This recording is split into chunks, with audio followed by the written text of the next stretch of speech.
Hey, everyone! If you enjoy my quantum audiobooks, you can support me by becoming a Patreon member. Your support helps me keep creating, and you'll get exclusive perks. You can also access my audiobooks directly through Google Drive. Check out the link in the description. Now, let's get started. After temporarily repelling the Dustox, Cain and his Pokémon retreated from the Dustox forest. This time, the collaboration of his Pokémon led to the elimination of a large number of Dustox. Skorupi even managed to find concentrated energy crystals within the bodies of the Dustox. However, the most important thing was that Cain's Pokémon levels rose once again. Originally on the SS and, after a long period of training, they were already on the verge of leveling up. Now, with the defeat of over 100 Dustox with an average level of around 20, each Pokémon gained a substantial amount of experience. Among them, Slowpoke benefited the most, due to his type advantage and the assistance of other Pokémon allowing him to attack without restraint. He single-handedly took down nearly half of the Dustox. However, during the tournament on the SS and Slowpoke had already leveled up, so this time he was the only one who didn't level up, though he accumulated a lot of experience. Murkrow reached level 25, Haunter reached level 26, Miltank reached level 23, Sneasel also rose to level 26, and Skorupi, despite defeating fewer enemies due to the large level difference, rose the most, reaching level 16, going up 2 levels. This was due to the accumulated experience from previous training, and after such an intense battle, they naturally leveled up. Next time, leveling up wouldn't be as easy. Overall, his Pokémon strength had increased a bit more. There were still countless Dustox in the forest, and Cain didn't plan to give up now. After resting for a while, he was ready to return to the Dustox forest. Whether to gain more combat experience for his Pokémon or to obtain more energy crystals, the Dustox had become his target. Before returning to the forest, Cain observed several Beautifly flying peacefully around the forest. Dustox have energy crystals inside them, but do these Beautifly have them too? Now, Cain saw wild Pokémon as if they were walking energy crystals. During the rest, in addition to giving his Pokémon Pokeblocks to restore energy and Miltank's milk to recover strength, Cain took out a Poison-type energy crystal and gave it directly to Skorupi. Although Haunter was also interested in the energy crystals, he hadn't fully absorbed the poisonous gases yet. Cain decided to wait until Haunter consumed those gases before giving him Poison-type energy crystals. As for Skorupi, there was no problem, and since he was the one who found the crystal, Cain gave it to him as a reward. If any adverse effect was noticed, he simply wouldn't use it again. After all, it was just a small energy crystal, and any side effects would quickly dissipate. System: monitor Skorupi's body data in real time and calculate the effects of using the energy crystal, along with any changes in his stats, Cain mentally ordered. After Skorupi consumed the Poison-type energy crystal, he closed his eyes and lay down on the ground. Although there were no visible changes, Cain could monitor Skorupi in real time through the system. In the data graph provided by the system, one could see how Skorupi's internal energy fluctuated, especially in terms of Poison-type energy. Even his physical condition improved to a certain extent. After about 10 minutes, Skorupi opened his eyes after completely digesting the crystal's energy. When he looked at Cain, his desire for more was evident in his eyes. Although he didn't know exactly what changes had occurred in his body, he could feel that his internal energy was very charged, and he felt that consuming more could help him evolve further. For Pokémon, this is perceived as evolution, but for Cain and the system, it's simply a level increase. Cain reviewed the real-time skin results provided by the system and was very surprised. A small Poison-type energy crystal, yet its effect was remarkably good. The system calculated that if Skorupi consumed about 10 more energy crystals, he could level up again. Although Skorupi was relatively low level and needed less energy, it couldn't be ignored that he had just leveled up. Could energy crystals help accelerate a Pokémon's growth? Moreover, it seemed there were more benefits. After consuming the Poison-type energy crystal, Skorupi's total amount of poison-type energy had increased slightly. The increase wasn't very noticeable. Skorupi probably didn't even realize it, but the system captured it perfectly. Could this energy crystal enhance a Pokémon's abilities to a certain degree? However, the improvement was quite small. For Skorupi, he would need to consume around 10,000 crystals to improve his poison-type talent. This assumed he wouldn't develop resistance to the crystal and that the amount of energy would increase evenly with each crystal consumed. Cain also wondered what would happen if a Pokémon of a different type consumed an energy crystal that didn't match its type. But he wasn't willing to experiment with his own Pokémon. Also, as far as he knew, not all wild Pokémon had energy crystals, so each one he found was valuable and should be used with caution. As he explored the island further, Cain's interest in it grew. Since the wild Pokémon on the island were quite high level and provided considerable experience, he decided to continue exploring with the aim of collecting more energy crystals. If he found any Pokémon with good potential, he might even capture it. However, he didn't know when he might return to the human world, and capturing too many Pokémon could become a burden in terms of food. Therefore, Cain decided he would only consider Pokémon with at least a light green potential. After resting for half an hour, and with the help of Miltank's milk to recover energy, his Pokémon were back to full strength. However, it couldn't be denied that the powders in the Dustox forest were very annoying. But Miltank, as the team's support, turned out to be very reliable. Her Heal Bell move was already well trained. Although she wasn't fully proficient, in non-urgent situations, her effectiveness was quite good. This was one of the main reasons Cain could take his Pokémon directly into the Dustox nest. They didn't have to worry about the interference of Dustox powder, allowing them to attack freely. However, Cain noticed that in each battle, he felt that a large protective shield was missing at the front and that his Pokémon's safety wasn't fully guaranteed. After resting, Cain ventured back into the Dustox forest with his Pokémon. However, this time, after entering, they were abruptly expelled in less than 30 minutes. Due to the ferocity with which they had previously defeated so many Dustox, the experts of the Dustox group retaliated. 2 relatively high-level Dustox appeared, one at level 30 and the other at level 31. If it had only been those 2, Cain's Pokémon, although of lower levels, would have had a fighting chance. Even though these Dustox had high levels, their abilities weren't all that impressive, and as long as it wasn't a one-on-one fight, they had a chance. However, in addition to those 2 high-level Dustox, there was an overwhelming number of common Dustox, which was what really worried Cain, forcing him to retreat again. These 2 Dustox were certainly not the strongest in the group. If Cain managed to defeat them, it was likely the true leader would emerge to confront them. It seems I'll have to play exterminator on this little island, Cain murmured to himself as he looked at the Dustox forest. There are so many Pokémon and so few natural predators. If this continues, the island won't be able to sustain it. In that case, the Pokémon that can't dive or fly will likely go extinct.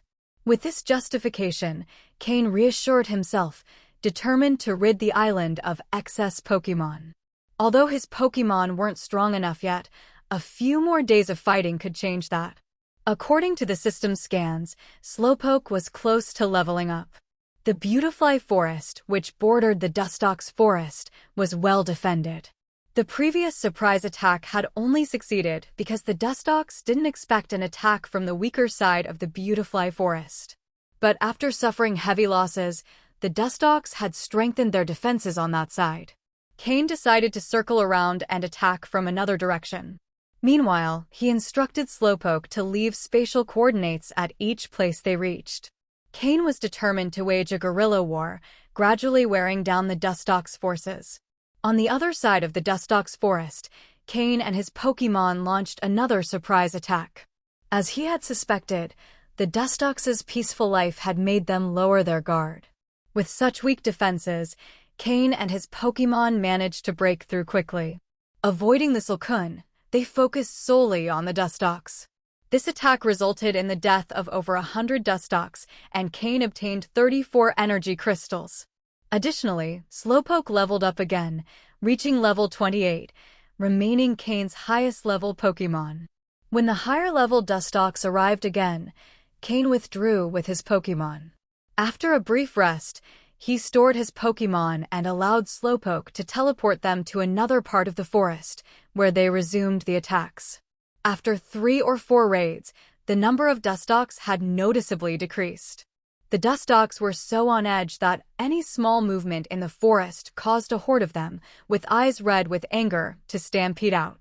If it hadn't been for Cain's quick retreat in the last assault, he could have been caught by the enraged Dustox, who, in their fury, had begun to launch suicide attacks. Even if they died, they wanted to leave a mark on Slowpoke and the others. Seeing the situation become more complicated, Cain decided to return to the Beautifly Forest and leave the attacks for the day. Not only were the Dustox agitated, but Slowpoke and the other Pokémon were also showing signs of physical and mental fatigue. Despite the constant help of Miltank's milk and the timely supply of advanced Poke Blocks, the prolonged fighting had left them mentally exhausted. Cain knew that if they continued fighting, they could suffer irreversible damage to their bodies, so he chose to retreat. In any case, he had never planned to wipe out the massive group of Dustox in a single day. However, the lower-level Dustox nearby had been almost entirely wiped out by Cain and his Pokémon. The remaining Dustox had an average level of 23 or 24, making them harder to defeat. That day, Cain collected a total of 121 small energy crystals. As for medium-sized crystals, he found none. The rate of obtaining energy crystals was about 1/3, which meant Cain and his Pokémon had defeated around 300 Dustox in one day. No wonder the dense shadow of Dustox in the sky had noticeably dispersed. Moreover, throughout the day, Cain didn't capture a single Dustox. It wasn't that there weren't any decent quality Dustox, but in such a chaotic battle, it was hard to hold back. A moment's inattention could lead to the disbandment of the entire team. In short, what they lacked was a tank Pokémon capable of withstanding attacks and drawing the attention of enemies. Without that protection, Cain's Pokémon had to focus on attacking while worrying about getting hurt. But finding such a Pokémon in such a short time, and one with enough power, was practically impossible. Cain didn't have time to train one now, so perhaps after the final test, he could capture one. "Now everyone rest well," Cain said as he distributed advanced Poke Blocks to his Pokémon. "Reflect on what you learned today in battle, on your understanding and analysis of your moves. If any of you have similar moves, you can discuss them with each other." Cain, for his part, put on an apron and began preparing dinner. His Pokémon were very tired, and Cain declined Miltank's help. Although Miltank hadn't participated much in the battles, she had used her Heal Bell move and produced a lot of milk, which had also left her exhausted. Cain even noticed that Miltank seemed a bit thinner. Little by little, the aroma of food filled the forest again. But this time, no daring Pokémon came to bother them. After all, there was a group of Pokémon covered in Dustox blood resting, their imposing presence warding off any potential intruders. Even the Beautifly that used to play nearby had disappeared. In the middle of Beautifly territory, Cain and his Pokémon had claimed a small area, making it their own. The Beautifly, more sensitive than other Pokémon, could perceive the scent of blood emanating from Cain's Pokémon. It was the scent of the blood of their natural enemies, the Dustox. Who knew how many Dustox they had eliminated in total? Looking at Cain's Pokémon, surrounded by an atmosphere of blood and death, the Beautifly decided to avoid trouble. If they could kill so many Dustox, they could also finish off the same number of Beautifly. Can't be provoked, can't be provoked. Cain spent another entire day hunting Dustox, finally managing to clear out all the relatively low-level Dustox on the outer areas. Finally, within a level 30 Dustox, he found a medium energy crystal. Item: medium energy crystal. Attribute: poison type. Effect: can increase a Pokémon's poison type energy when consumed. Repeated use may even improve the Pokémon's poison type talent. Origin: forms inside a Pokémon after using a significant amount of high purity energy. Cain led Slowpoke and the others in a true guerrilla war, ultimately bringing down this level 30 Dustox, which had a dark yellow color quality. The number of Dustox in the forest decreased drastically. To protect their territory, they had to disperse their forces. This gave Cain the opportunity he needed. In each previous battle, when a level 30 Dustox appeared, Cain would retreat with his Pokémon. This led the Dustox to believe that as long as a level 30 Dustox was present, Cain wouldn't dare to attack again. But reality was quite different. The strong Dustox that the group leader had sent out were taken down one by Cain. By the end of the day, the Dustox group was reduced to only a few. Although bug-type Pokémon grow quickly, these newly evolved Dustox posed no obstacle for Cain and his Pokémon. Cain's plan for tomorrow was simple: eliminate the Dustox leader. Once that was done, the Dustox group would essentially be neutralized. For a long time, the Dustox would likely no longer be a significant group on the island. Cain was in no rush, as he planned to do the same with other groups on the island. The benefits of his hunt had been enormous. This place seemed to have gone untouched by humans for a long time. Cain found many rare herbs and berries in the Dustox forest, all of which he collected. Not to mention, after so much battle, his Pokémon skills had improved considerably. After a day of facing high-level Pokémon, although they hadn't leveled up, their mastery of moves had improved greatly. Even Skorupi had perfected its basic moves. At dawn, Cain led his Pokémon back to the now familiar Dustox forest. The poisonous dust that used to fill the air had significantly diminished. Now, with the sunlight, they could see the plants more than 10 meters away. Stepping on the leaf-covered ground, he ignored the growls of the Cascoon around him. He knew that these newly evolved Pokémon wouldn't be a problem. Their levels were too low, and the experience they gave was negligible. Instead of spending energy on them, Cain preferred to reserve himself for the fight against the Dustox leader. Upon reaching the center of the forest, Cain saw that the Dustox leader was already waiting for him. After the past few days of fighting, the leader had understood what Cain intended to do: exterminate their entire Dustox group. Or at least, eliminate all the current Dustox, as he didn't seem to have any intention of attacking the Cascoon. This relieved the leader somewhat, as even if she died, new Dustox would soon appear in the forest. Bug-type Pokémon grow quickly. It seems you already know we're going to fight. You even sent away the Dustox with potential to keep them out of this, right? Cain said with a smile, looking at the solitary Dustox leader. It was true. Of the entire group, only the leader remained to face Cain. The young, promising Dustox had been sent away. During these days of battle, the leader had noticed that Cain didn't pay much attention to low-level Dustox, but targeted the strongest ones. The leader understood that Cain was simply gathering experience for his Pokémon. A spark of admiration shone in the Dustox leader's eyes. She had reached her position after years of life and training, relying on her talent and skills. Cain's Pokémon were young but powerful, clearly cultivated with care. What would have happened if she had been raised the same way? The Dustox leader didn't dare to imagine it. But as the leader of her group, even if she admired Cain's strength, she couldn't allow someone who was massacring her people to go on. The pride of a leader didn't allow her to surrender to anyone. Cain observed the Dustox leader, whose aura of power was unmistakable. For the first time, he could see her full stats. Pokémon, Dustox green. Gender, female. Level, 34.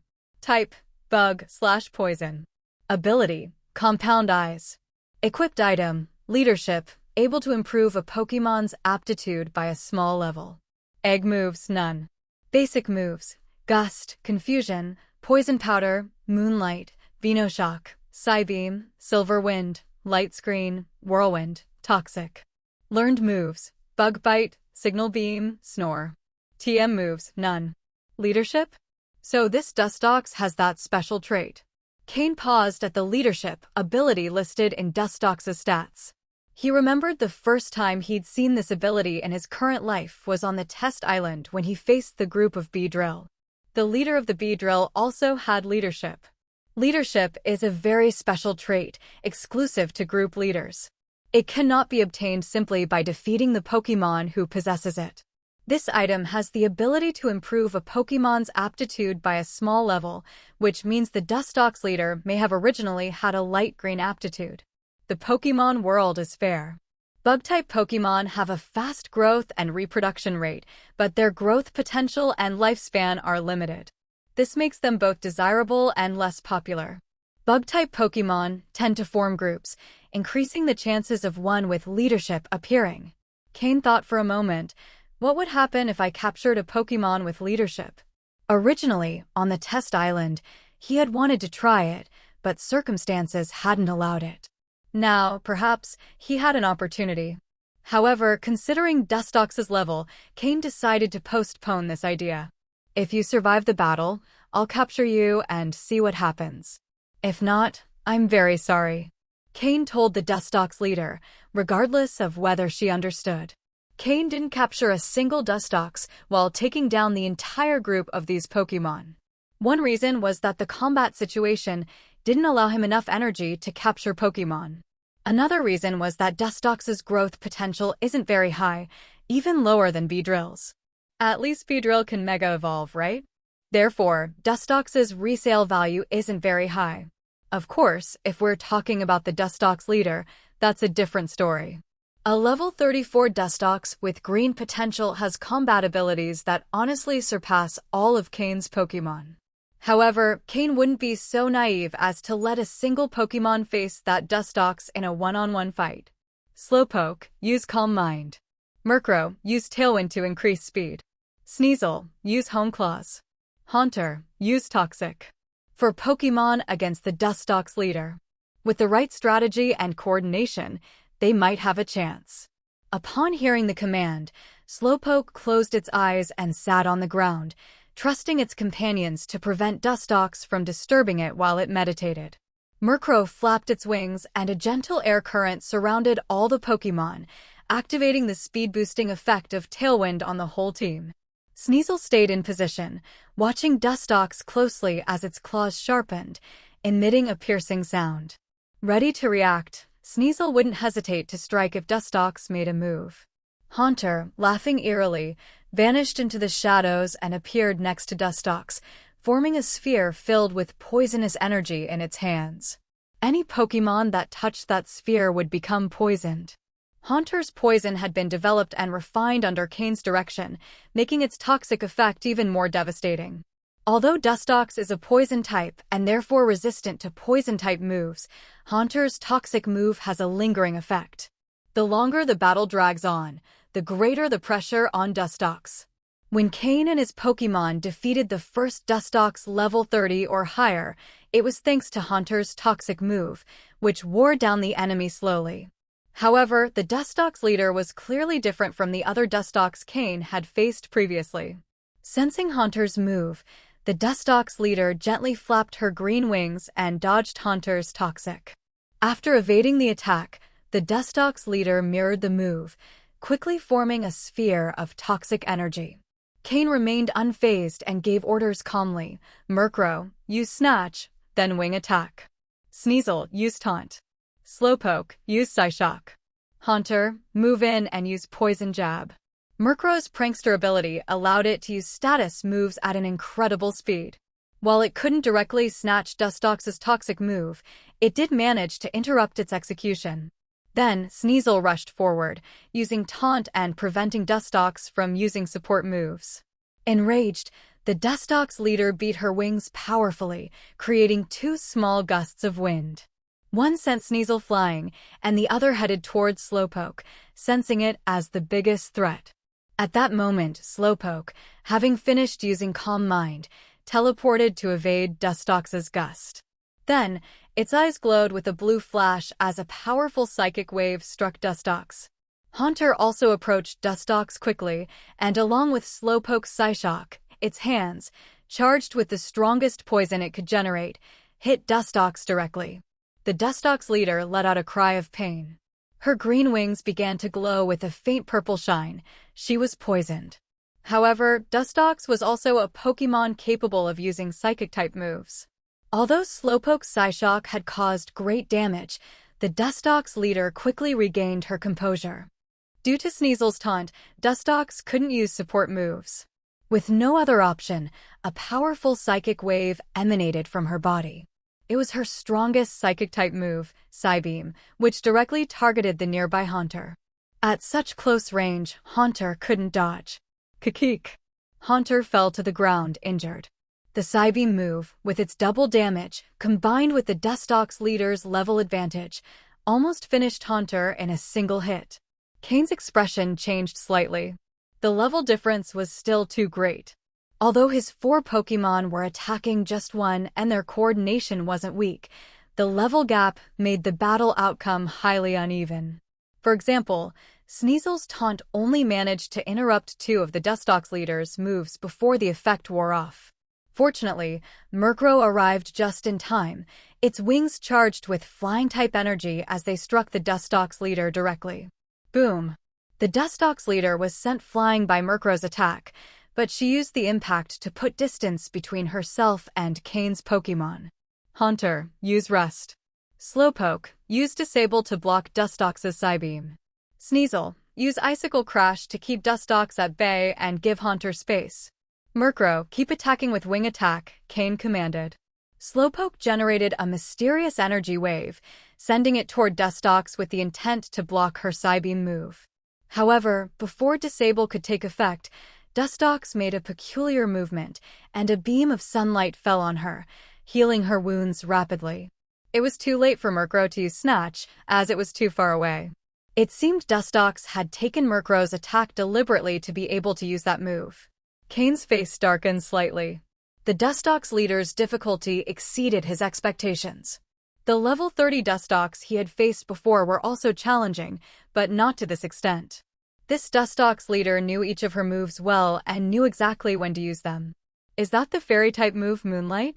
Cain observed Dustox and quickly guessed what move it was.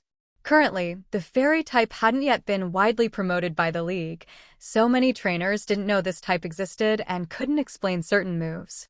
But Cain knew it very well. In his previous life, the fairy type had become very popular. And the emergence of the fairy type had a major impact on dragon-type trainers. In particular, that individual who calls himself the dragon-type champion.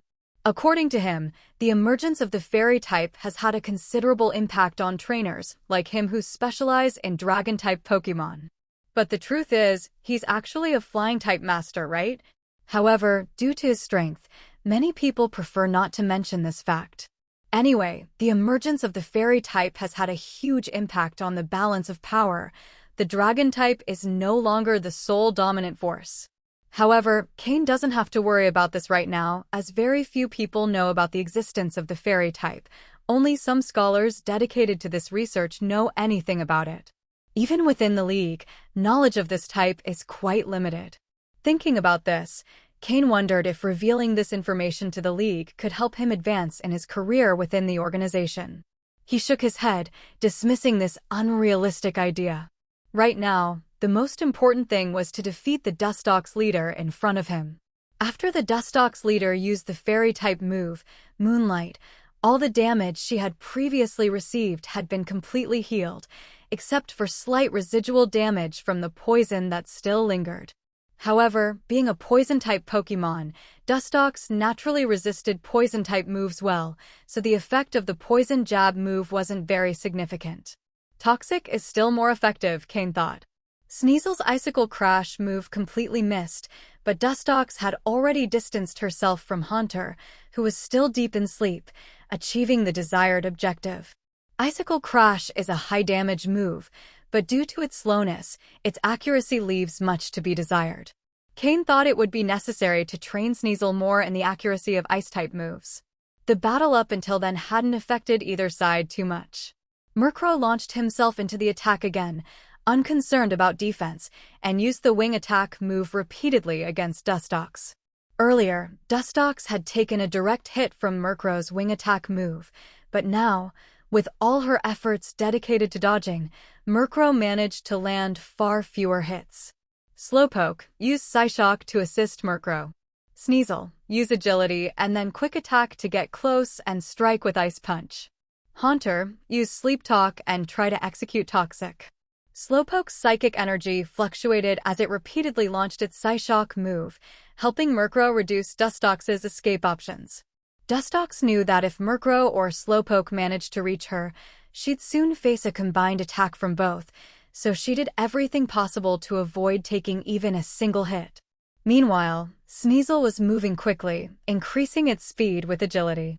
Once at maximum speed, it used Quick Attack to get close to Dustox and join Murkrow in close combat. Haunter, eyes closed, floated slowly upward and then charged quickly toward Dustox. A terrifying face appeared on Haunter, and though it failed to use Toxic, it successfully executed Scary Face. Though it wasn't the desired attack, Scary Face's effect slowed Dustox down, which pleased Cain. With her speed reduced, Dustox couldn't dodge Murkrow's next move. The attack struck Dustox directly, throwing her into the air. While she tried to beat her wings to regain balance, Slowpoke's Psyshock reached her, inflicting even more damage. The poison type is doubly weak to the psychic type, so Slowpoke's attack was devastating. Sneasel, with a mighty leap, concentrated all its energy into its fist, forming a massive block of ice that it then smashed violently against Dustox, causing her to crash to the ground. Dustox, thinking the barrage of attacks was over and preparing to escape, realized she was mistaken. Haunter, use Sleep Talk again.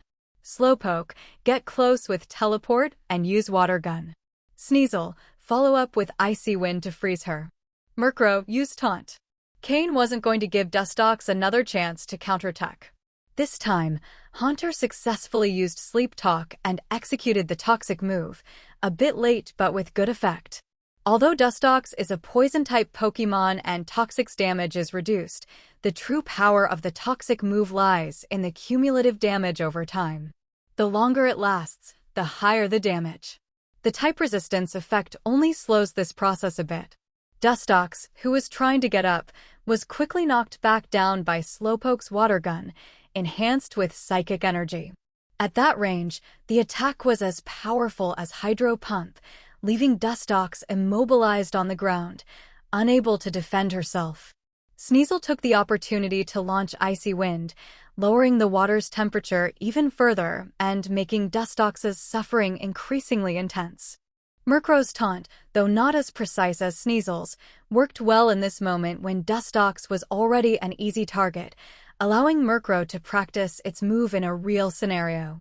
It was rare to find such a good target, and Murkrow didn't let the opportunity slip, using Taunt repeatedly until Dustox lost all capacity to resist.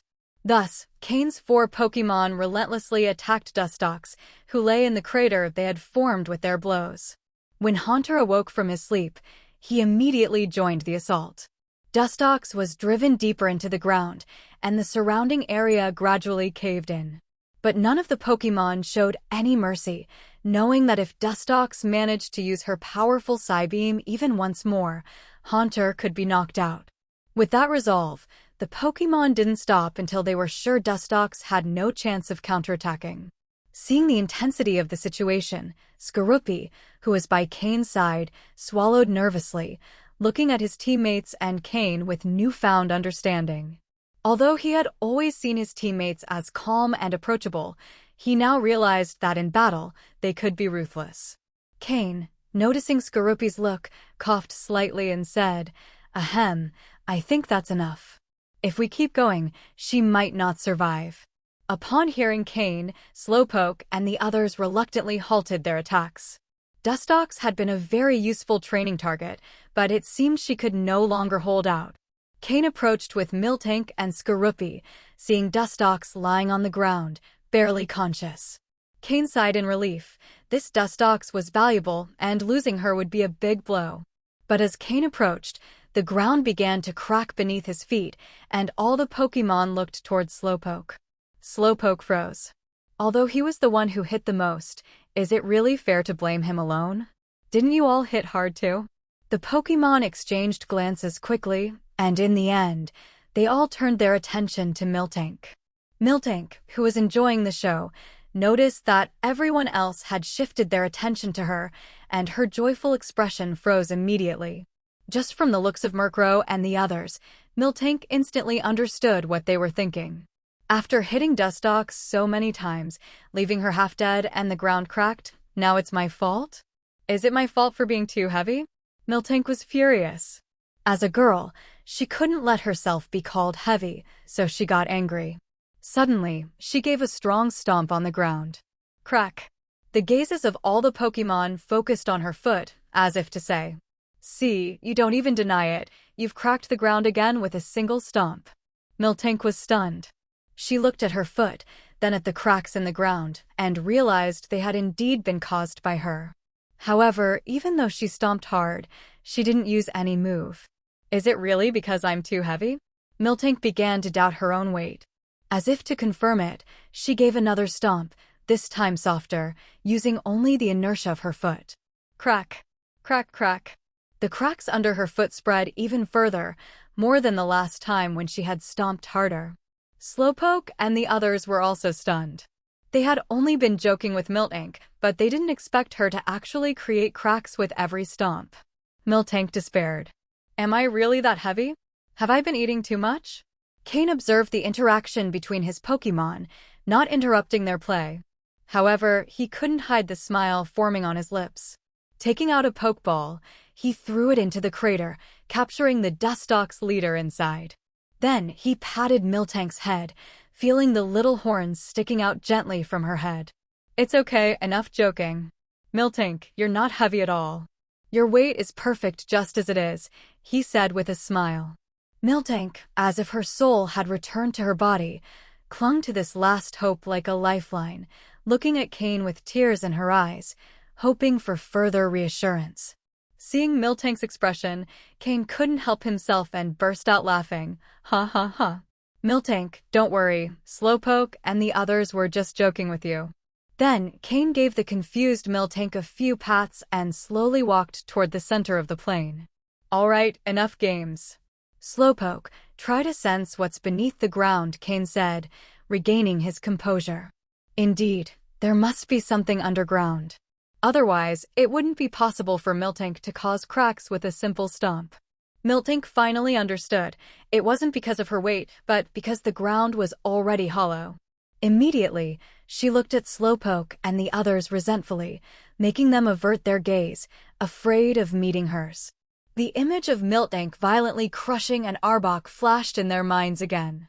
Can't mess with her, can't mess with her.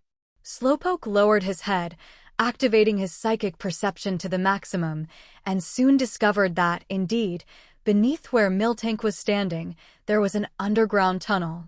Normally, it wouldn't be so easy to find, but the furious attacks on the Dustox leader had loosened the soil in that area. That's why Miltank's stomp had caused a crack. So, is there something else down there? Could it have some relation to the high level of Pokémon on this island? Cain murmured to himself as he rubbed his chin. Cain had previously suspected that this small island must have something special to be able to sustain so many high-level Pokémon.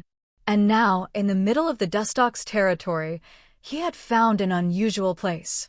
However, Cain decided to postpone the investigation, as his system showed him that Slowpoke and the others had leveled up after defeating the Dustox leader. In the previous day's battle, the Pokémon had already fully assimilated the changes from their last level increase. Cain had thought they would need more time to accumulate experience, but after the battle with the Dustox leader, the Pokémon had gained enough experience to level up again. However, not everyone leveled up. Haunter, who had leveled up rapidly thanks to the poisonous gas, didn't gain a level this time, as in recent days he had been more focused on protecting Cain as his loyal guardian. Of the 4 Pokémon that participated in the battle, he was the only one who didn't level up. As for the others, Slowpoke leveled up, remaining in the lead at level 29, just one step away from the crucial level 30. Murkrow, who had been the main attacker in the battle, also leveled up, reaching level 26, matching Haunter again. Sneasel also leveled up, reaching level 27, becoming Cain's second strongest Pokémon after Slowpoke. And due to his advantage in skills and types, if Slowpoke and Sneasel faced each other in a battle, it's possible Sneasel might have a slight advantage. Cain didn't pay much attention to this, and his Pokémon didn't see it as an issue either, as they knew that the strengthening of one of them represented the strengthening of the entire team. Cain began considering whether he should push Slowpoke into more intense combat to bring him directly to level 30. Every 10 levels represent a significant difference in a Pokémon's power. Cain felt confident. If he let his Pokémon fight with all their might, he'd have almost a 50% chance of defeating a Team Rocket captain. Though that could result in considerable injuries and even the possible loss of some of his Pokémon, this was just an estimate by Cain. He wouldn't be reckless enough to attack a captain head-on. Obviously, a stealth attack or an ambush would be much more viable options than a direct confrontation. Is Cain some league fool? Despite having taken down one of the island's 4 major groups, the changes for Cain and his Pokémon were significant. After reviewing his Pokémon's progress, Cain said, "Let's dig it out a bit to see what's down here." Following Cain's orders, the Pokémon, who were already ready, sprang into action. Slowpoke used his psychic powers to lift the soil little by little, while Sneasel condensed a massive ice claw in his hands and dug frantically. Murkrow and Miltank helped as best as they could, though, to be honest, they weren't very good at it. On the other hand, Sneasel seemed to be in his element, and Skorupi was also very skilled at digging. Little by little, the underground tunnel was revealed before Cain's eyes. Nameless Island. Territory of the Dustox colony. An underground river appeared in Cain's view. An underground river? Cain frowned as he observed it. This was different from what he had imagined. Initially, he thought he would find an energy crystal mine or some form of dispersed energy, which would explain why Pokémon in this area could absorb energy simply by breathing, allowing them to condense energy crystals in their bodies. Cain approached the cave entrance and jumped down. Seeing Cain's action, the Pokémon jumped as well. Just before touching the ground, Cain remained suspended in the air, then descended slowly. Slowpoke's psychic ability kicked in, gently lowering Cain and all the Pokémon to the ground. The soil here is very soft. It seems to be due to this underground river. Cain crouched down, took some soil, and examined it in his hand.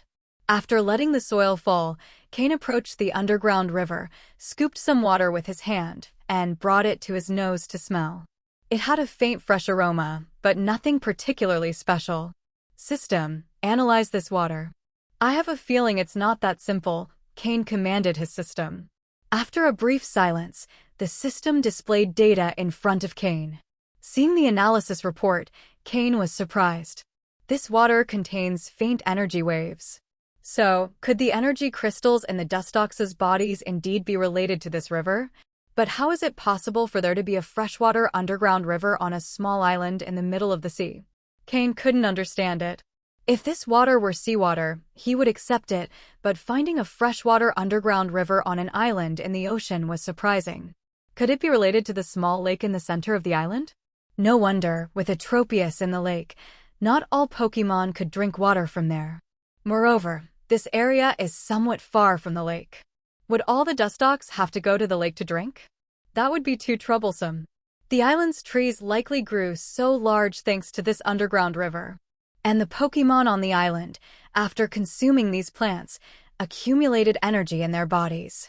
Gradually, this energy combined with the Pokémon's natural attributes, forming energy crystals with specific characteristics. The medium-sized energy crystals likely formed in Pokémon that lived long lives, accumulating energy over extended periods, resulting in higher-quality crystals. This would also explain why a small island could sustain so many Pokémon, all at above-average levels, with most reaching at least level 20. All of this thanks to this underground river. So, where does this underground river come from? Why does it contain energy? Cain solved several of his questions, but at the same time, new ones arose in his mind. Looking toward the dark ends of the river, Cain wondered if he should investigate further. Could the main Pokémon groups on the island survive thanks to this underground river? Does each Pokémon in those groups have an energy crystal in their body? Although Cain hadn't completely wiped out the Dustox group, what remained were the younger and weaker ones, those that had yet to develop energy crystals. Still, from a group of almost 600 or 700 Dustox, Cain had obtained a total of 178 small energy crystals and 12 medium energy crystals. If Cain decided to use all those crystals on Skorupi, disregarding side effects, resistances, or energy loss, Skorupi could reach level 27 or 28 in a single day. Of course, Skorupi, after all the recent battles, even though he hadn't been the primary fighter and only faced weaker Dustox, had reached level 17. This means that nearly 200 energy crystals could raise Skorupi by 10 levels. And what about newly hatched Pokémon? Could they level up even faster? They could quickly overcome the post-birth weakness period. Besides level increases, prolonged use of these crystals could slightly enhance a Pokémon's quality. Skorupi, with its light blue quality, would need almost 10,000 small energy crystals for a complete quality evolution. But what if a Pokémon's quality was light yellow, light green, or even green? Wouldn't it require far fewer crystals? Not all of Cain's Pokémon had reached blue quality. Miltank has a light green quality, Murkrow has a green quality, and the strongest of all, Slowpoke, only has a dark green quality. Could these energy crystals help improve Pokémon quality? The more Cain thought about it, the more likely it seemed, and he started feeling excited. Of course, the crystals obtained so far are bug and poison types, so they wouldn't enhance other types of Pokémon. But what if he found the source of the river's energy? Perhaps he'd find something to improve Pokémon like Miltank. With these thoughts in mind, Cain took out the metal torch he had used in Diglett's cave. After filling it with oil and lighting it, Cain began to walk in the direction of the water's flow. The ground beneath his feet was extremely damp as the river water splashed around, wetting the soil and turning it muddy. Cain's shoes were already covered in mud. However, under the circumstances, it seemed that this soil also contained a large amount of energy. If collected for growing plants or medicinal herbs, they would probably grow with exceptional medicinal effects and at a faster rate. Of course, as long as the soil's energy wasn't depleted. As Cain advanced with his Pokémon, some of them, feeling thirsty, knelt by the river and drank a bit of water. They felt the water was refreshing and sweet, and even the fatigue from recent battles lessened somewhat. Slowpoke went even further, immersing himself in the river and floating along with a look of complete satisfaction, which made the other Pokémon envious.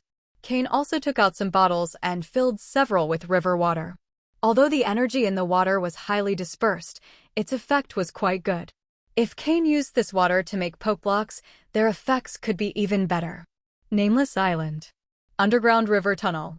Cain, holding a torch, advanced with his Pokémon. However, his thoughts didn't stop. After defeating the Dustox leader, Cain captured it in a Pokeball and then treated its wounds lightly to ensure it wouldn't die. He also instructed the system to constantly monitor any changes in Dustox. He found that the leadership skill Dustox originally had as a leader was slowly fading. Even inside the Pokeball, this ability couldn't help but fade away.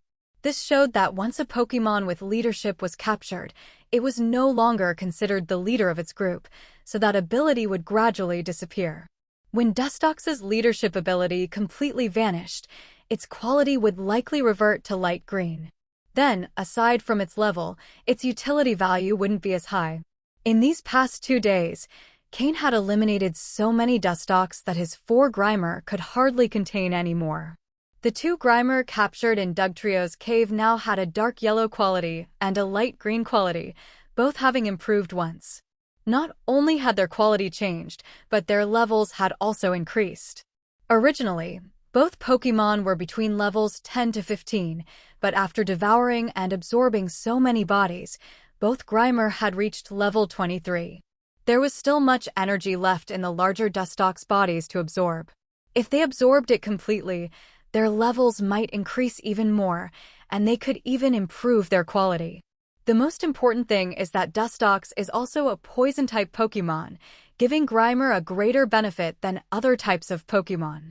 As for the 2 Grimer purchased in Vermilion City, their bodies were also filled with Dustox remains. The feeling of satisfaction was so intense that they barely wanted to move inside their Pokeballs. They only wanted to focus on breaking down the energy from those remains. Even though Cain had extracted the energy crystals from the bodies, the original energy they contained hadn't diminished at all. Moreover, under the system's constant supervision, Cain discovered that the higher the initial quality of a Pokémon, the faster it decomposed and absorbed the bodies.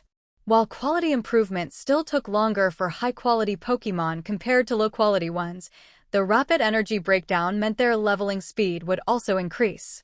The system predicted that if these Grimer fully decomposed and absorbed the Dustox's bodies, their levels might also surpass 20. The higher the quality of a Grimer, the greater its efficiency in using dispersed energy. Once all these Grimer have grown, whether to assign them to his subordinates or to sell them, both would be good uses. At the very least, after Grimer evolves into Mook, its combat capacity won't be weak. Furthermore, if he formed a team with a line of Mook of such high quality, their combat power would be quite impressive. Cain set those thoughts aside and focused on the present. After all, the wild Pokémon bodies didn't have much use for him, so he preferred to leave them as nutrients for his Grimer. He had been walking for nearly 2 hours, but the path showed no change. The underground river continued to flow endlessly.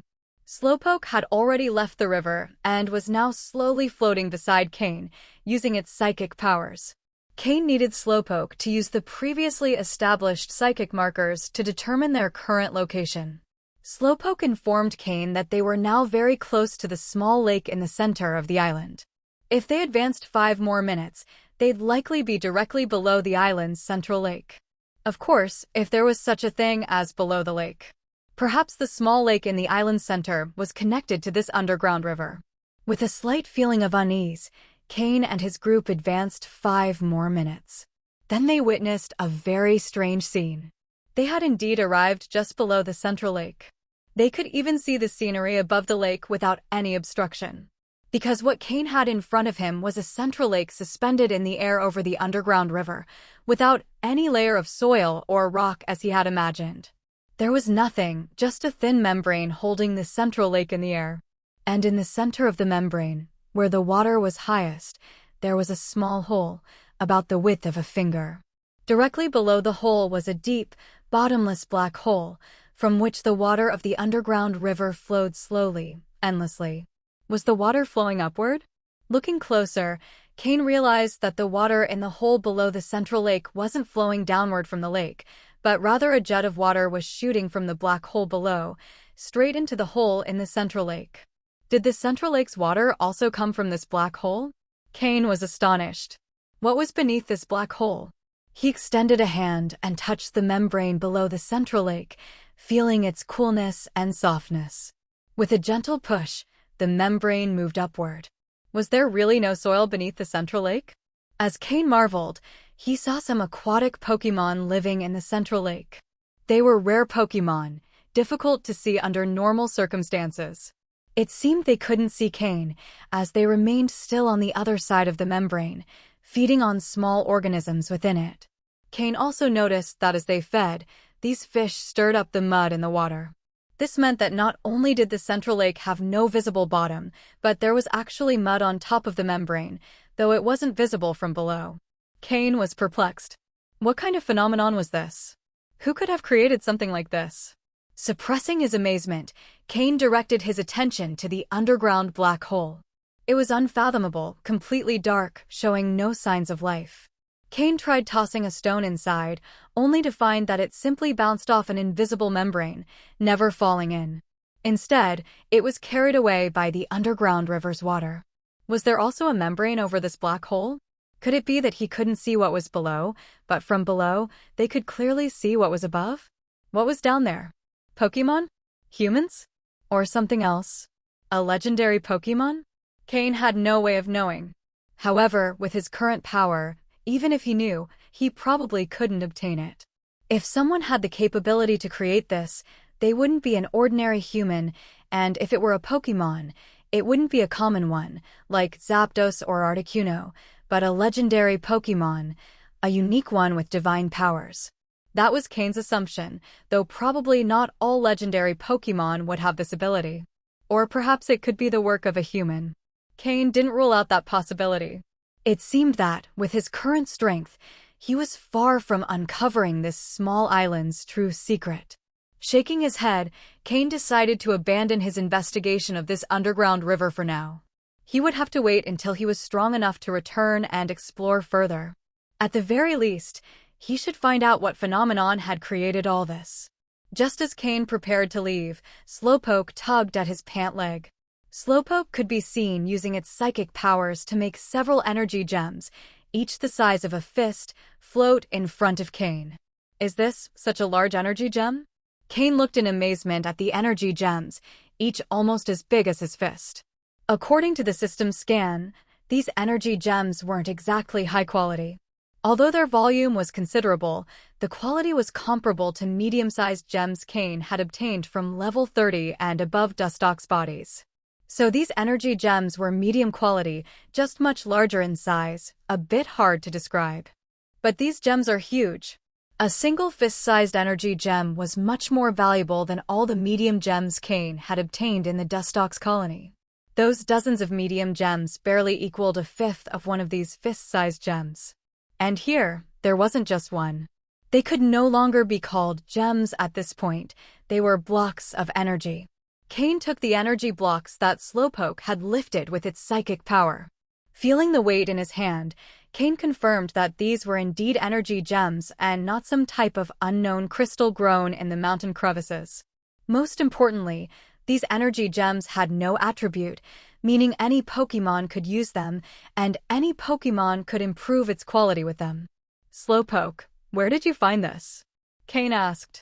At that moment, he felt nervous. These energy gems couldn't just be measured in terms of value anymore. Because so far, Cain had only seen a few objects that could steadily increase a Pokémon's level and improve its qualities. Although he couldn't guarantee that there weren't more, they were certainly extremely rare. Yaden, Slowpoke's eyes glowed blue. From the waters near the black hole, for more fist-sized energy gems emerged. As a psychic-type Pokémon, Slowpoke was much more sensitive to energy fluctuations around it than any other Pokémon. And these attribute-free energy blocks weren't detectable by other Pokémon. After receiving 4 more fist-sized energy blocks, Cain stored them all in his bag.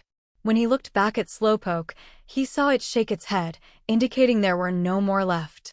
These energy gems likely formed from the energy escaping the black hole, accumulating at its outlet and eventually forming these medium-sized energy blocks. It could have taken years to accumulate such an amount.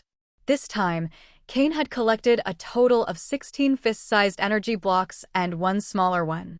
It could be said it was a very abundant reward. And the accumulation of these energy gems could be the greatest wealth amassed on the island in a long time. The next time he wanted to find energy gems of this size, he wouldn't know how many years he'd have to wait.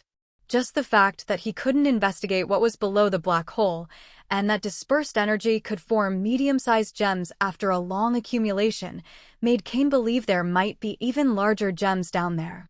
I can only wait until I'm stronger to investigate this more thoroughly. However, the secret of this island must remain hidden, Cain thought, considering the most critical problem. This island isn't unknown to everyone. It's marked on sea charts, though due to its size, it doesn't even have a name. But if someone like Cain were curious about this island, it wouldn't be impossible for them to discover this hidden place.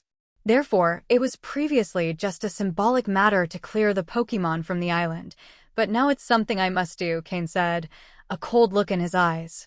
To prevent others from discovering the black hole's secret, it's enough for them not to know about the existence of the energy gems.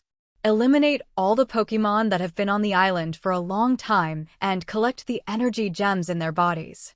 That way, even if someone manages to reach the island and take down the Pokémon, they won't know these Pokémon contained energy gems, nor will they discover what lies underground.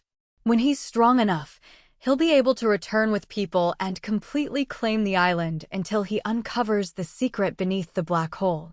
It seems that before long, he will at least become the island's owner. When Cain exited the entrance of the underground tunnel in the Dustox territory, the sun had already disappeared from the sky, and a bright full moon hung on the western horizon. Cain had his Pokémon block the entrance of the underground tunnel with dirt and cover it all with a thick layer of leaves before truly leaving. After Cain and his Pokémon left, the weaker Dustox began to slowly return to the area. Originally, there had been a crowd of Dustox covering the sky, but now only a few dozen were scattered. Fortunately, they hadn't eliminated the Cascoon as well, so, over time, this place would return to being the Dustox territory. 8 days later, on the surface of the sea near the nameless island, a huge Tropius was swiftly crossing the surface of the sea, creating waves in the water. A young man dressed in somewhat worn clothes was riding on Tropius' back, with his feet seemingly glued to the surface. No matter how hard the wind blew, they couldn't be shaken loose. Next to the young man was a pink Pokémon that emitted a soft blue glow. This Pokémon, always alert, never left the young man's side. The Tropius was enormous, standing almost 3 meters tall, not counting its full height with its head held high. It had 3 enormous palm leaf-shaped wings on its back, which, when flapped, could generate a powerful gale, creating waves in the sea. It also wore a helmet-like structure made of 3 tree-like leaves on its head, which protected it from the wind during flight, preventing the gusts from affecting its vision. Hanging from its jaw were a bunch of yellow bananas, one of its distinctive features. Indeed, this Tropius was the one Cain had found on the first day he arrived at the island, and it was at level 40. And the young man on its back was Cain, who had been living on the nameless island for 8 days and had cleared out the 4 large Pokémon groups on the island. The Pokémon beside him was Slowpoke, which had now reached level 32. With its psychic abilities, it had become even stronger. Cain sat slowly. Although he looked very elegant sitting on Tropius' back, he felt his long hair blowing into his eyes with the wind. With his right hand petting Slowpoke's back and his left rubbing Tropius' back, he felt the pleasant warmth of Tropius and recalled the experiences of the last 8 days. After leaving the Forest of Dustox that night, Cain planned to clear out all the high-level Pokémon on the island to prevent the next visitor from discovering the island's secret. The highest-level Pokémon on the island were concentrated in the 4 large groups. Oh, at that time, there were only 3 large groups. Cain first focused on the Shroomish group. Since Breloom is a grass and fighting type, it is 4 times weak to flying type moves and 2 times weak to poison, fire, psychic, ice, and fairy types. Cain's Pokémon had a nearly absolute advantage over Shroomish. Even the unevolved Shroomish, which are grass type, are vulnerable to flying, poison, bug, fire, and ice types. Among Cain's Pokémon, Murkrow, dark and flying type, Slowpoke, water and psychic type, Sneasel, dark and ice type, Haunter, ghost and poison type, and Skorupi, bug and poison type, could all counter the Breloom, so the Breloom group became Cain's first target. However, the Breloom group was very different from the Dustox group. At least the number difference was considerable, since the Dustox group had around 700 to 800 Dustox. The Breloom group, while numerous, was significantly smaller in comparison. It had about 200 members.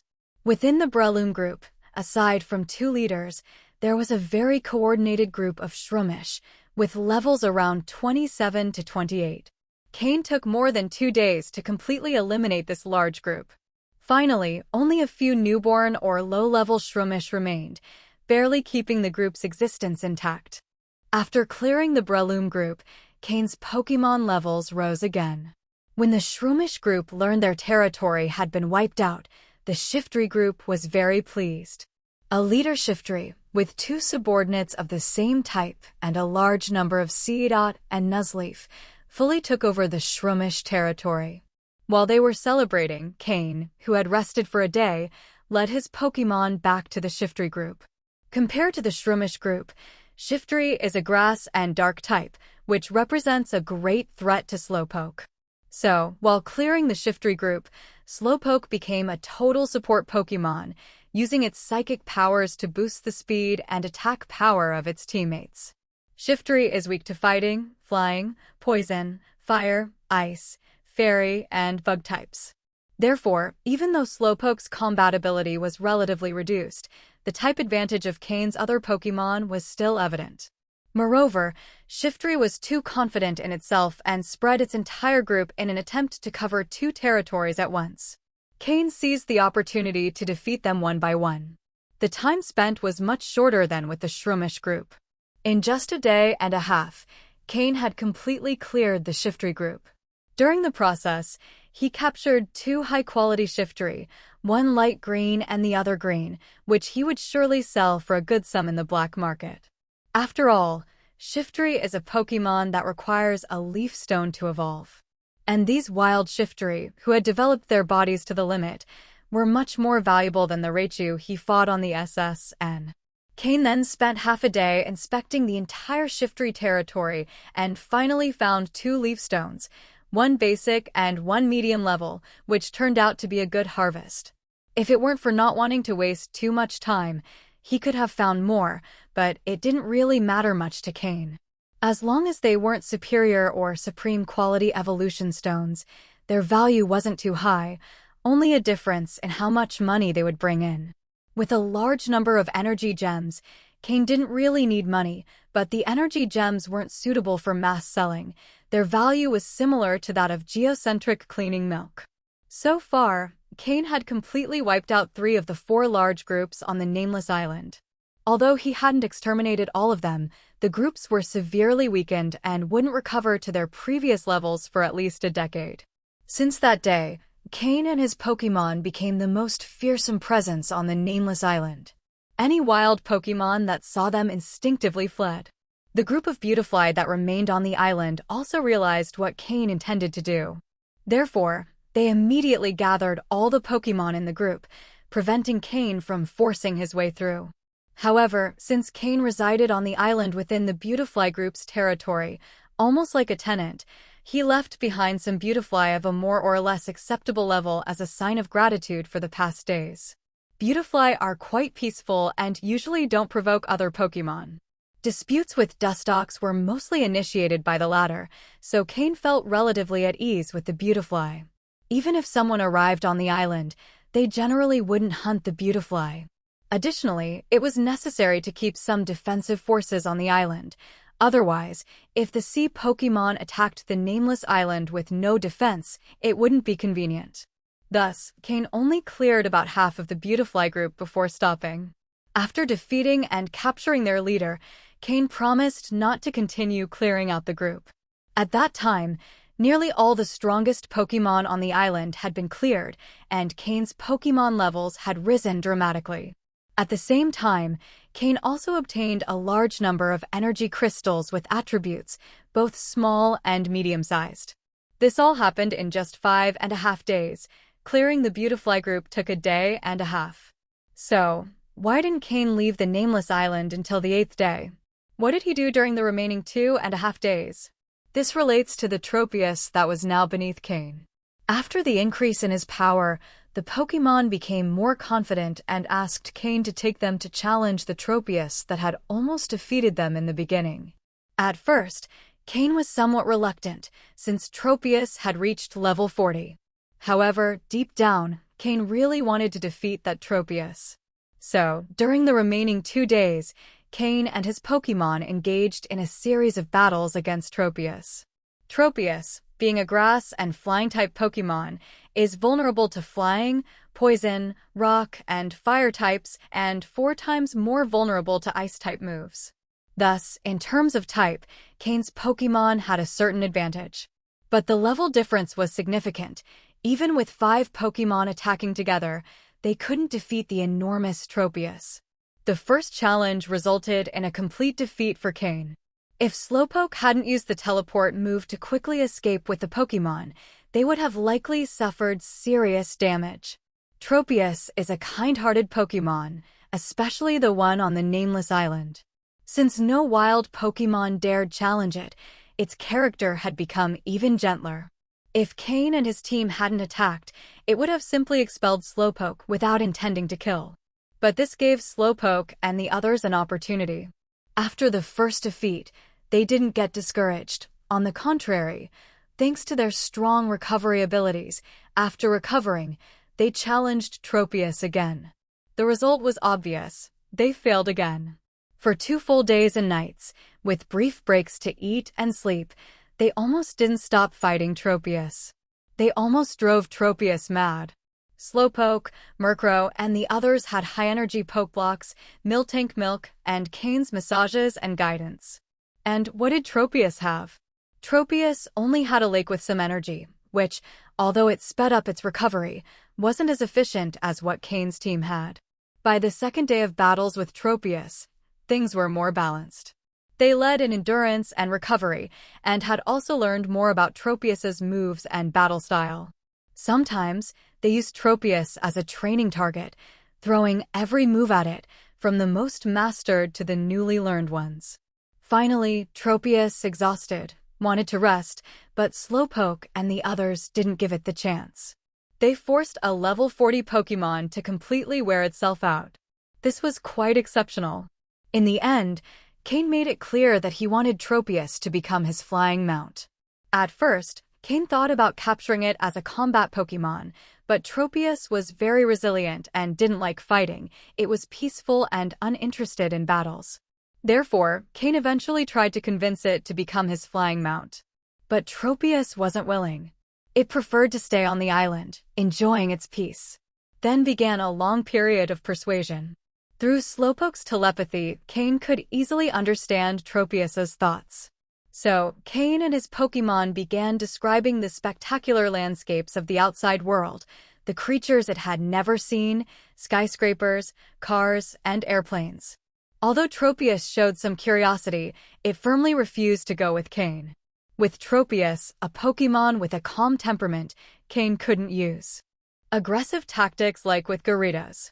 Otherwise, even if he captured it forcefully, Cain wouldn't dare fly with it. Who could guarantee safety in such a situation? Somewhat discouraged, Cain prepared the last dinner for his Pokémon by the lake. He planned to leave the nameless island the next day. Tropius would remain as the temporary guardian of the island. But unexpectedly, when the aroma of the roasted meat spread, Tropius, intrigued, tried a bite and became excited immediately. Being an herbivorous Pokémon, its teeth didn't allow it to chew raw meat, but cooked meat was different. It could chew it lightly and swallow it directly. Cain's roasting technique was excellent, and after trying it once, Tropius wanted more. Seeing this, Cain and his Pokémon quickly understood. They began to tell Tropius about all the delicacies in the outside world and promised that, if it agreed to be Cain's flying mount, they would take it to try all the food in the Pokémon world. Then, Tropius felt tempted. With roasted meat as a lure, Tropius, who had initially been determined, gave in to the food. Finally, it agreed to be Cain's Pokémon and promised to take him on its flights, but asked Cain not to involve it in battles unless absolutely necessary, as it didn't like them. Cain smiled and accepted. After boarding the thieves' ship, where could it escape to? This is how we arrived at the previous scene, where Tropius was carrying Cain, following the direction indicated on the nautical map, heading towards the Hoenn region. Of course, the entire journey couldn't be completed in a single flight, so they made several stops at small islands. However, Cain was in a good mood, even though his clothes were tattered. His spirits were excellent. The achievements of this time were so great that even he was a little surprised.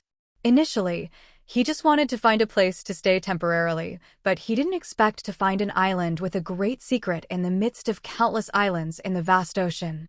After that, Cain could stop at a few other islands for a while to see if he could be so lucky again. However, this could only be considered an attempt. In general, it was very unlikely. Now there are about 20 days left for the final test. With my current strength, even if I don't get first place, I should at least have no problem surviving, Cain said with a smile, relieved from a great burden on his mind. After leaving the nameless island, he had captured a level 40 Tropius. Although its potential was only light green, its strength was formidable. Even though he promised not to involve it in common battles, Cain was confident that, in a critical situation, Tropius would be willing to fight. However, these were uncontrollable factors. The most important thing was the level increase of Slowpoke and Murkrow. In 8 days, Murkrow went from level 26 to 30, completing a 4-level increase, which was a major advancement. After all, the 4 main tribes of the island were made up of bug or grass-type Pokémon. Since Murkrow was a flying type, it had a great type advantage, so its growth was considerable. Although it didn't learn any new basic moves, its power increase wasn't limited to just the moves. For example, its weight training device was now set to the maximum, with a weight of 30 kilograms. If it wanted to increase the weight further, it would have to change equipment. Even the improvement of this single Pokémon would be enough for Cain to surpass the rank of a Team Rocket Grunt and reach the level of a captain, albeit one of the weakest in that category. A captain normally has the authority to have 5 grunts as subordinates, but for now, Cain doesn't have that opportunity. Perhaps he will have to wait until the final test is over. Among Cain's main battle Pokémon, the strongest is still Slowpoke. Now, Slowpoke is at level 32 and has learned the basic moves, Water Pulse and Zen Headbutt. The first is a special water-type move, more powerful than the move Water Gun, while the second is a physical psychic-type move that requires close combat. The Zen Headbutt move has the same power as the move Psyshock, but its effect and form of attack are different. If it weren't for the fact that, among the other Pokémon, Psychic and Water-type moves didn't have as much of an advantage, Slowpoke's level could be even higher. Haunter hasn't leveled up as much as Murkrow, going from level 26 to 29. This is because it needs to stay close to Cain for protection, and it rarely attacks unless necessary. Still, it managed to level up 3 times. One reason is its Poison-type advantage, allowing it to play a more important role. Additionally, after finally absorbing all the toxic gases, Haunter stabilized its potential at a light blue color, becoming Cain's 3rd Pokémon to reach this quality. The large amount of energy contained in the toxic gases was also a key reason for its success in leveling up 3 times. Then there is Miltank, which is primarily used as a support Pokémon. She hasn't participated in many real battles, so her level has only slightly increased, from 23 to 25. However, as a support and healing Pokémon, that level is sufficient. After all, on the Nameless Island, the one who really took care of the Pokémon and helped Cain was Miltank. Sneasel's level also reached 30, and at level 28, it successfully learned the move Beat Up, one of the key moves to defeat Tropius, along with Haunter's Poison. The Beat Up move allows all allied Pokémon to attack simultaneously. The more Pokémon in the team, the more attacks there will be. Thus, Sneasel played a crucial role in defeating Tropius.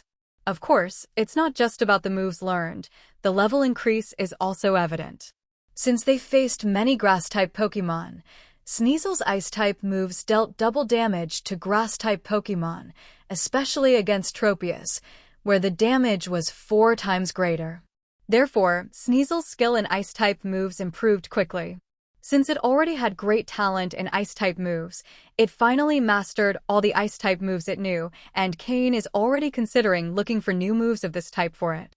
Among all of Cain's Pokémon, the one that has leveled up the most is Skorupi, since it started at a relatively low level, giving it more room to grow. As a bug and poison-type Pokémon, Skorupi had a great advantage against Grass-type Pokémon, so, during the clearing of the Shroomish and Shiftry groups, it fought more than anyone. Of course, Cain didn't let Skorupi fight against wild Pokémon that were too far above its level, and Skorupi isn't stupid. It always chose Pokémon whose level wasn't too far from its own, with a difference of 3 or 4 levels at most, taking advantage of its potential. Additionally, the other Pokémon also supported it strategically, leaving weaker wild Pokémon for it to eliminate. As a result, Skorupi's level quickly increased from 17 to 22, achieving a 5-level increase. However, due to this rapid growth, its self-control has decreased again, and if it doesn't train for an extended period, it may have stability problems in its development. Overall, all of Cain's main Pokémon have experienced great growth in their levels. With his current strength, Cain is no longer the weakest among the Team Rocket captains. After all, not all captains have so many Pokémon with such exceptional qualities. Some captains even have Pokémon with yellow or even dark yellow qualities. The higher the level, the more obvious the difference in qualities. If they were to fight in an unrestricted battle against Cain, he could probably defeat them directly. The combat experience of a quasi-elite trainer and the existence of his system are not mere embellishments. Cain, on the Nameless Island, had obtained a total of 16 medium-sized energy crystals, about the size of a fist, and one slightly smaller, about half a fist, along with a total of 345 small energy crystals of different attributes. Among them were 95 bug-type energy crystals and 66 poison-type ones. These small energy crystals were especially useful for Skorupi, as he had the lowest level at the moment. Cain was sitting on Tropius's back, enjoying the sea breeze whistling around him, feeling lighter and more relaxed. Suddenly, moved by a playful impulse, Cain took out his Gyarados' Pokeball and tossed it straight into the water. A large Pokémon appeared on the ocean's surface. Rahar. Upon surfacing, Gyarados realized he was in the middle of the vast ocean, with no other Pokémon or place to settle around him. Even that human who always frightened him was nowhere in sight, and immediately, his masculine pride flared up again, roaring endlessly. "I see you're feeling quite comfortable, huh?" Gyarados' roar stopped immediately, and his large eyes began to dart around nervously. Just because he was violent by nature didn't mean he was stupid. In an instant, a large shadow enveloped him. Gyarados looked up and saw a figure blocking the sun.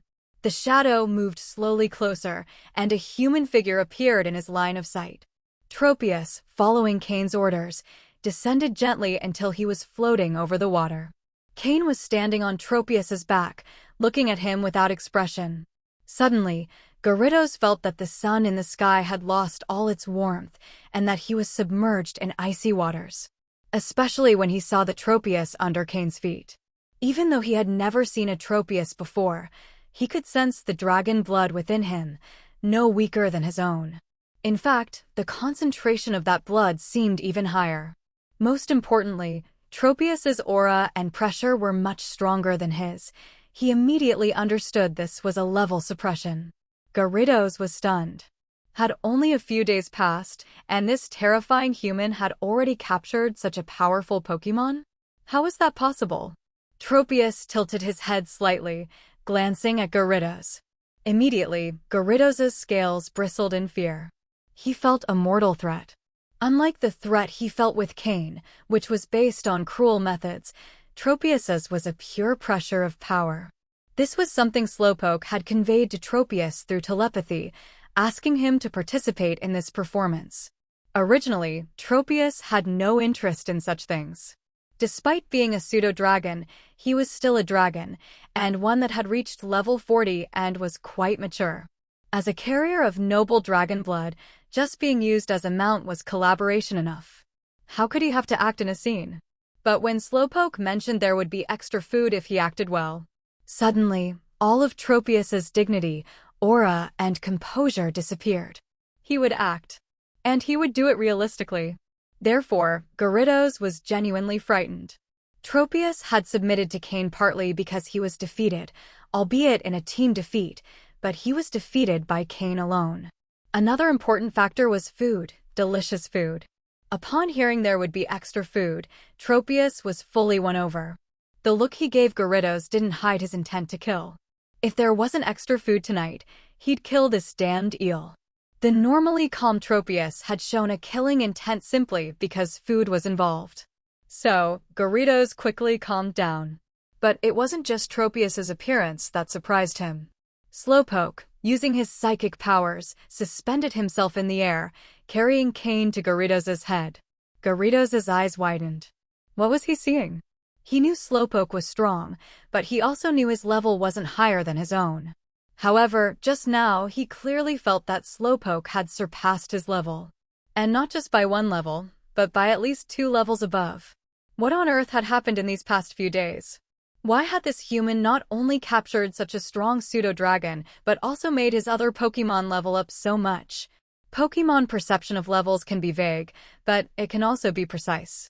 They can clearly sense if the opponent's level is higher or lower than theirs, and how their power compares at that level. Even though it's a vague perception, it's generally quite accurate. If the level is higher, it really is higher. But they can't say exactly how many levels. They don't have a clear standard for level divisions. It all depends on the feeling. Gyarados could feel that Slowpoke had surpassed his level. If they fought one-on-one, he probably wouldn't be a match. No, he definitely wouldn't be a match. Now he began to feel lucky he hadn't tried to escape, as with this human's way of doing things, he'd probably have lost his tail. Garridos now looked at the person and Pokémon standing on his head with much more affection.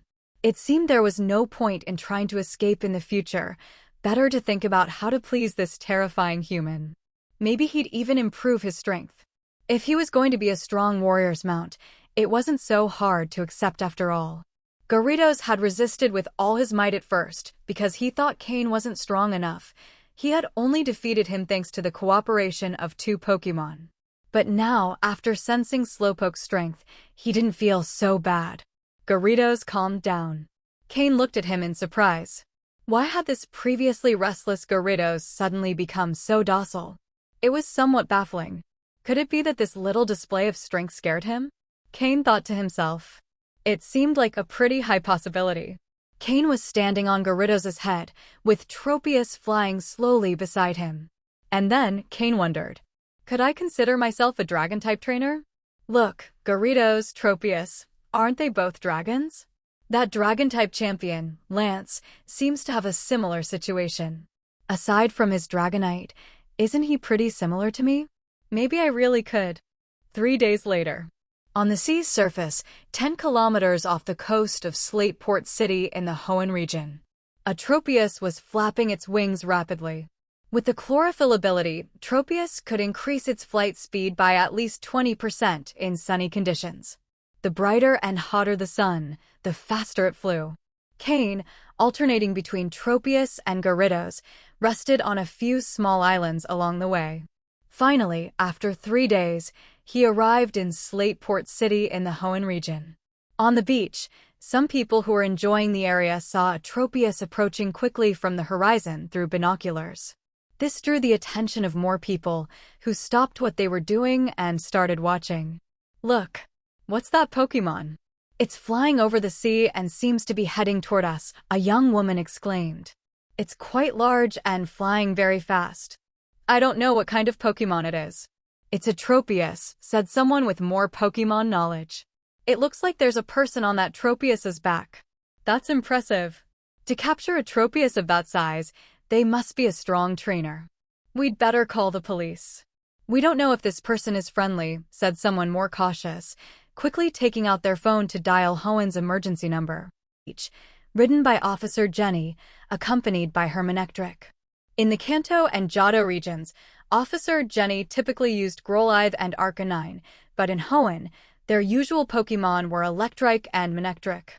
Who called the police? Asked Officer Jenny, frowning as she walked across the sand in her boots. If there wasn't a real emergency, making false calls could have serious consequences. I did, Officer Jenny. Look, there's a Tropius flying toward us over the sea, responded a middle-aged man, raising his hand. He was familiar with Officer Jenny, and although she looked serious, he knew she was kind. Hearing this, Officer Jenny looked out at the sea and saw a small black dot getting bigger. Without a telescope, it would have been hard to notice. She used her special binoculars and clearly saw the Tropius flying quickly over the sea, along with a human on its back. She couldn't quite make out their face. Officer Jenny's binoculars were military-grade and could estimate the size and speed of objects. When she saw the size and flight speed of the Tropius, her expression shifted slightly. It was a very powerful Tropius. If this person didn't have good intentions, she wasn't sure she could stop them on her own. She took her communicator and requested backup from nearby officers. When the crowd saw Officer Jenny calling for reinforcements, everyone was surprised. Did even she need help? People began to step back a little, but instead of leaving, more people gathered, forming a semicircle.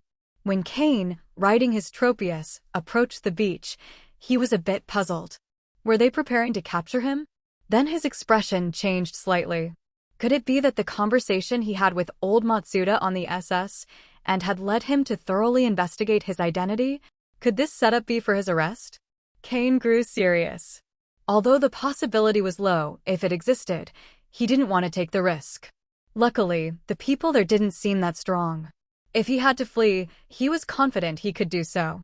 After 3 days under the sun, Cain looked a bit disheveled. He also hadn't showered or changed clothes in a while, so he looked similar to a beggar. However, it was still clear he was wearing a league trainer's uniform. Noticing this, Officer Jenny didn't call for further reinforcements. She simply ordered her officers to disperse the crowd and clear an area of the beach. Although the crowd stepped back a bit, more people kept arriving, forming a semicircle. Tropius's speed was high, and he soon landed on the beach. The palm leaves of his wings stirred up the sand. Cain patted Tropius's neck, indicating for him to land. After several days together, Tropius had been won over by Cain's roasted meat. Not only the meat, but also the poke blocks, filled with nutrients and flavor, had become his new favorite food. Even though they were mid-level poke blocks, to Tropius, who had never tried them before, they were a delicacy. Sensing Cain's order, Tropius obediently landed. Everyone could see Cain and Slowpoke. Slowpoke used telekinesis to help Cain down from Tropius's back. Cain took out some poke blocks from his pocket, gave them to Tropius, and patted his head as a gesture of thanks. After doing this, he looked at Officer Jenny. "Officer Jenny, is there a problem?" he asked, his voice a bit hoarse from being at sea for so long. Noticing Cain's uniform, Officer Jenny relaxed a bit. Giving a polite bow, she said, "Hello, trainer. Due to regulations, I need to see your league ID." Cain took out his league ID card and handed it to her. Officer Jenny scanned it, and all of Cain's data appeared on the screen. Even his past activities were recorded in detail, including his involvement in the Garridos Beach incident in Vermilion City, where he helped local police calm down the rampaging Garridos. After reviewing the details, Officer Jenny's face turned more serious. Noticing her expression, Cain also grew alert, moving his hand to his waist. Could it be they had really discovered his true identity? Just as Cain began to focus, Officer Jenny stood firm and saluted him. In a strong voice, she declared, "Thank you, Cain, for your outstanding contribution in Vermilion City. Thank you for your brave fight against the enemies on the SS and saving countless lives. On behalf of all officers in Slayport City, I express our deepest gratitude." After she spoke, the officers behind Officer Jenny also stood firm and saluted Cain with serious expressions. The spectators watching began to murmur among themselves, dropping their expectant attitude. Although Matsuda had blocked information about Cain, news of what happened on the SS and had already spread across all League regions. Although specific details of Cain's actions weren't recorded, his identity card had a note stating, "Made a significant contribution on the SS and, if encountered, immediately notify the following number, XXXXXX." After saluting, Officer Jenny took out a special league communicator, entered the number, and sent a message indicating Cain's presence in Slayport City. She thought that would conclude her task, but the response arrived almost immediately. "Keep Cain in Slayport City. This is an order." And after that, there were no further details. Officer Jenny smiled resignedly. Since the person on the other end ordered her to keep Cain in the city, she really had no choice, especially because that person's league rank was several levels above hers. Could this be someone from the higher ranks of the league? She thought to herself. Looking up, she saw Cain watching her with a curious expression. Jenny felt a bit uncomfortable, unsure of how to explain herself. "Is it true that someone asked you to notify them the moment you saw me?" Cain asked with a smile. The truth was, in his current state, Cain's smile wasn't exactly pleasant. However, Officer Jenny wasn't swayed by his appearance and nodded. "Yes, that's correct. I'm sorry, but that's what the last line of your identity card said." "I understand. Well, can I go now?" "Don't worry, I won't leave Slayport City, but you can see the state I'm in," Cain said, gesturing to his disheveled appearance. "Oh, of course, go ahead, Cain," Officer Jenny replied, stepping aside to let him pass. The other officers did the same, creating a path for Cain to move forward.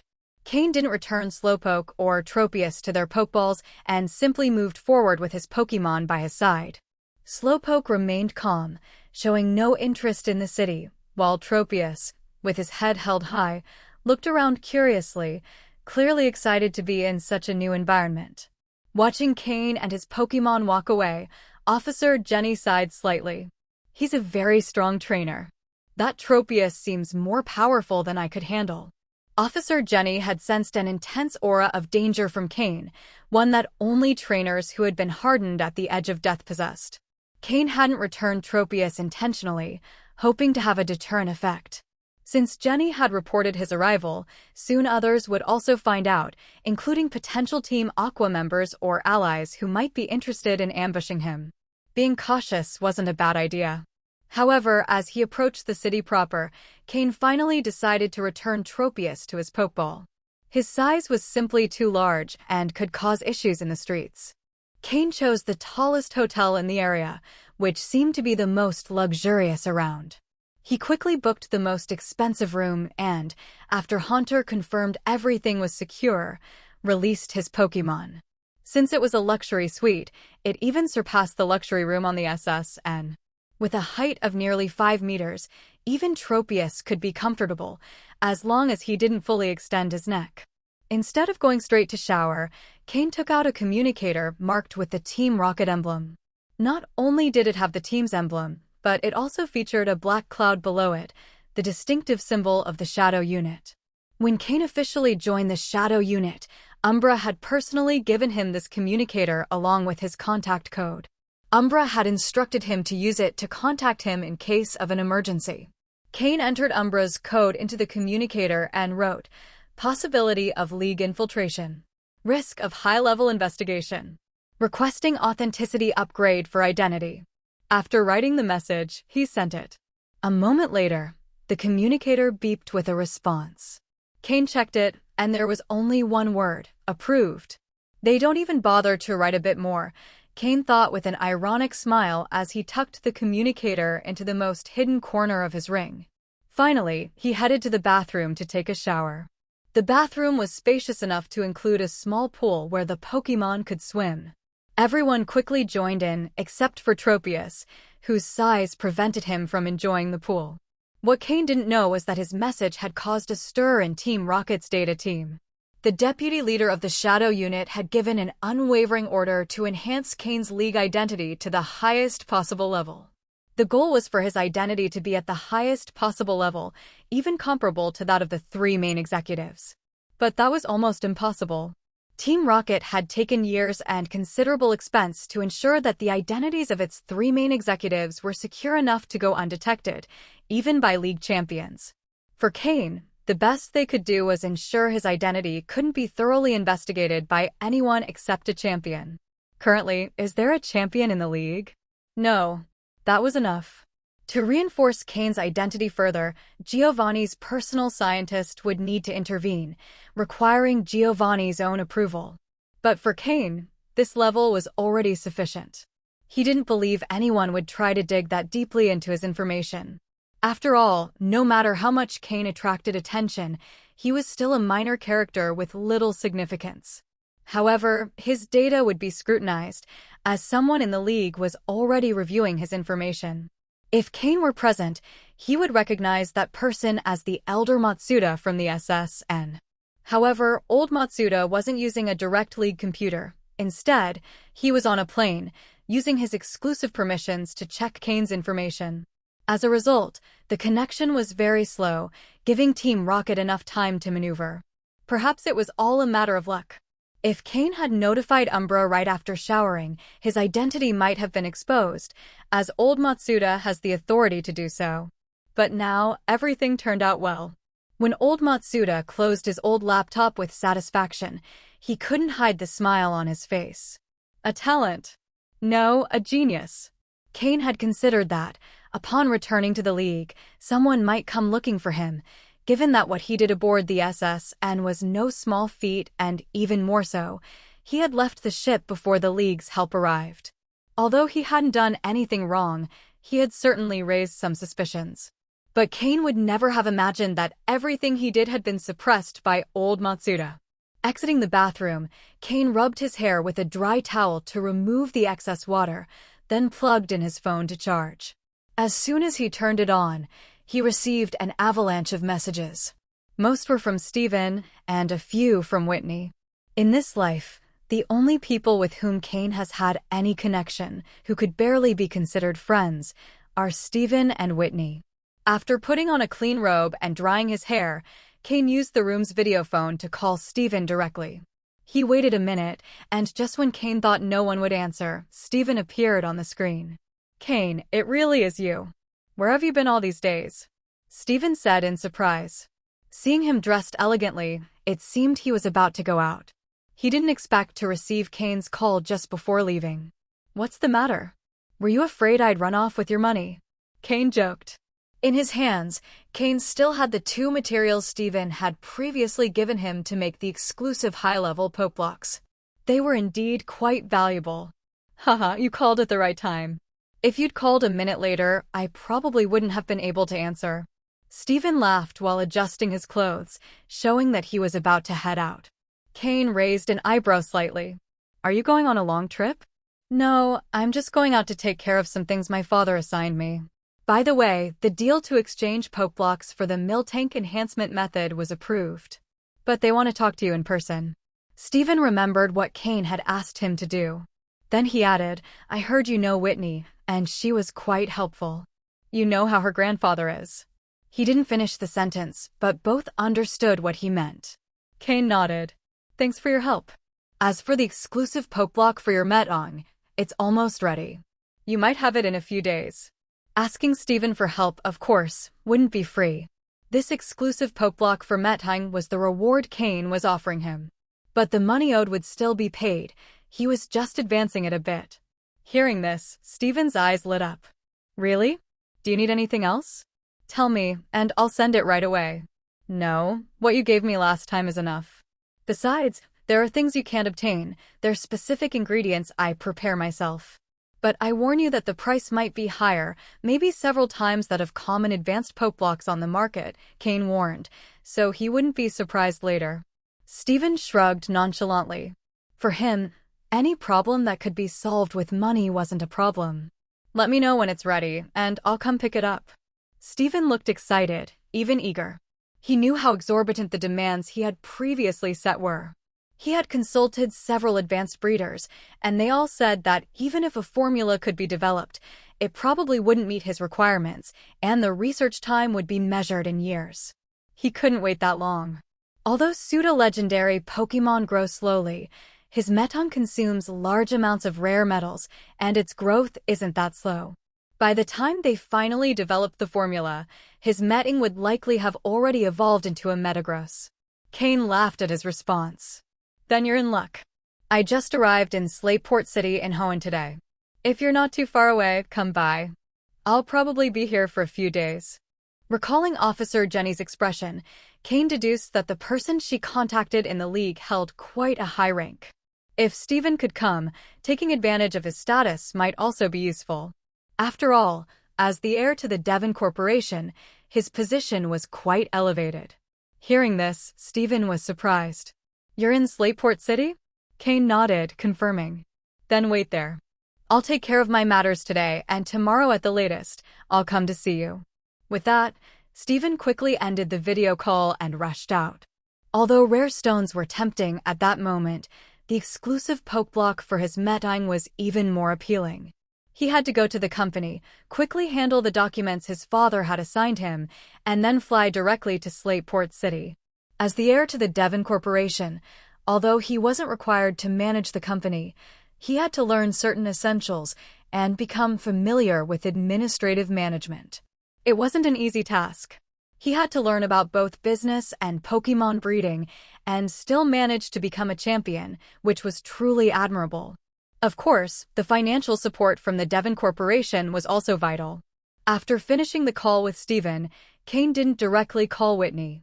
Wearing his robe, he had no problem speaking with Steven since they were both men, but with Whitney, it was different.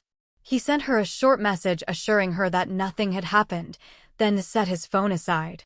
From Cain's perspective, Whitney no longer held much value. As friends, it was enough to notify her briefly.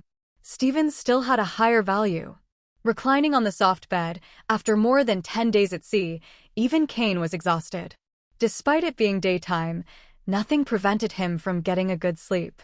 He planned to use the time to prepare the Poke blocks for Steven, as some of his own Pokémon were also about to run out.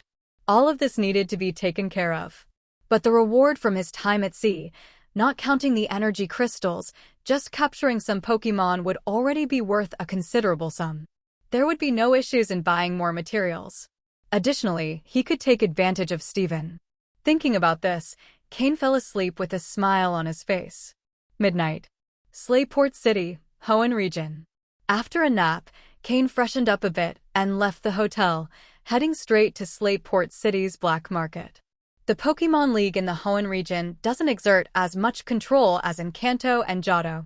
Because of this, although Slayport City's black market isn't explicitly within the city, it's practically the same.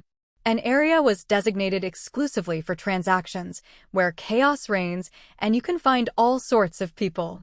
Team Rocket, which dominates underground organizations in Kanto and Johto, has barely managed to gain a presence in Slayport City's black market. They've only opened a small shop to have a minimal involvement in underground business. The fear of Team Rocket has led Hoenn's underground organizations to constantly clash with each other, but when external forces try to intervene, they all unite against the enemy. That's why, so far, Team Rocket hasn't been able to fully enter the Hoenn region. This is one of the main reasons why the Trial Island was activated. Team Rocket has very little influence outside Kanto and Johto. Although the League doesn't exert strong control in these areas, it still has more power than Team Rocket. If things continue like this, the gap between Team Rocket's strength and the League's will only widen. At the very least, the Champion and Elite Four positions in each region have always been there, showing respect for the League. Cain entered the black market and headed straight to the Hunter Guild's headquarters. This organization has its main base in Kanto and Johto and is supported by Team Rocket, making it a considerable force. However, unlike Team Rocket's aggressive approach, the Hunter Guild, with its more relaxed style, was quickly accepted by local organizations, allowing them to establish a branch in Slayport City's black market. After all, the Hunter Guild doesn't seek to dominate or occupy territories. Its sole purpose is to buy and sell Pokémon. Many members of underground organizations capture Pokémon to sell them, and one of the best buyers is the Hunter Guild. So, although the Hunter Guild is affiliated with Team Rocket, its business continues to thrive in Slayport City.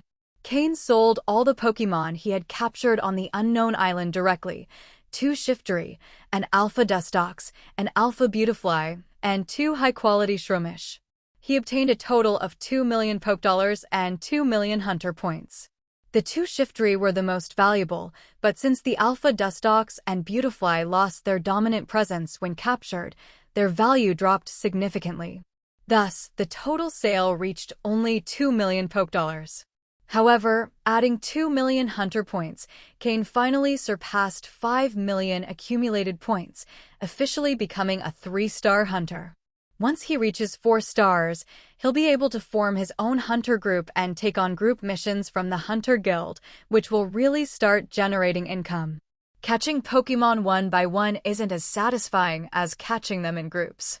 However, becoming a 4-star hunter is 10 times harder than 3 stars. Cain still has a lot of work ahead. Luckily, his current resources are sufficient for now, so there's no rush. He can take his time. With the newly acquired 2 million Pokédollars, Cain now has a total of 5.2 million Pokédollars. Just the incident with Takayuki Imamura on the SS and brought him $1 million in profits. After leaving the Hunter Guild, Cain headed to a Pokémon item shop run by an underground organization in Slayport City to buy the most important and valuable ingredients for the advanced Pokeblocks his Pokémon needed. The previous Pokeblocks had almost been completely consumed, and if he wanted to maintain his Pokémon's growth pace, the materials he bought this time should be more valuable than the previous ones. Additionally, Haunter's poison gas had already been fully absorbed. If he wanted to continue developing his poison-type affinity, he couldn't do without materials rich in poison-type energy. Upon leaving the Pokémon item shop, Cain's credit card was practically empty. The items he bought this time were of higher quality and quantity. Just the materials for the Pokeblocks cost 3 million Pokédollars. Of course, Cain also bought the necessary items for Steven's meeting. However, most of the purchases were for his own Pokémon. Once he completes the production, he won't have to worry about Pokeblocks for at least the next 2 months.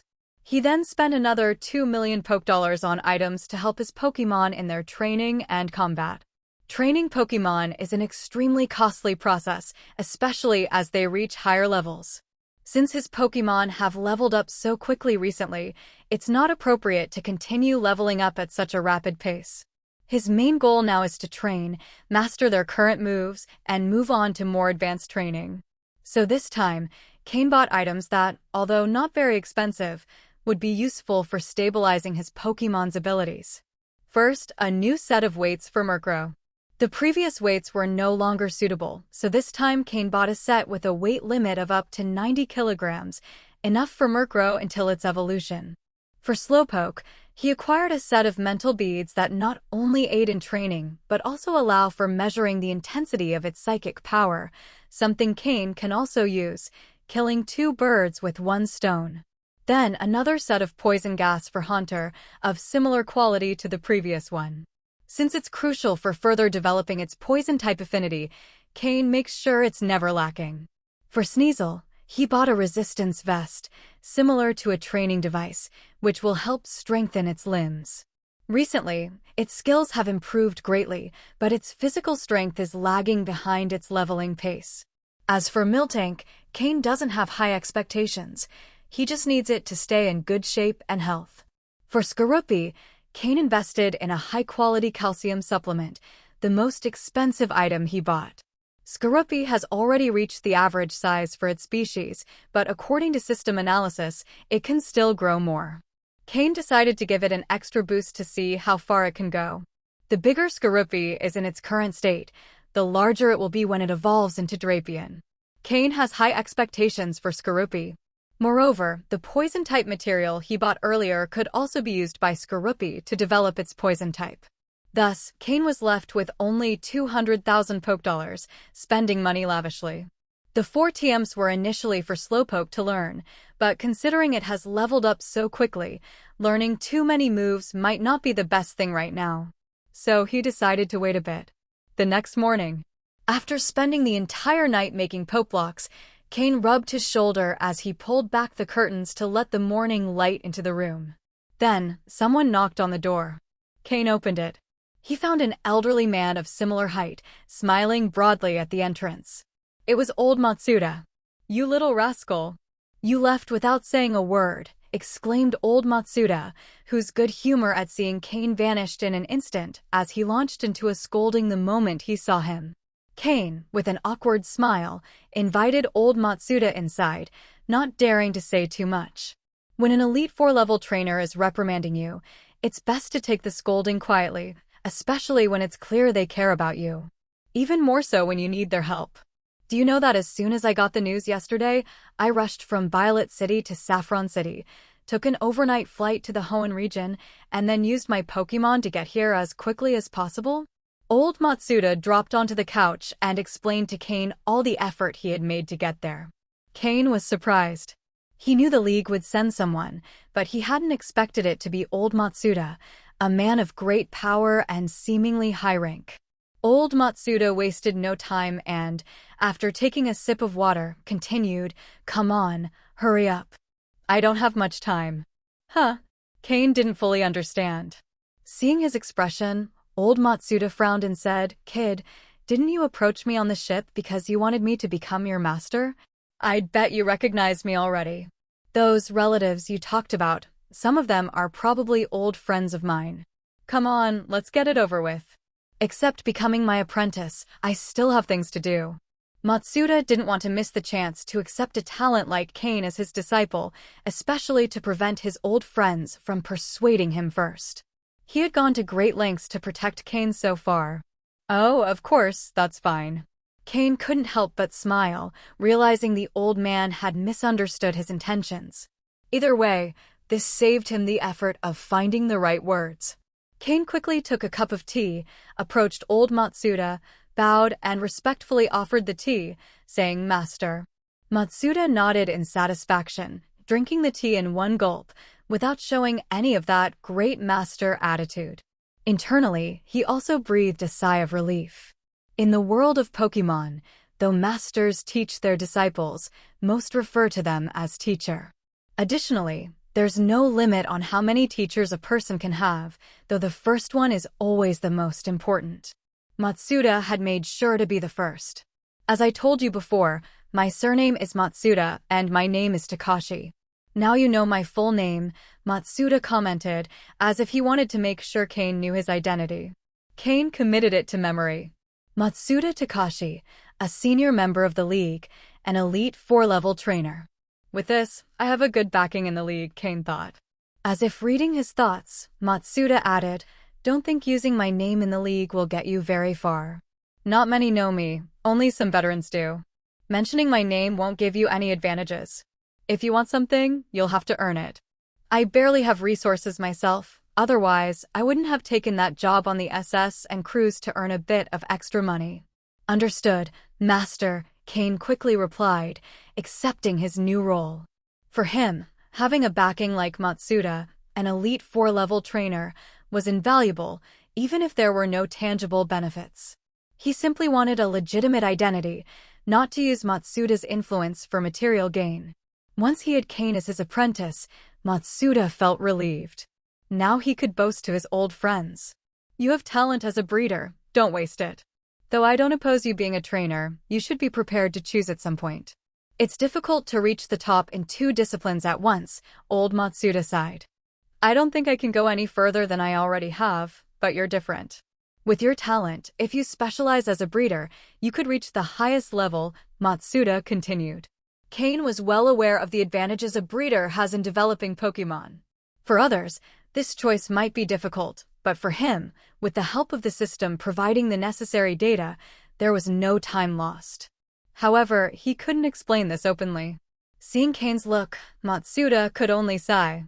He knew that young people always want to challenge the limits, convinced that what others can't achieve, they will. He himself had thought that way when he was young.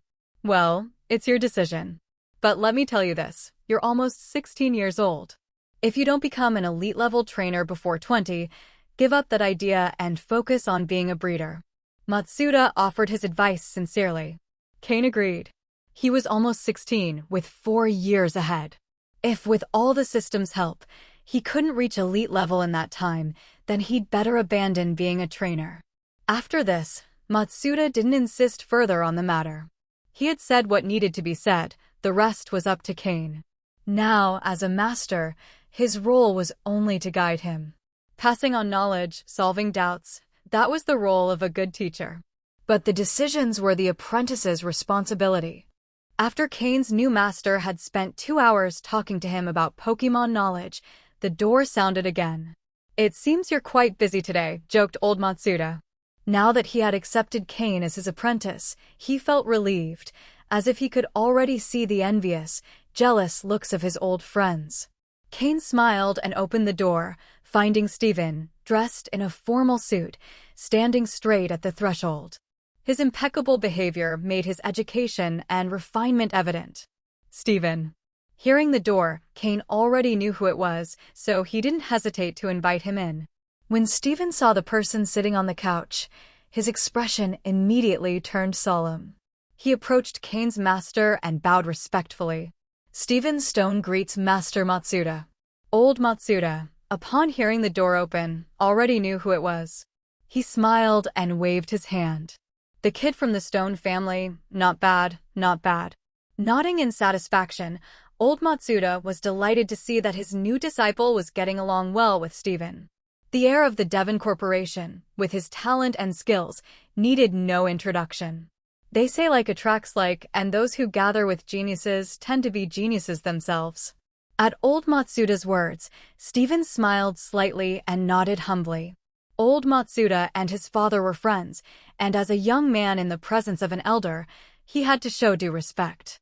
Besides, old Matsuda wasn't just a powerful elite 4-level trainer, but also a distinguished breeder. Either title commanded respect.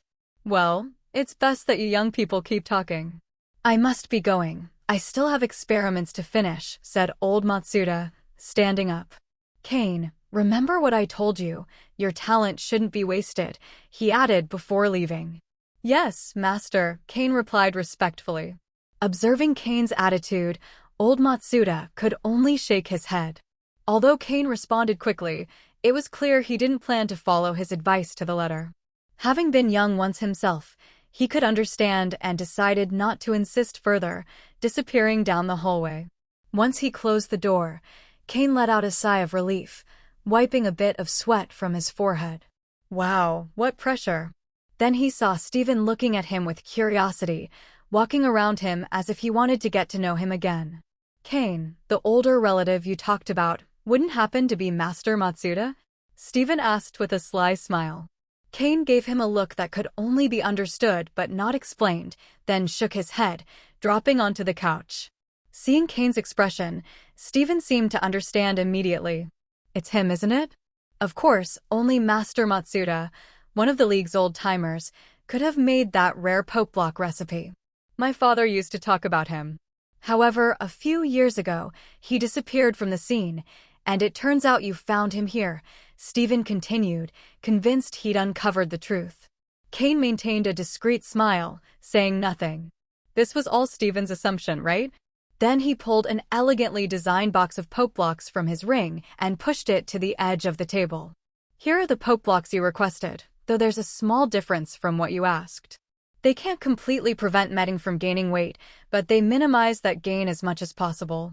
Additionally, all the nutrients necessary for its growth are fully covered, and the effect might even be better. Cain felt a bit pained.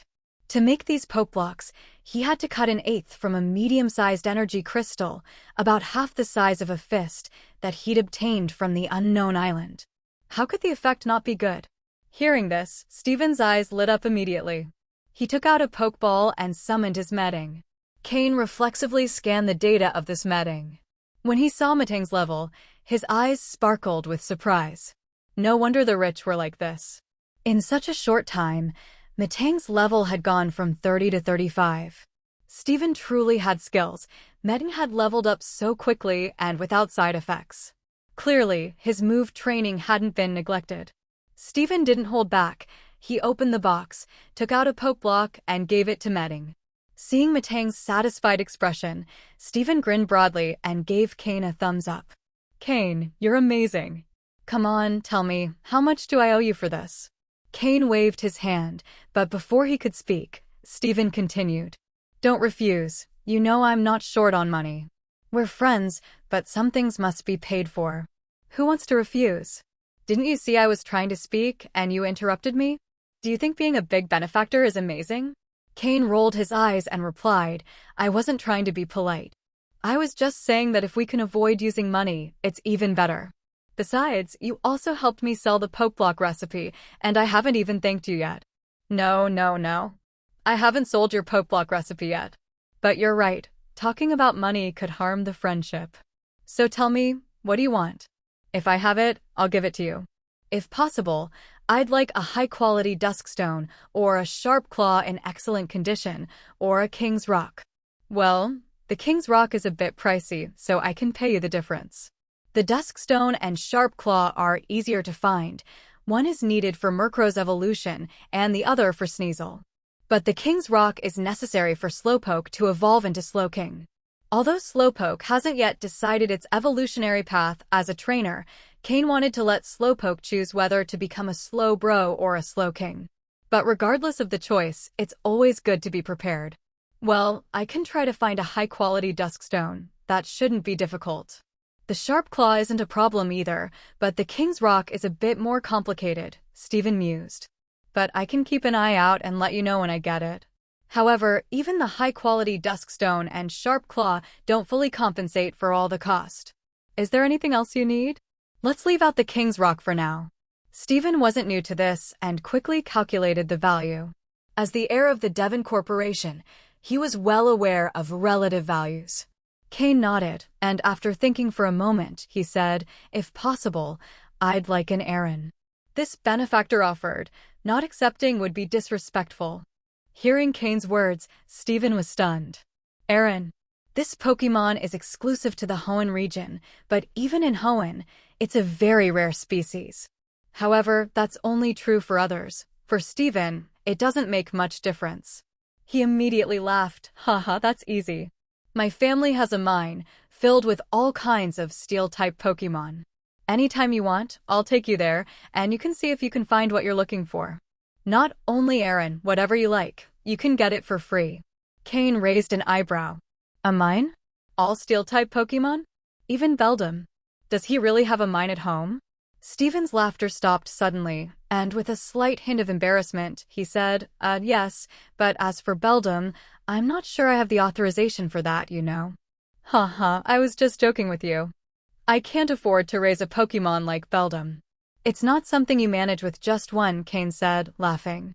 He just wanted to tease Steven, not really intending to ask. But who would have thought that Steven would take him seriously?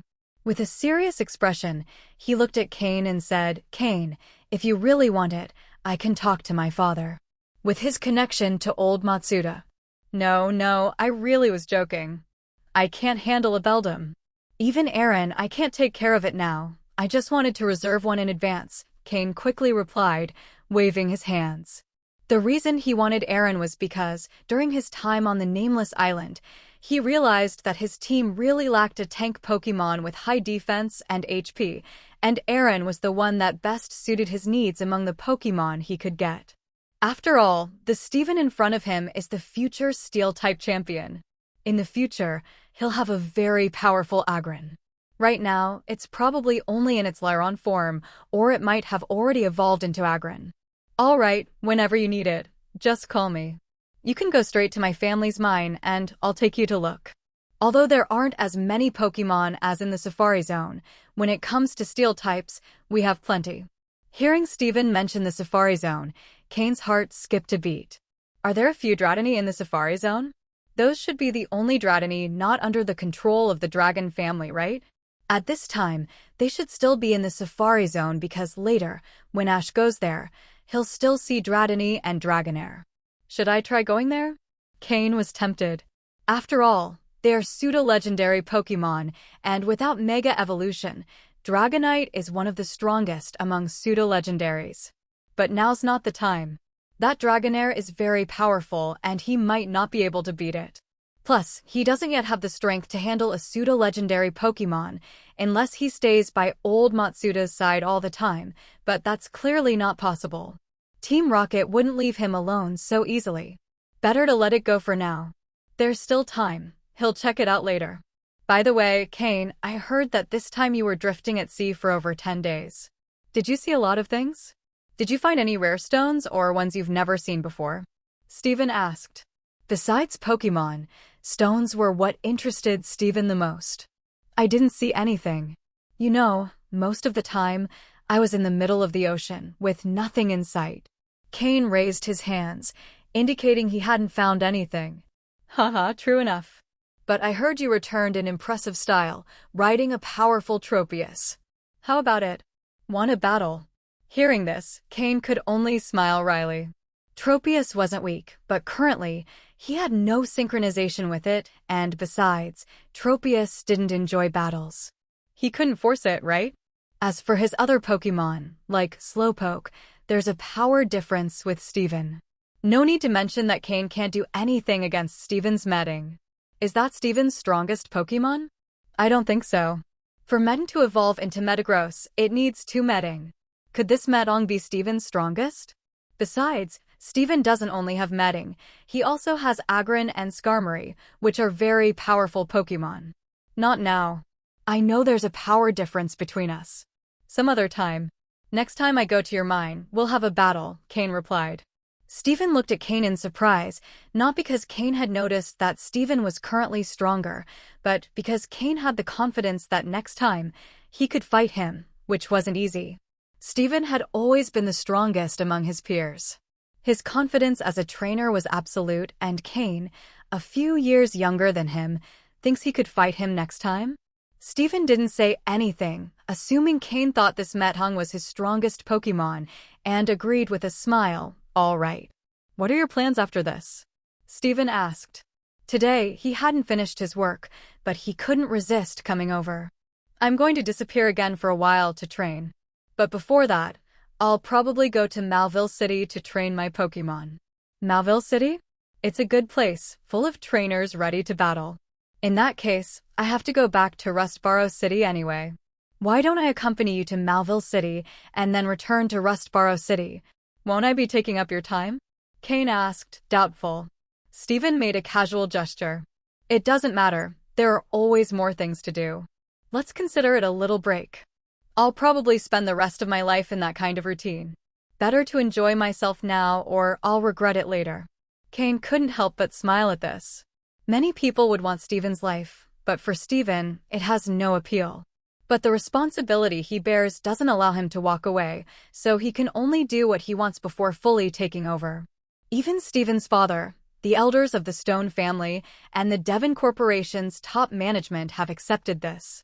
Because, in their view, Stephen is an exceptional heir. Even in his spare time, he's managed to become an outstanding trainer, and he's never neglected the studies necessary for company matters. The term genius couldn't be more appropriate. Compared to Stephen, Cain really isn't that close. Only, with his advantages, Cain not only possesses the experience of a quasi-elite trainer, but also an incredibly powerful system. So it seems Cain is more or less equal to Stephen. In the afternoon, above Route 110, the road from Slateport City to Malville City, a Tropius and a Skarmory flew openly in the sky. They were Cain and Stephen, who had agreed to go to Malville City together. Originally, Stephen had planned to ride on Cain's Tropius. After all, until now, Stephen had never ridden a Tropius. Although Tropius is a Pokémon from the Hoenn region, it's not common and is only found in coastal areas. But Stephen, a rock lover, often ventured into mountains and forests, so he rarely saw a Tropius. Even when he did, he had no interest in capturing it since his true love was Steel-type Pokémon. This time, however, he was curious to try it, and Cain agreed.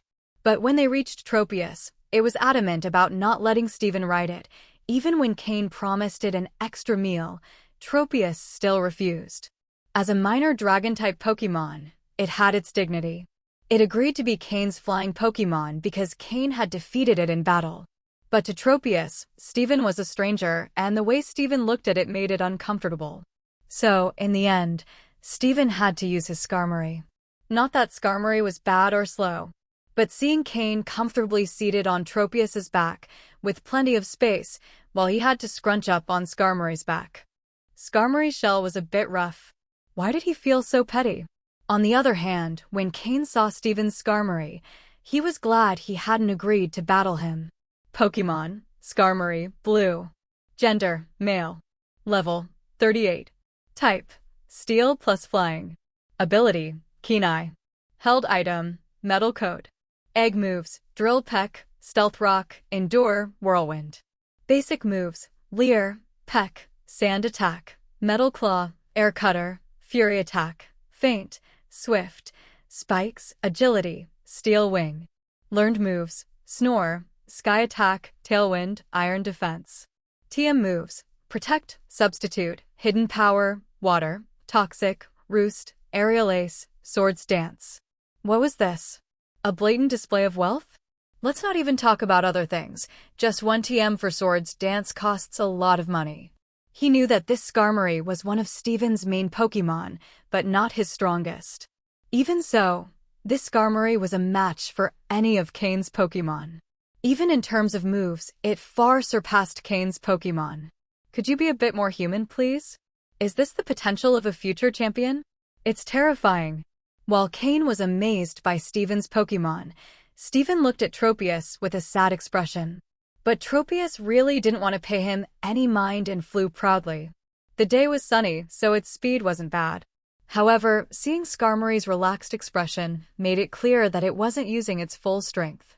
Skarmory, with all the weight of its armor, could still fly freely, proving that its daily training was no joke. Plus, it was carrying a metal coat as a held item, making it even heavier. Cain was already regretting mentioning that he wanted to battle Stephen next time they met. Wouldn't it be a massacre? It seemed that if he really wanted to have an equal conversation with Stephen in terms of power, he couldn't avoid training his Pokémon. At the same time, Cain already had a plan to improve his Pokémon's moves. When he was on the unknown island, he had the system analyze how to use the medium-sized energy crystals he had obtained more efficiently and without side effects. Before reaching Slateport City, He already had the results. But he hadn't had a chance to apply them yet, since he'd been away this whole time. Once in Malville City, Cain would begin testing ways to improve his Pokémon's moves. In addition, the method for improving Miltank's quality had already been negotiated with the Miltank Ranch. All that was left was to finalize the deal in person. Now, improving Miltank's quality didn't significantly impact her overall battle ability. After all, Miltank was designed to be a healer and support Pokémon. Cain and Steven, each riding on their Pokémon, chatted as they flew toward Malville City. Steven admired Cain's knowledge. Although his strength wasn't much, he was younger than him and didn't have the same resources. So Steven considered Cain truly strong not in terms of power, but in knowledge. Cain, on the other hand, admired Steven's wealth, that ever-present yet subtle wealth. Although Steven was refined, with the attitude of a noble, and had no intention of showing off, each of his words carried an air of wealth. For instance, when Cain asked, "What materials do you use to feed your Pokémon?" Cain referred to things like poisonous gas for Haunter, not counting poke blocks.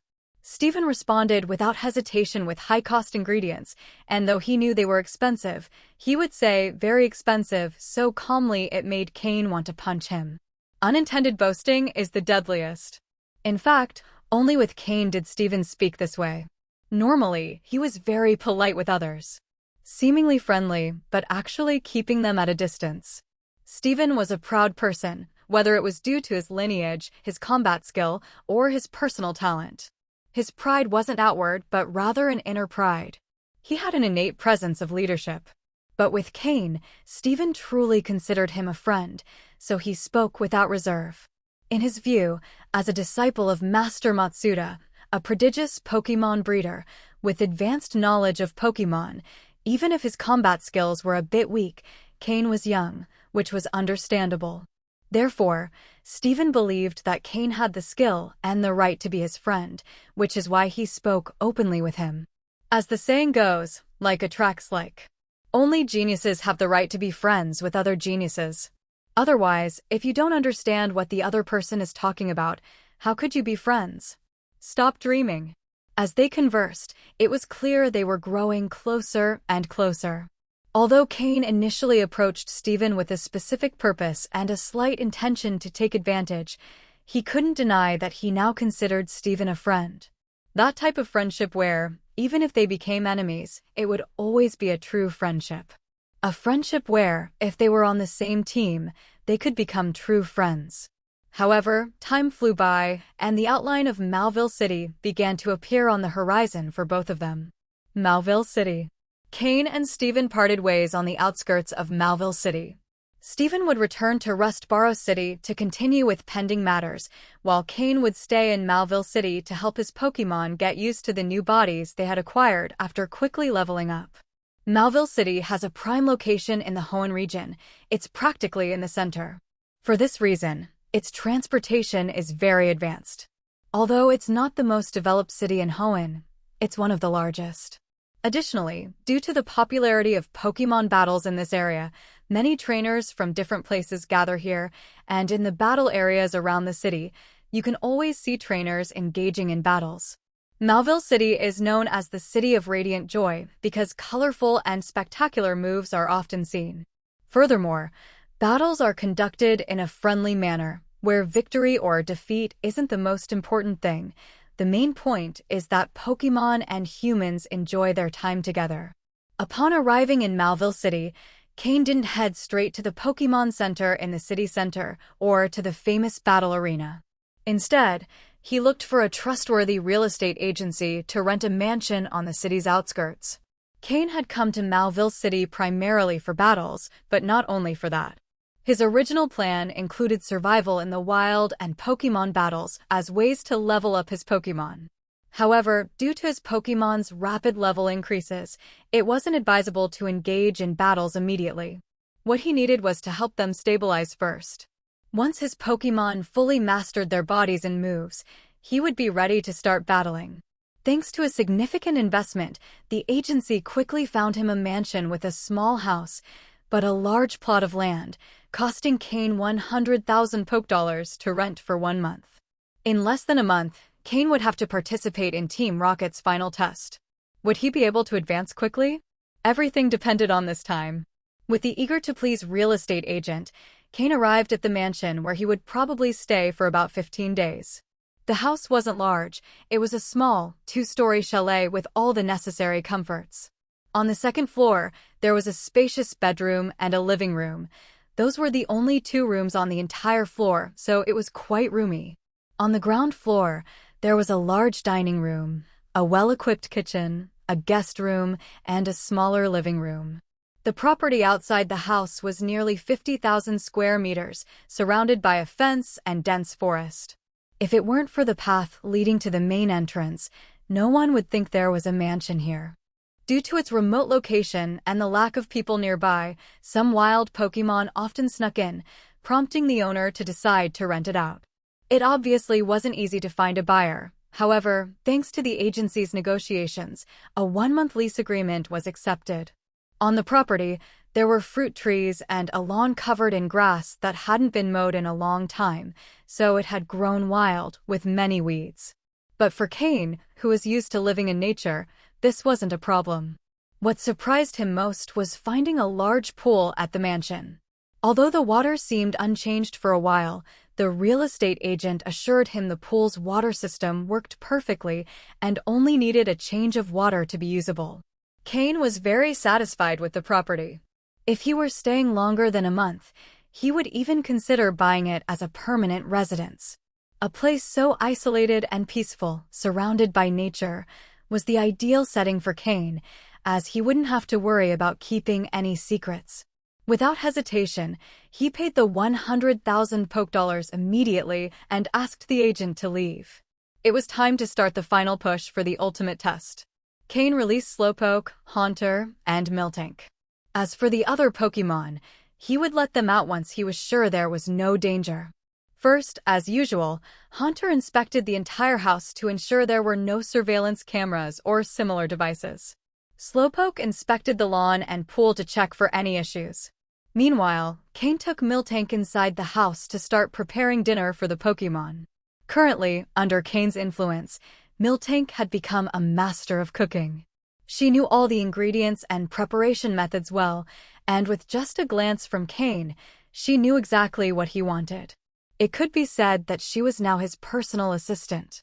When Haunter and Slowpoke confirmed that the mansion was in perfect condition and the environment was safe, Cain released all his Pokémon except for Mook. He even let out Fiero, who had been in his Pokeball for a long time. With such a large mansion, it would be ideal to have more Pokémon helping to maintain it. The interior of the house didn't have much dust, suggesting that someone regularly cleaned it, but the outside was a mess. Murkrow was equipped with a new training device and, along with Sneasel, took on the task of clearing all the grass in the yard, ensuring it was at the same height. This task would also serve as part of their training. Slowpoke and Gyarados were assigned to clean the pool, a job that required quick water draining and cleaning of algae and debris. Initially, Gyarados was a bit reluctant, but one look from Cain made it instantly obedient. Haunter used its poisonous energy to break down any unwanted materials, like plastic containers and trash bags, without damaging the grass or soil. Skorupi was equipped with the training device that Murkrow previously had, and it was tasked with climbing trees and trimming branches, ensuring all the trees looked uniform. It had to control its strength to avoid breaking branches or damaging trees. Cain released Fiero to keep watch around the mansion and alert him of any dangerous Pokémon or suspicious people. For the next few days, Fiero would act as the mansion's guardian, patrolling from the sky. Tropius, once released, lay lazily on the mansion's lawn to rest. It had flown for 3 days straight and nearly a full day without rest and was tired. It had gone out looking for something tasty to eat, but barely had a bite and instead ended up flying endlessly. When the sun had fully set, the Pokémon had almost finished cleaning the entire mansion. The once messy lawn was now neatly even, nearly the same height throughout. The pool water had been completely changed, now so clear that the bottom was visible without any impurities. Cain also took out several small energy crystals, crushed them, and sprinkled them into the pool, giving the water a slight energy pulse. Seeing this, Gyarados jumped directly into the water with no intention of coming out. The trash that couldn't decompose had also been dissolved by Haunter. Although this affected the soil a bit, Haunter absorbed the toxins in time. As for Skorupi, the mansion's fruit trees now looked really good, though the fruits that had been on the trees had completely disappeared. Cain didn't mind this. They were just regular fruits, and even if they were berries, to him, they weren't very different from normal fruits. With Miltank's help, Cain prepared a very hearty dinner. They didn't eat inside the house, but instead set the table in the garden. Of course, the amount of food wasn't enough for a single Pokémon like Tropius. So grilling meat outside became inevitable. This time, Cain brought out his secret weapon, using a large barbecue grill that came with the house and roasted an entire lamb. If that wasn't enough, they would have to use Pokeblocks as a substitute. While the Pokémon enjoyed a big dinner, Cain ate less in comparison. Once he felt full, he sat aside to reflect. The time left for Team Rocket's final test was short, and he needed to organize a reasonable plan for his Pokémon in these last few days. First, after leveling up, each Pokémon needed to fully master their strength before participating in any battles. For Cain, leveling up was secondary at this point. When dinner ended, Cain gathered his Pokémon. Murkrow, Slowpoke, and Haunter have been with me since the beginning. They know that I have a mission I must complete. If I fail, it could mean death, Cain said as he looked at his Pokémon. For Cain, the idea of death had become simpler. He feared death, but he wasn't afraid of it. It was a contradiction in his mind. Yadin, Kra, Kakik, Slowpoke, Murkrow, and Haunter nodded. They had left with Cain from the trial island, so they knew he had to return to that island for the final test. Now, they were full of confidence. Their current power was much greater compared to when they left the island. Seeing their enthusiastic expressions, while the other Pokémon looked worried, Cain smiled and said, "Don't worry. With our current power, even if we don't win in the final test, at least we should be able to protect ourselves." Even if he failed, with his status in the Shadow Unit, Umbra would probably protect him. But relying on others for his safety made him very uncomfortable. Not being able to control his fate was a sign of a lack of strength. If Cain had the power of a quasi-elite trainer, or even an elite level one, he would at least have the chance to escape someone like Umbra, who was at an intermediate elite level. Ultimately, it all came down to a lack of power. The other Pokémon had never heard Cain talk about his past. This was the first time he mentioned his experiences before capturing them. He didn't give too many details, only explaining in general terms the possible situations they might face in the future and how they should act to stay safe. The Pokémon, who seemed to have an inflated sense of confidence after leveling up, were calmed by Cain's words. Having confidence isn't bad, but arrogance is always a problem. After explaining the situation, Cain could see the resolve and desire in his Pokémon's eyes, which left him very satisfied.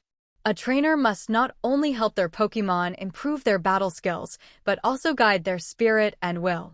A Pokémon reflects its trainer. This is part of the mental development of Pokémon. Cain, smiling, led his Pokémon to the room on the upper floor. They were all already used to sleeping together, waking up together, and fighting together. As for Tropius and Gyarados, due to their size, they couldn't go upstairs, so they slept in the garden. However, Gyarados had no problem with this. The water in the pool, though of a different type of energy, made him feel more comfortable than the sea. As for Tropius, after eating and drinking, he had no objections either. Cain assigned him a new task, to keep watch over the place. If any suspicious person or unknown Pokémon approached, he should attack without hesitation. To motivate him, Cain promised many food rewards.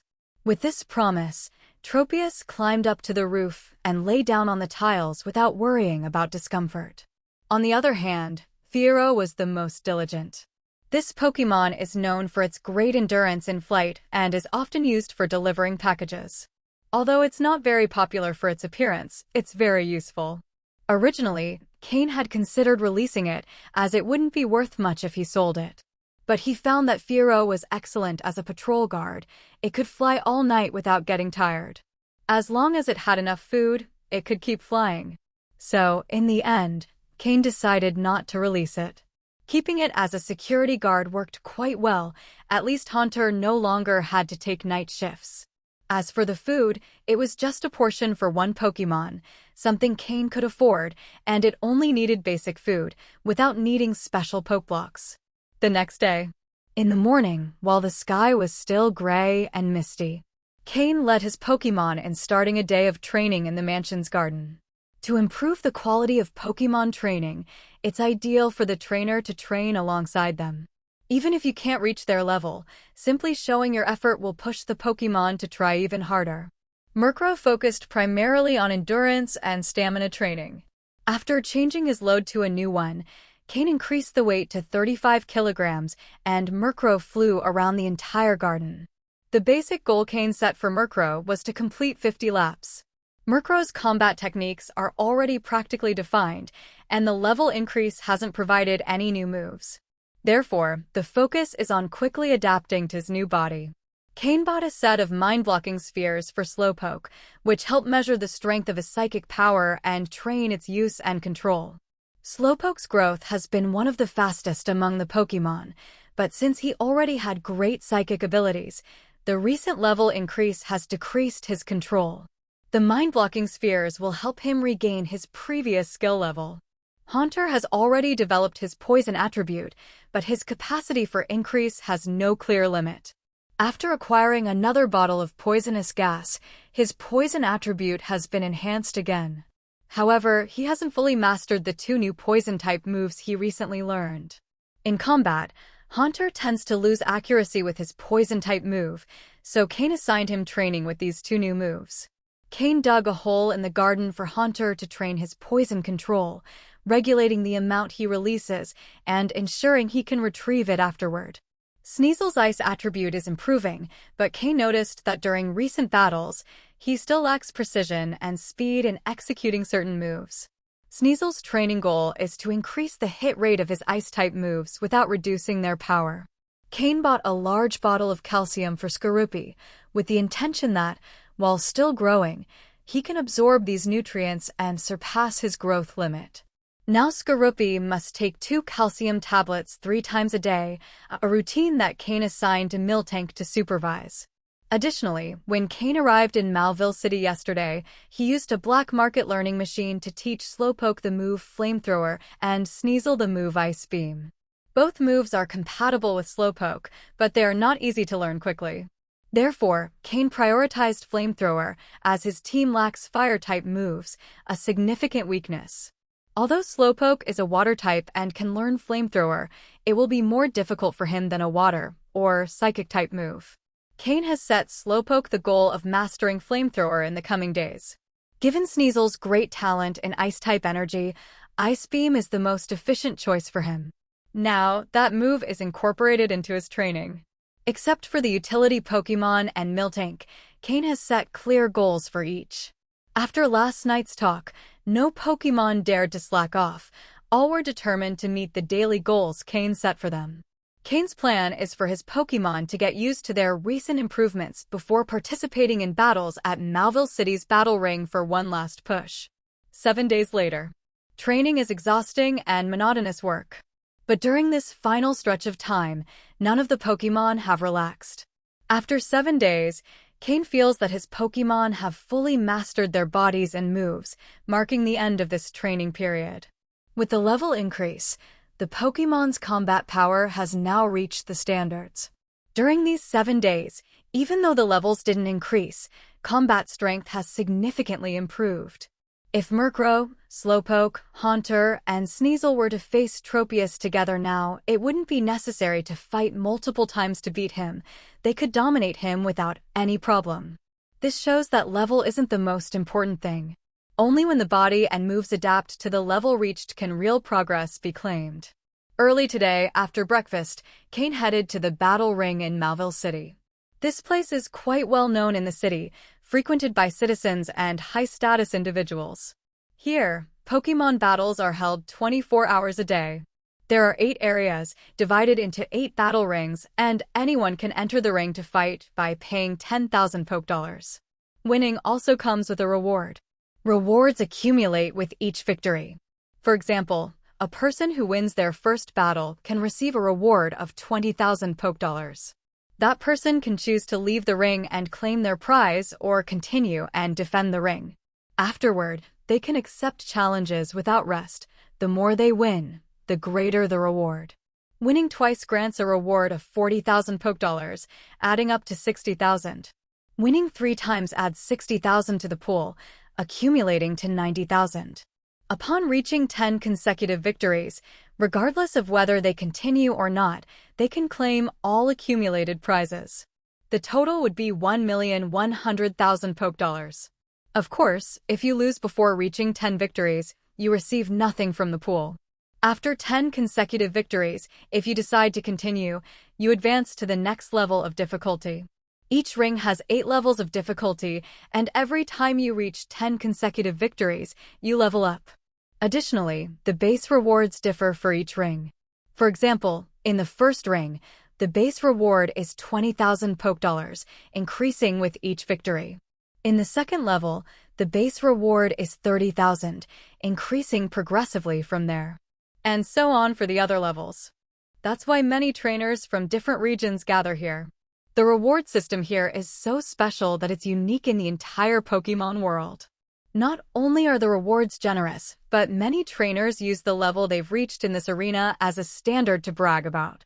Maybe it's not as evident elsewhere, but in Malville City, many trainers, when meeting friends, will say, "Today I reached level such and such in the arena, and after winning several rounds, I was finally defeated."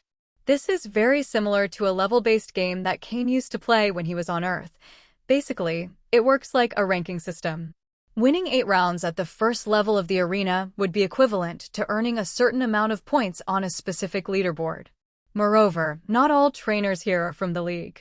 Many of them belong to underground organizations or other groups. Although the tournament rules follow those established by the league, where the battle ends when a Pokémon can no longer fight, occasionally, some Pokémon end up dead in battle. After all, moves don't differentiate between targets. Injuries and death are inevitable. But for some spectators, this is extremely bloody and exciting, so many come to watch the battles as a way to relax after work.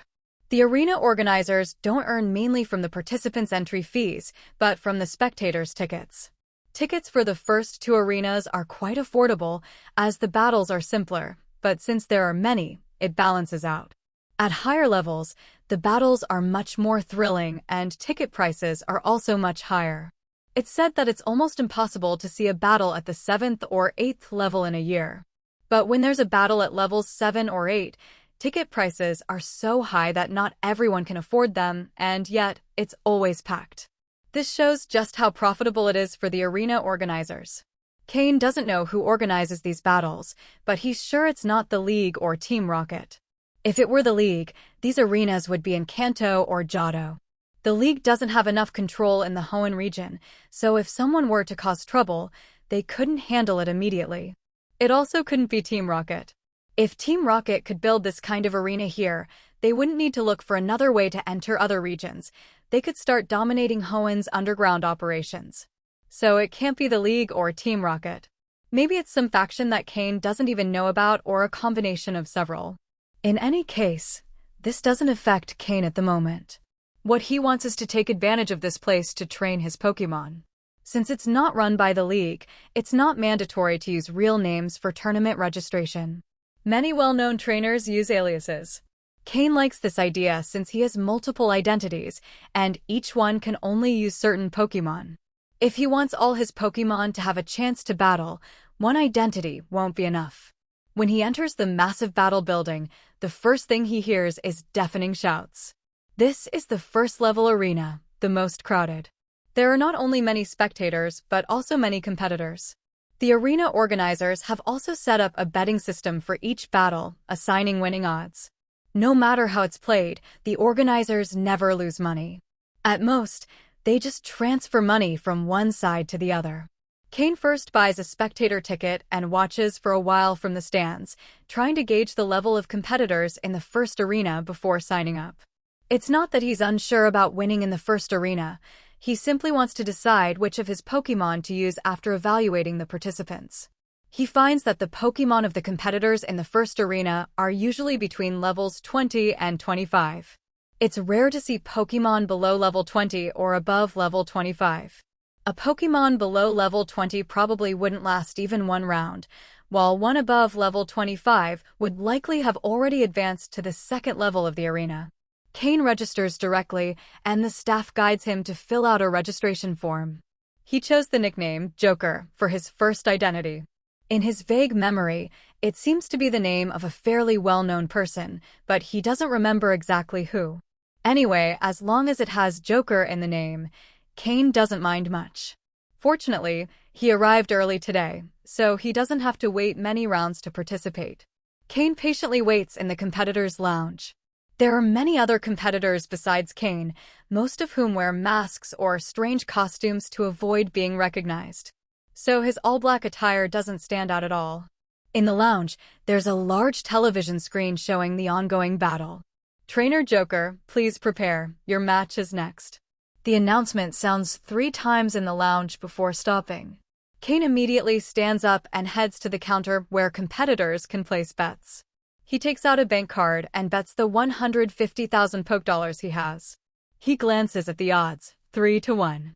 The other competitor has already won 3 consecutive times, while Cain is a complete unknown, so the organizers estimate his chances of winning at less than 30%. The maximum bet in the first arena is 200,000 Poké Dollars, and Cain's 150,000 is already a considerable sum. The staff look at him in surprise. Few have that much confidence in themselves, and they quickly record the information. There's a betting limit at each level of the arena. If 2 competitors agreed to make a massive bet, the organizers would lose a lot of money. Of course, the organizers wouldn't allow this to happen.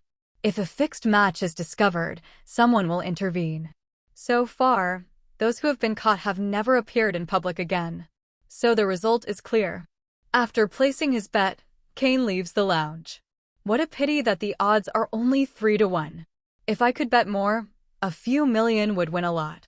Cain complains silently. These organizers really don't let anyone take advantage of any loophole. Although it's called an arena, it actually looks more like a coliseum. All around are seats for spectators, and only in the center is there a sunken area for combat. For convenience, the organizers have set the battlefield as rocky terrain, no matter what type of Pokémon is used. If you're a water-type Pokémon trainer, good luck! Our winner this time, the Elite King competitor, has decided to continue fighting. Now, his prize pool has accumulated to 120,000 Poké Dollars, and if he wins again this time, it will reach a substantial sum of 200,000 Poké Dollars. Can our competitor, the Elite King, keep his winning streak? Let's wait and see. A presenter in flamboyant attire stood in the center of the battlefield, loudly announcing the generous prize pool amount. Announcing the prize pool amount so directly not only stirs up the participants' passion, but also excites the audience. This helps attract more participants for the arena battles. Elite King, Elite King, Elite King, Elite King. Amid the crowd's cheers, a person wearing a hip-hop style mask waved, clearly enjoying all the attention. Cain, waiting at the entrance platform, although he had already commented once before, couldn't help but make a sarcastic comment again upon hearing the crowd's cheers. Elite King? Does he think he's the king of elite trainers? Do people now pick names so brazenly? As Cain continued with his remarks, he heard the presenter say, "So, let's give a warm welcome to our next challenger, Blue Peacock." Boo. When the name Blue Peacock was announced, the crowd erupted in boos. Blue Peacock? In the Pokémon World, the name Peacock refers to a bird resembling a rooster, a blue rooster. Just by the name alone, it doesn't sound strong. What name is more intimidating than Joker? Cain, hidden under a long black cloak, slowly walked to one side of the field. Will competitor Joker, who has won 3 consecutive times, maintain his winning streak, or will challenger Blue Peacock defeat him and become the new arena champion? Let's see the battle. After the presenter finished his exaggerated announcement, he moved to the rest area on the side, leaving the rest of the time to the referee. In this battle, each competitor can use 2 Pokémon. When both Pokémon of one competitor lose their ability to fight, that competitor will be declared the loser. Let the battle begin. With the referee's command, both competitors took out a Pokeball and launched it onto the field. Cain's Pokémon was a Skorupi. In his first arena battle, Skorupi could fight and learn some combat techniques. Meanwhile, on the other side, competitor Blue Peacock released his Pokeball, revealing a Lotad. Cain used his system to scan its data, a dark yellow quality Lotad, level 22, with a swift swim ability. Lotad, a water and grass-type Pokémon, has decent attributes, but is weak to bug, flying, and poison types, taking double damage from them. It turns out Skorupi is a bug and poison type, making it a perfect counter to Lotad. Competitor Blue Peacock on the other side clearly didn't recognize Skorupi as a Pokémon, as he showed no reaction upon seeing it and instead remained confident. Lotad's swift swim ability could be useful on a rainy day, but in this sunny weather, it practically has no effect. Skorupi, use agility. A raspy voice came from under Cain's black hood. This was Skorupi's first one-on-one battle between Pokémon and trainers. Upon receiving the command, Skorupi quickly moved across the rocky field, kicking up a cloud of dust. Lotad, use Growl. Blue Peacock, seeing Skorupi's movement speed, nervously gave the order. Lotad let out a sound similar to a duck's quack, but it had no effect on Skorupi. The growl move failed. Skorupi, use Bug Bite and then Poison Tail. Cain didn't let the circumstances affect him. The fact that Skorupi wasn't affected was normal. Otherwise, all his training would have been in vain. Skorupi's eyes showed excitement. It had been a long time since it had a battle. These past few days had been filled with intense training, both in physical abilities and techniques. According to Cain, it had trained enough. However, Skorupi knew that among Cain's Pokémon, its combat strength was relatively low. Each time it trained with its older brothers, they always let it win. This time, facing an unknown enemy, it could finally show its full strength. In the midst of its swift movement, Skorupi's speed increased again, even forgetting the weight it was carrying. Under Lotad's terrified gaze, its growl had barely finished when Skorupi appeared right in front of it. With a bloodthirsty gleam in its eyes, Skorupi's teeth were imbued with a faint green energy from the bug type. During these training days, it had been so close to using this move to bite down all the trees in the garden nearly to the ground. With a fierce bite, without hesitation, it bit Lotad. Lotad cried out in pain. This sharp pain, due to the double vulnerability, almost made it lose consciousness. But this wasn't the end. Skorupi's tail, loaded with purple poisonous energy, struck Lotad again without hesitation. Though Skorupi's poison wasn't as developed as Haunter's, Skorupi, being a scorpion, naturally contained venom. The fact that it wasn't fully developed only meant that the poison wasn't very strong, but it didn't mean it didn't exist. After finishing the attack, Skorupi jumped back, quickly distancing itself from Lotad. This was the first battle rule Cain had taught it. After an attack, don't continue chasing. Always hold your position and prepare for any counterattack from the opponent. However, clearly, Lotad no longer had the ability to counterattack. Lotad has lost its ability to fight. Competitor Blue Peacock, please send out your second Pokémon. Although Blue Peacock's face was covered by a mask, sweat appeared on his forehead. Lotad's direct defeat had put a lot of pressure on him. On the other hand, Cain showed no emotion. If Skorupi couldn't defeat an opponent like this, then what was the purpose of all this training? Two Pokémon of the same level, an overwhelming advantage in quality, physical strength, combat techniques, and type advantage. In this battle, even without his guidance, Skorupi could win. From the stands, cheers began for Cain. These spectators are like this. They support whoever seems stronger. Before Cain won, they were also cheering for others. Seeing Cain's Skorupi defeat Lotad so easily, they started to realize the strength of the Joker competitor. After returning Lotad to its Pokeball, Blue Peacock gritted his teeth and took another Pokeball from his waist. He's arrogant, not stupid. He had already guessed that he probably wouldn't make it this time, and that the prize pool money probably wouldn't be his. This time, He sent out a level 21 Gloom, whose combat power was even lower than Lotad's and also vulnerable to Skorupi's type. Skorupi, use Quick Attack and Bug Bite. Remember what I taught you before, the sniper technique. Cain, upon seeing Gloom, lost all desire to fight. However, this didn't affect Skorupi's enthusiasm for the battle in the slightest. Skorupi kicked up another cloud of dust on the rocky field, speeding toward Gloom even faster than before. Before Blue Peacock could issue a command, Skorupi, with lightning speed, bit Gloom's body. This time, Skorupi targeted a weak spot on Gloom, hitting a critical point directly. The sniper ability activated. By hitting a critical point, the power increased to 2.25 times, taking down Gloom in a single blow, leaving it on the ground with no fighting capacity. Gloom has lost its fighting ability. Therefore, the winner is the challenger, competitor Joker. The referee raised the flag in his hand, announcing the outcome of the match. Upon hearing the referee's voice, the previously silent stadium filled with cheers. Many spectators continued to shout, "Joker! Joker! Joker!" Meanwhile, Blue Peacock, withdrawing in disappointment, had already become a blurry background, slowly disappearing from the field. Skorupi returned to Cain's side, bouncing with joy. Cain knelt down, patted Skorupi's back encouragingly, and then discreetly took out a high-energy poke block, feeding Skorupi. Skorupi wasn't too tired. He had only spent some energy, and his overall state was even better than at the beginning, clearly. He was just warming up. Well done, Skorupi. Remember the feeling from just a moment ago. Before attacking, always observe the opponent's movements, find their weak spot, and strike hard. Always try for a deadly hit. If you can't bring the opponent down in one hit, retreat immediately and wait for the right moment, Cain whispered to Skorupi, giving him combat advice. The main purpose of coming here was also to improve the Pokémon's combat skills, not to win money or level up. Of course, earning a little extra money while training in combat techniques wasn't a bad thing either.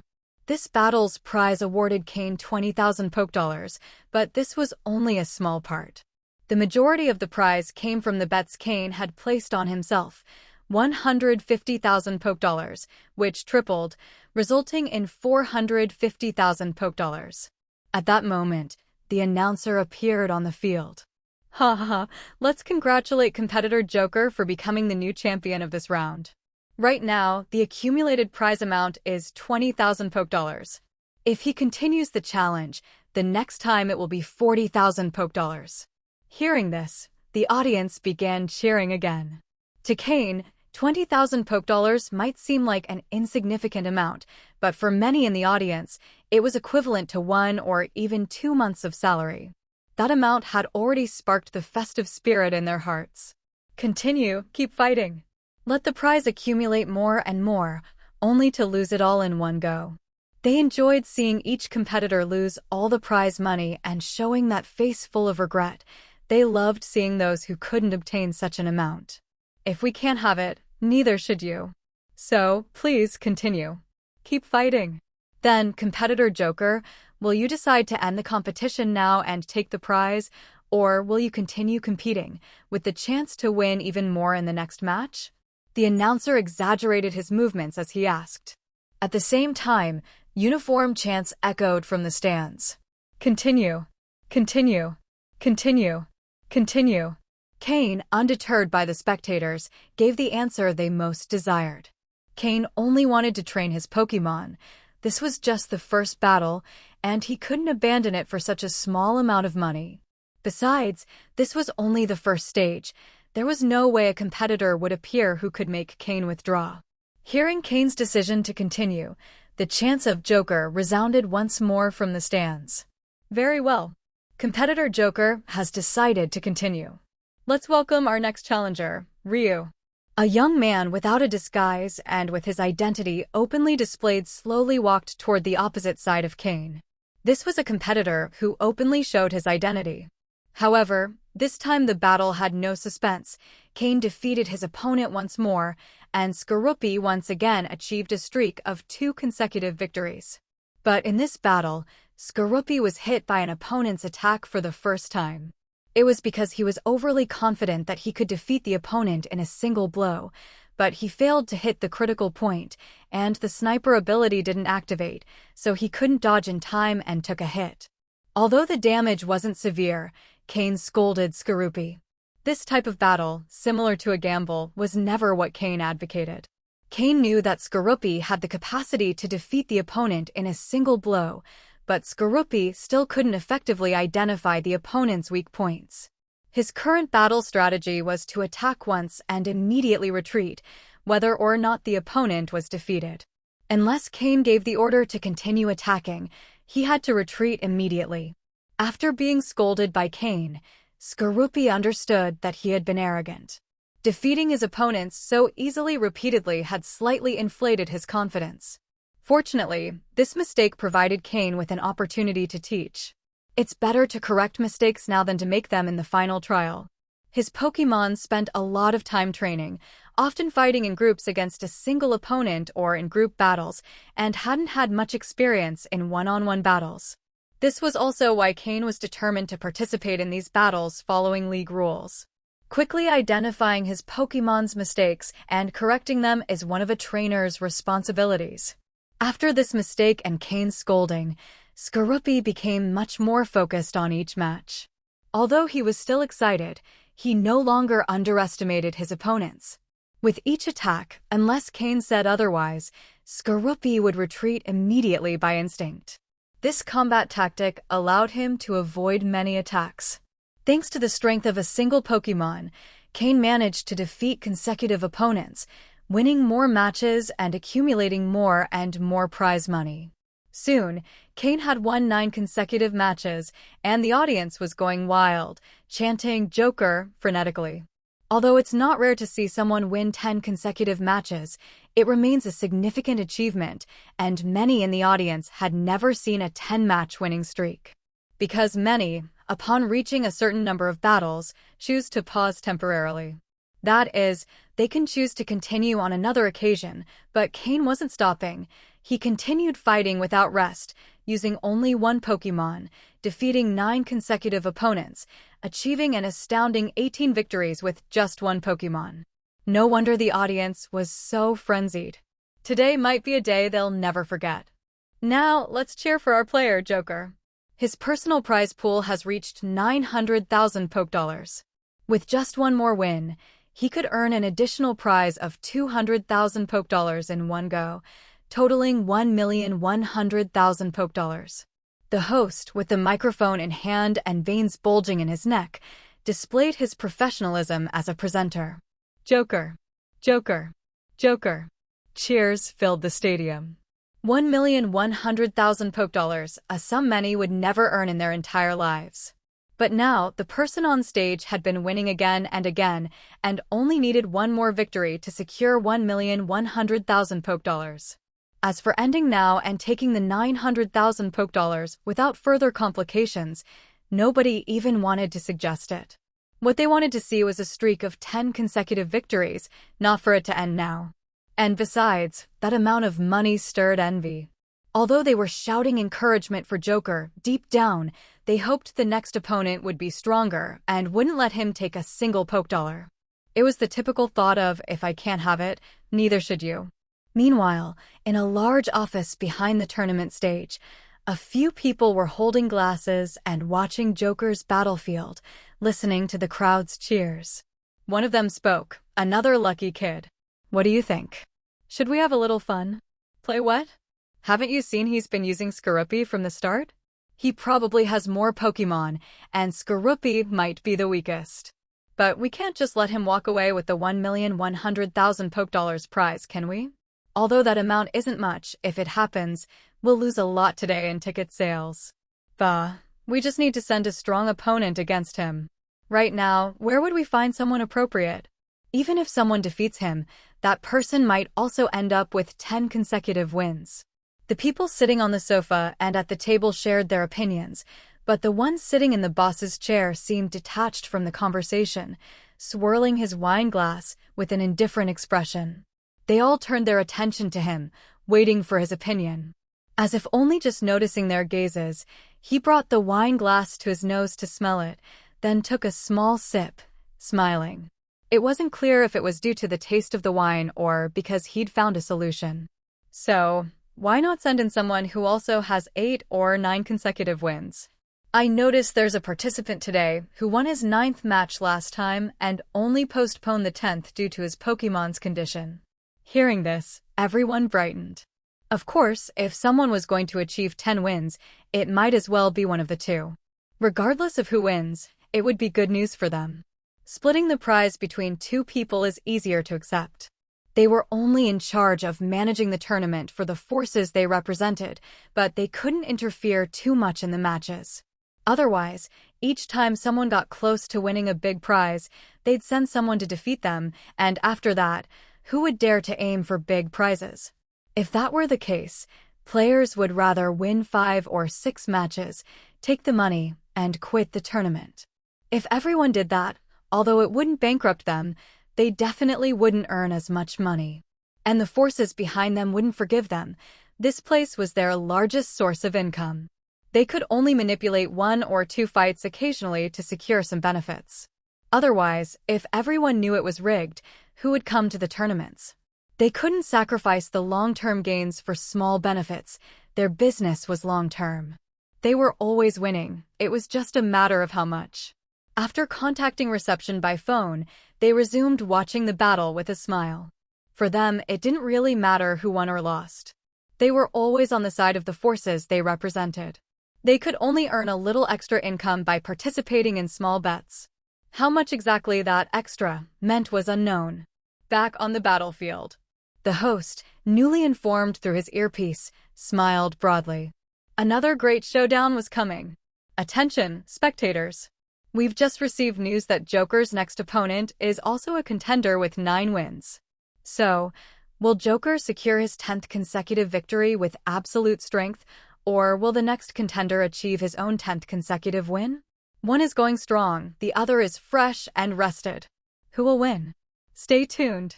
Now, let's welcome our other player with 9 wins. Tink. Joker. Joker. Tink. Tink. Clearly, as another player with 9 victories, Tank's popularity was high. This was a battle between 2 players with 9 wins. Only the winner could earn the grand prize of 1,100,000 Pokedollars and also gain the opportunity to advance to the second stage. The blood of the spectators was already beginning to boil. Although 10 consecutive wins were rare, they were not something they had never seen before. But a battle between 2 contenders with 9 wins was something they had never witnessed. With adrenaline pumping fast, everyone in the stands was shouting the name of their favorite player. Meanwhile, the tournament organizers began announcing the start of big bets. Earlier, Cain's dominance had been so obvious that it left no doubt, so bets weren't bringing in much profit, and people were barely making money. But this time was different. It was a duel of 9 wins versus 9 wins, with high uncertainty. Furthermore, since Cain had not rested at all and Tank was fresh and rested, the odds showed a payout of 1.5 to 1 for Cain. It seemed even the organizers favored Tank. Many began betting right away. Only a match with this kind of uncertainty was worth betting on. In fact, no matter which side people bet on, the ultimate winners would still be the tournament organizers. Cain called over a staff member and bet 200,000 Pokedollars from the 450,000 he had just won. Earlier, the odds hadn't offered any gain. Now, although it was only 1.5 times, there was at least a small margin for profit. Then, when the host finished his spirited speech, the time had finally come for the real battle to begin. On the battlefield appeared an opponent named Tank, an extremely muscular man, shirtless, showing off all the muscles in his torso. On his head, he wore an exaggerated mask that only revealed his eyes and mouth, like a bank robber waiting for his chance. Tank seemed well informed about Cain's fighting style, who used a Skorupi. So he was prepared. As soon as the referee gave the starting signal, he threw a Pokeball. A nose pass appeared on the field. Pokemon, nose pass, light green. Gender, male. Level, 26. Type, rock. Ability, sturdy. Held item, none. Egg moves, rollout, stealth rock. Basic moves, tackle, harden, block, Rock Throw, Thunder Wave, Rest, Spark, Rock Slide, Power Gem. Learned moves, Thunder Punch, Shock Wave. TM moves, Smackdown, Sleep Talk. Nosepass is a Pokémon specialized in physical defense, with half of its base points invested in this stat. Its resistance to types like Normal, Flying, Poison, and Fire made it a good contender against Skorupi's Poison-type moves. Although Skorupi's Bug-type moves could deal normal damage, it was evident that piercing Nosepass's physical defense would be challenging. However, Nosepass had many weaknesses. Fighting, Ground, Steel, Water, and Grass-type moves would deal double damage, but Skorupi didn't have any of these options. Tank had clearly been watching Cain's battles and his Skorupi from the sidelines, studying his combat style and moves. Additionally, his Nosepass was level 26, which was unusual in the first battle stage.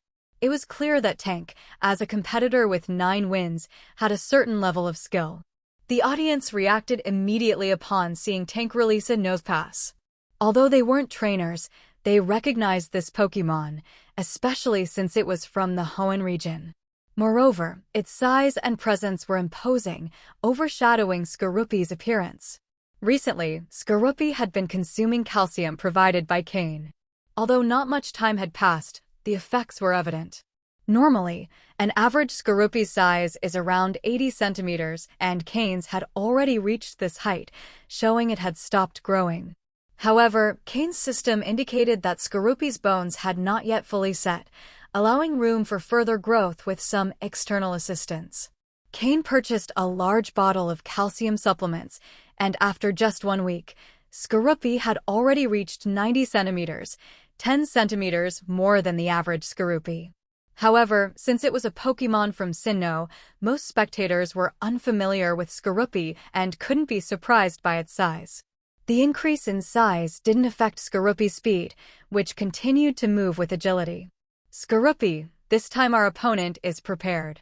Give it your all in this battle, Cain ordered from the edge of the field. Under his cloak, he held a remote control that adjusted the weight Skorupi carried for training. Cain deactivated Skorupi's weight.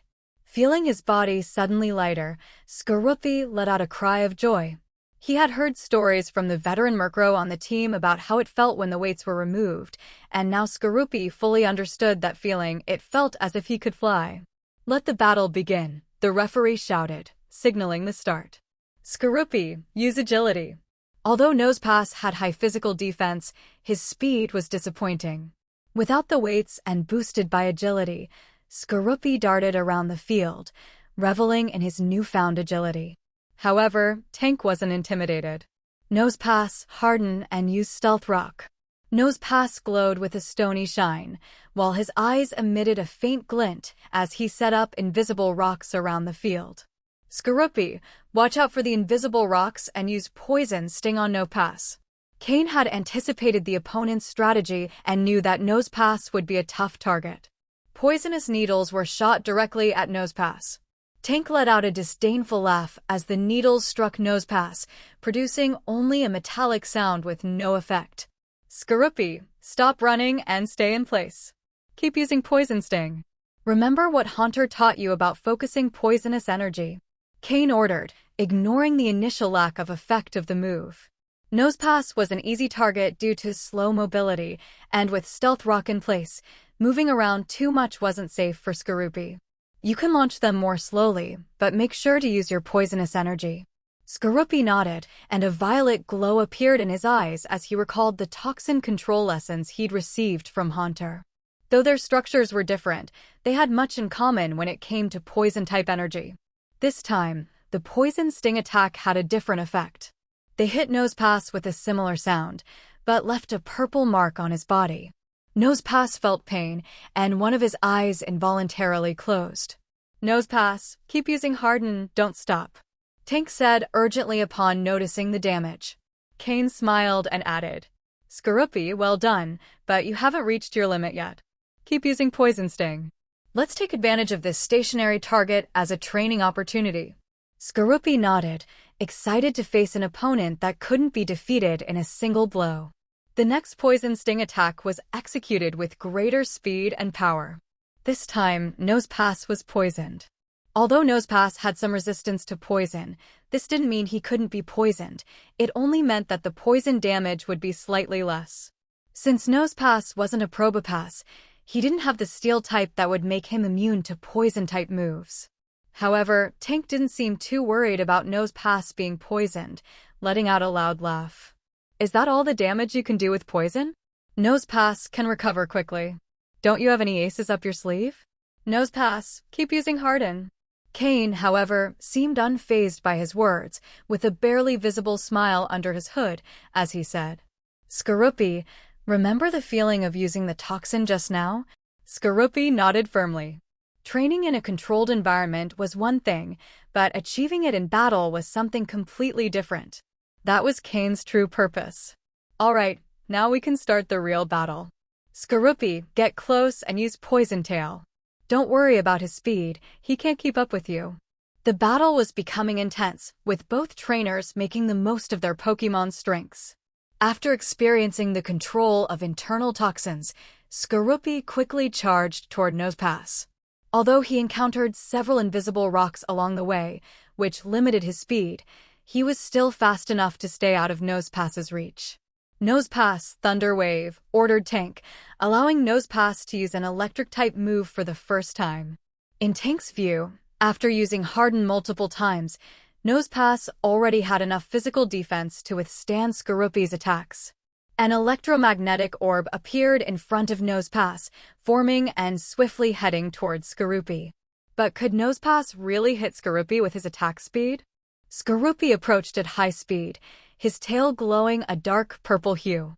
The move Poison Tail has a higher chance of landing critical hits compared to other normal moves, and combined with Skorupi's ability, Sniper, it results in considerable damage even against a Pokémon with resistance to poison. With the poison status dealing damage every turn and Skorupi's repeated Poison Tail attacks, the poison quickly accumulated, making it so that Nosepass, despite his double resistance, couldn't withstand it. Nosepass, use Rest quickly. Tank shouted upon seeing his Nosepass become an easy target. Though he had prepared his strategy, he couldn't help but feel anxious. Cain smiled coldly, already expecting Nosepass to use Rest to buy time, relying on his high physical defense and resistances to gradually wear down Skorupi's energy. Skorupi Taunt. Skorupi had perfected his taunt move under Sneasel's teaching, and now he finally had the chance to use it in a real battle. Nosepass, who was trying to enter the rest state, was immediately interrupted by Skorupi's taunt move, which prevented him from using any support or reinforcement moves for a while. I let you use Harden repeatedly just so you wouldn't fall too quickly. After all, practice targets like this one for Skorupi's intensive training don't come along every day, thought Cain, smiling as he saw his strategy working and Nosepass's Rest move being blocked. In previous battles, Skorupi had shown excellent performance, using Bug-type moves skillfully, and he was getting familiar with his Sniper ability. However, his Poison-type moves hadn't had many effective practice opportunities, as few Pokémon could withstand Skorupi's attacks.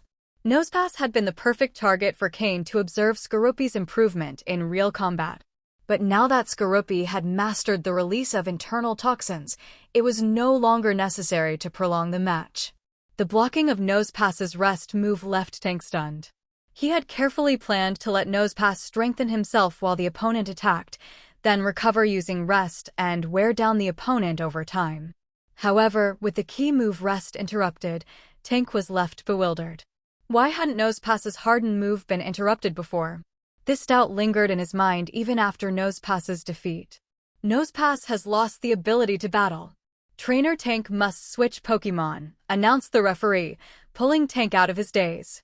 Tank's face, hidden under his mask, showed clear displeasure. He had thought this would be an easy fight, but he hadn't expected this outcome. If he had known this beforehand, maybe he wouldn't have stepped into the arena to fight. Nosepass was his strongest card, but with him defeated, Tank knew he probably didn't stand much chance of winning the rest of the battle. Regret began to arise in his heart. If he had known things would turn out this way, he would have claimed his reward after his 9th win and retired. Afterward, Tank sent out a level 24 Tauros with a dark yellow quality. Although it was quite a strong Pokémon, without a type advantage, and with a speed lower than Skorupi's, along with multiple activations of the sniper ability, Skorupi quickly secured the victory. Joker! Joker! Joker! The crowd chanted from the stands. After Tank retreated in dismay, the announcer returned to the center of the battlefield, proudly announcing Cain's victory and the fact that he would soon move to the second stage. With 10 consecutive wins, Cain had only used one Pokémon, making everyone remember the name of this competitor, cloaked in black.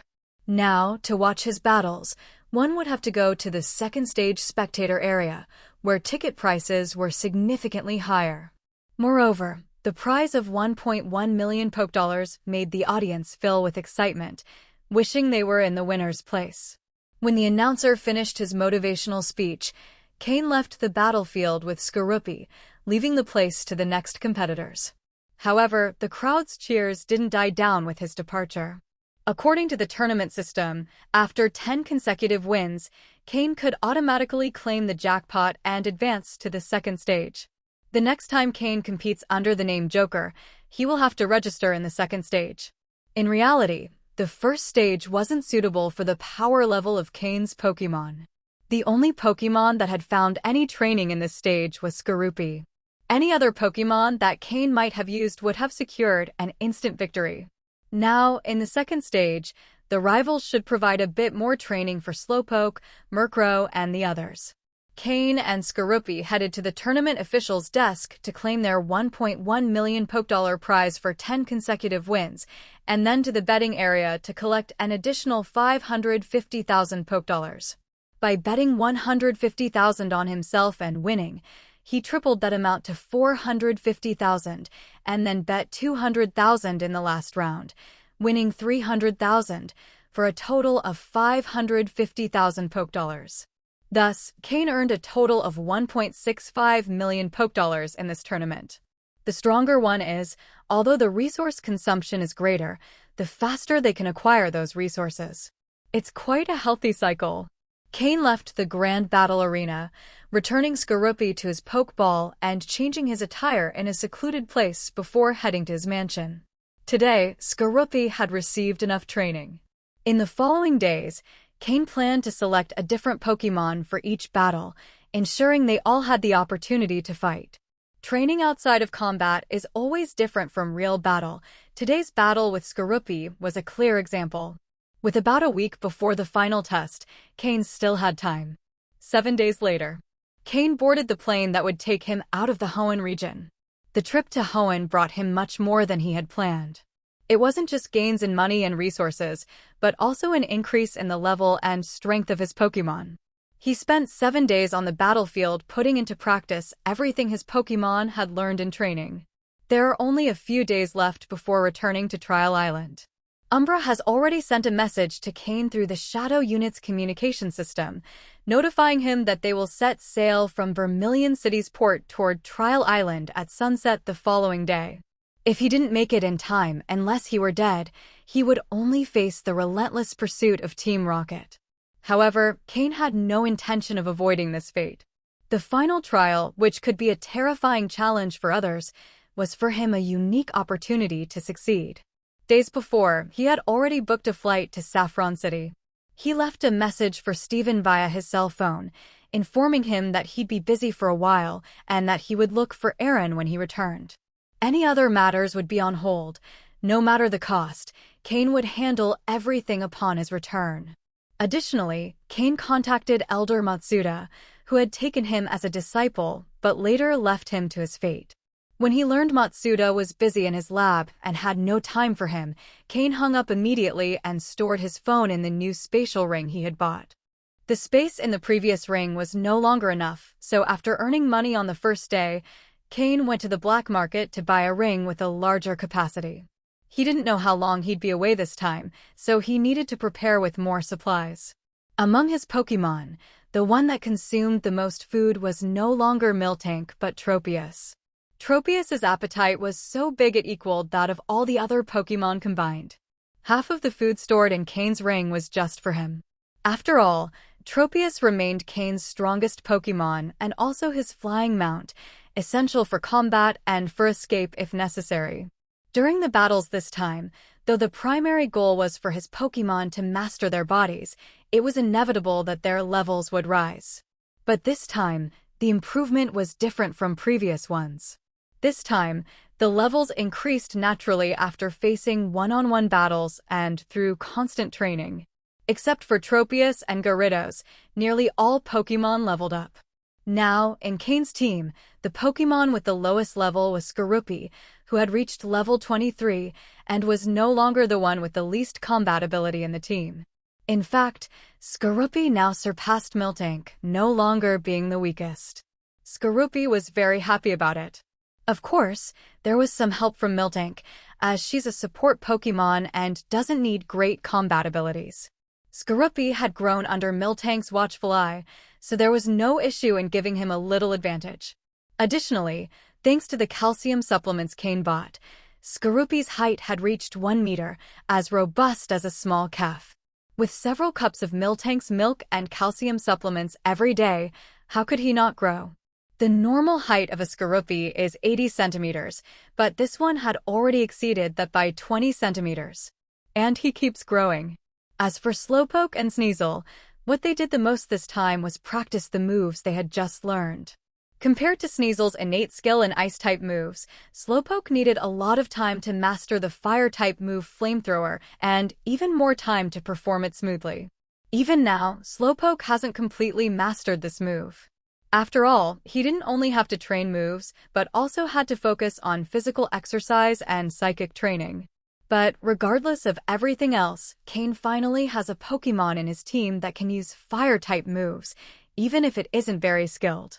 On the other hand, Sneasel already handles the Ice Beam move with great skill. Sneasel's talent for Ice-type moves impressed Cain so much that he couldn't help but praise him. Now, if he faces Dragon-type Pokémon, he has an ace up his sleeve. Additionally, under Cain's guidance, Sneasel has begun to understand variations in Ice-type moves beyond their basic form. For example, the Ice Shard move. In its basic version, it only involves throwing ice fragments. But as an Ice-type move, why not condense the fragments to make them more solid or change their shape? If they turned into stalactites, wouldn't they be more lethal? This is the approach Sneasel should follow in his training. As for Murkrow, he is completely adapted to the weight of 45 kilograms and remains incredibly fast under that load. Cain can say without a doubt that Murkrow has developed his body to the fullest according to his standards. If a high-quality Dusk Stone appeared now, Cain wouldn't hesitate to allow Murkrow to evolve. Of course, that doesn't mean Murkrow has reached his absolute limit, but he has met Cain's minimum expectations. If he continued developing his body, the benefits would no longer be as great. On the other hand, Haunter, in just 7 days, absorbed another entire bottle of toxic gas. In the future, this type of substance will no longer have much effect on him. If Cain wants to continue developing his poison type, he'll have to look for other toxic objects. Initially, Cain also wanted to develop Skorupi's poison type, but since he didn't know how long the process would take and the final trial was about to begin, he had to postpone it.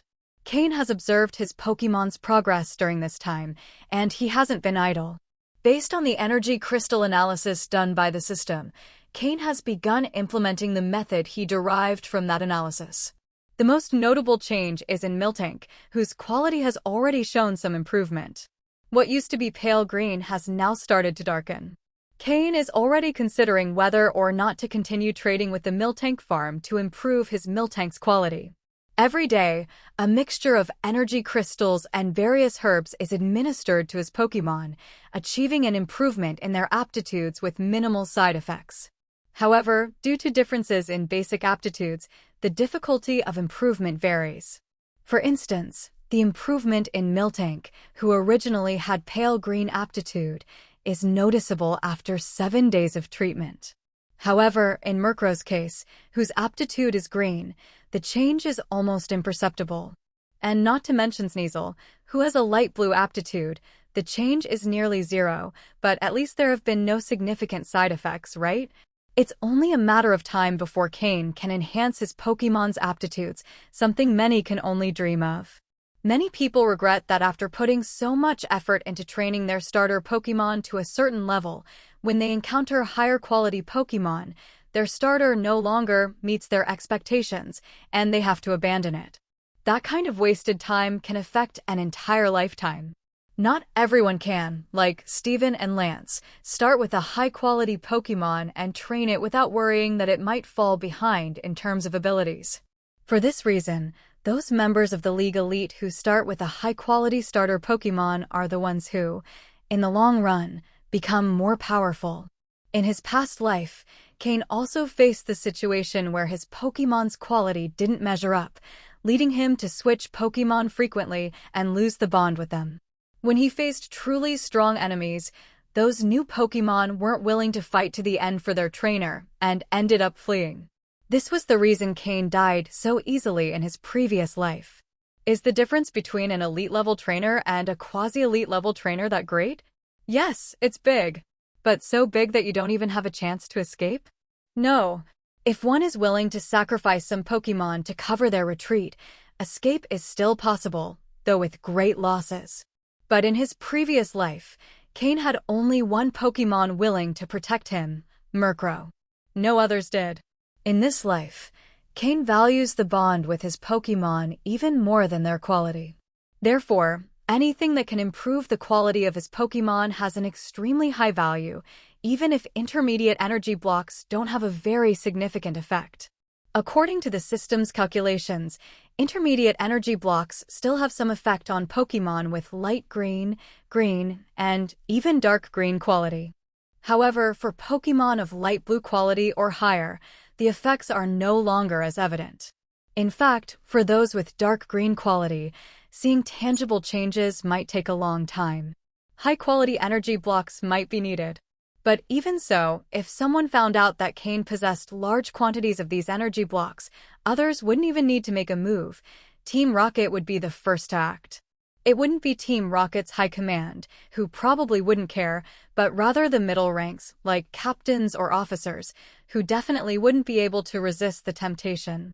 However, Cain's expectations aren't that high. He just needs the improvement in his Pokémon's quality to more or less align with his own progress. The plane is much faster than a boat. Cain spent the entire flight meditating with his eyes closed, and when he opened them, he had already arrived in Saffron City, a city that never sleeps. Thanks to his meditation, Cain felt very well, so he didn't waste time in the city. Sabrina, the gym leader of Saffron City, still gives Cain a certain sense of fear. Sabrina is powerful and unpredictable. Cain doesn't know when he will reach a level where he no longer fears her or where he can resist her psychic abilities. Cain shook his head in silence, knowing he still has a long way to go.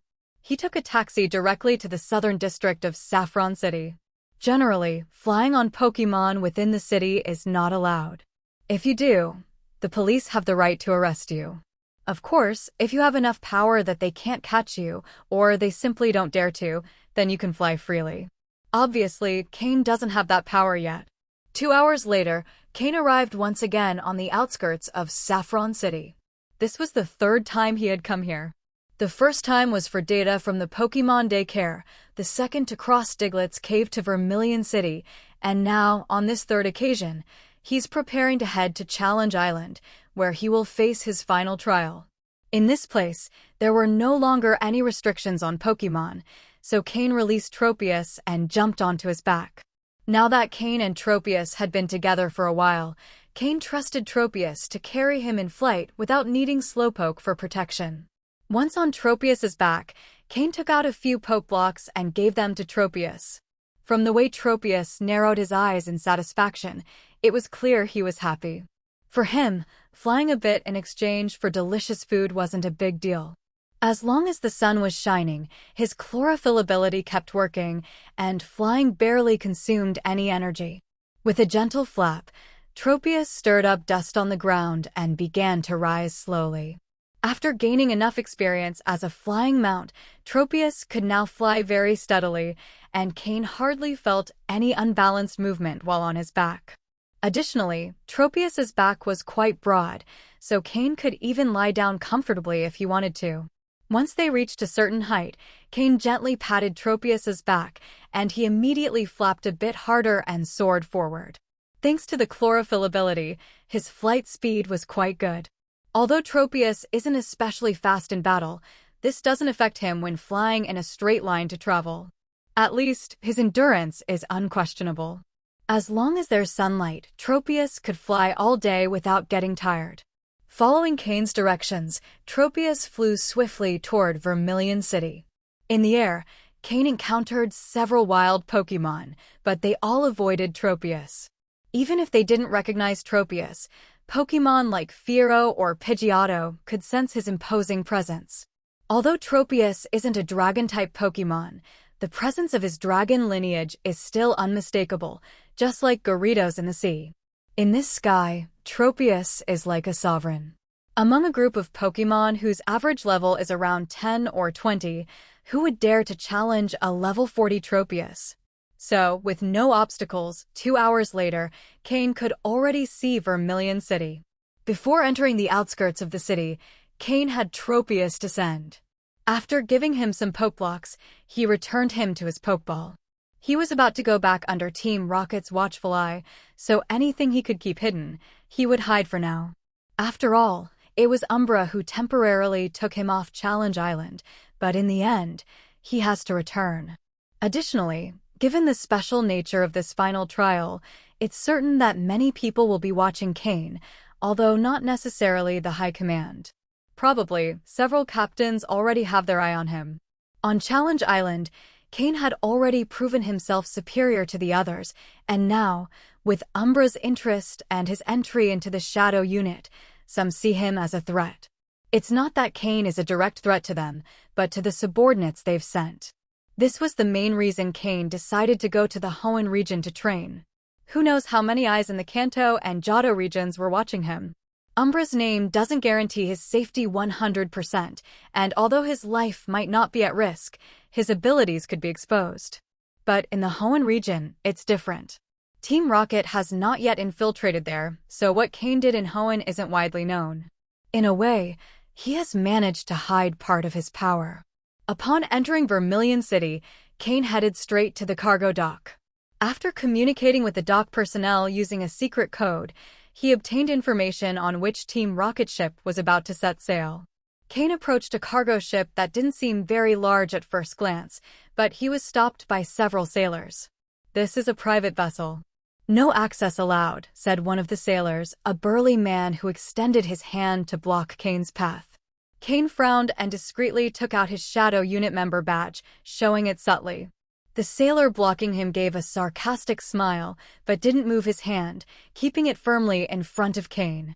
The two other sailors behind him also smiled, looking at Cain with amusement. At that moment, Cain understood the situation. These people knew perfectly well why he was there, but they had no intention of letting him through easily. The question was, for whom did they work? Could they be Shadow Unit members? Or perhaps subordinates of another Team Rocket leader? Or maybe captains involved in the situation. But it didn't matter who they were. Cain was no longer the same as when he left the island. He was now much stronger. If someone wanted to test his strength, he was willing to show them. Cain's expression suddenly turned cold. Anyone who chose to confront him had to be prepared to face the consequences. With a quick flick of his hand, a sharp dagger appeared. He directed it straight toward the sailor's arm at an unexpected angle. However, the sailor was no novice. Seeing the flash of the blade, he instinctively withdrew his hand, though he couldn't avoid getting cut. Blood fell immediately to the ground, but Cain's dagger remained completely clean. Clearly, Cain's dagger was extremely sharp, and he had applied considerable force and speed in his attack. If the sailor hadn't reacted in time, his arm would likely have been rendered useless. The sailor quickly understood Cain's intentions. A violent look appeared in his eyes. After all, those moving in Team Rocket circles had blood on their hands, whether it was the blood of their enemies or that of their own comrades. Initially, He just wanted to give Cain a lesson, but he hadn't expected the young man to attack so decisively and mercilessly, without leaving room for negotiation. The two sailors behind him were also taken aback. They had seen tough people before, but never someone who would strike without a word. They had dared to stop a Shadow Unit member simply because a senior officer had promised them rewards if they could gauge Cain's strength. The sailor blocking Cain was a Team Rocket officer. When he heard that the young man coming was a rookie who hadn't yet completed his island trials, he accepted the task immediately. In his mind, Cain was just a kid, and the fact that he had a Shadow Unit badge was likely because someone saw potential in him, but his actual strength must be limited. Moreover, the standard Shadow Unit badge only indicated the rank of captain, and as an officer, he had no reason to fear him, although he didn't yet command a full group of captains. The two men behind him had been his subordinates when he was still a captain. He thought that by disciplining Cain, as long as he didn't go too far, the leader in the cabin wouldn't oppose it, especially because when the senior officer gave the order, the leader in the cabin had also heard the conversation. Since the leader hadn't reacted, the officer decided to accept the task. But he never imagined that the young man before him, who seemed so inexperienced, would attack with such coldness. "Kid, you're asking for death," the officer shouted, enraged at being challenged in this way by a mere soldier who had just been promoted to captain. He quickly pulled a dagger from his belt and threw it at Cain. Clang! The two daggers clashed, sparking. Cain, though young, had grown significantly in this time, but he still didn't have the strength of a burly man like that sailor. After the clash of daggers, Cain stepped back several steps before stopping. In this world, though Pokémon battles were common, that didn't mean that direct combat between humans had disappeared. As long as the enemy could be eliminated, the method didn't matter.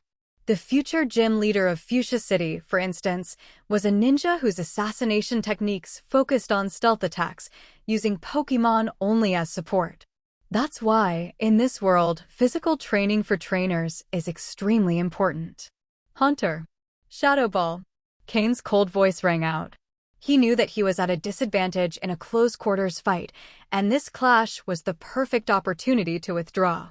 Haunter, who had been ready in Cain's shadow, appeared immediately, forming two dark energy spheres in his hands and throwing them at the three sailors. Upon seeing Haunter appear, the officer's face immediately changed, and he rolled on the ground to dodge the attack. But his two subordinates weren't so lucky. The two shadow balls hit them directly, and with the physical resilience of humans, they probably wouldn't survive, and if they did, they would be gravely injured. Moreover, Haunter hadn't held back at all. Boom! The sound of the explosion echoed. The officer, who had narrowly escaped, tried to pull out his pokeball from his belt, but Cain wasn't going to give him that chance. Haunter, poison jab. Using its ability to move through shadows, Haunter appeared in front of the officer in an instant, its three-fingered claw covered in dark poisonous energy, heading directly for the man's face. Stop! A voice suddenly echoed from the ship. A stranger had appeared on the bow, watching the situation with a stern expression. The two sailors hit by the shadow ball lay motionless on the ground, while the officer, who had received the order to intimidate Cain, was on the ground with Haunter about to attack him. Cain looked at the newcomer, his eyes glinting with coldness, but he didn't give any order for Haunter to stop. Seeing that Cain showed no intention of stopping, the senior officer's face immediately darkened. "Stop," said another voice. Cain recognized Umbra's voice.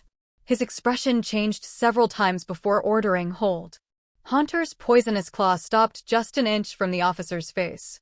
The officer's eyes were fixed on Haunter's claw, sweat running down his face. He hadn't pulled out his pokeball in time and ended up in this situation. If it weren't for Umbra's timely intervention from the cabin, he would likely be dead. And Cain had completely ignored the senior officer who had given the order.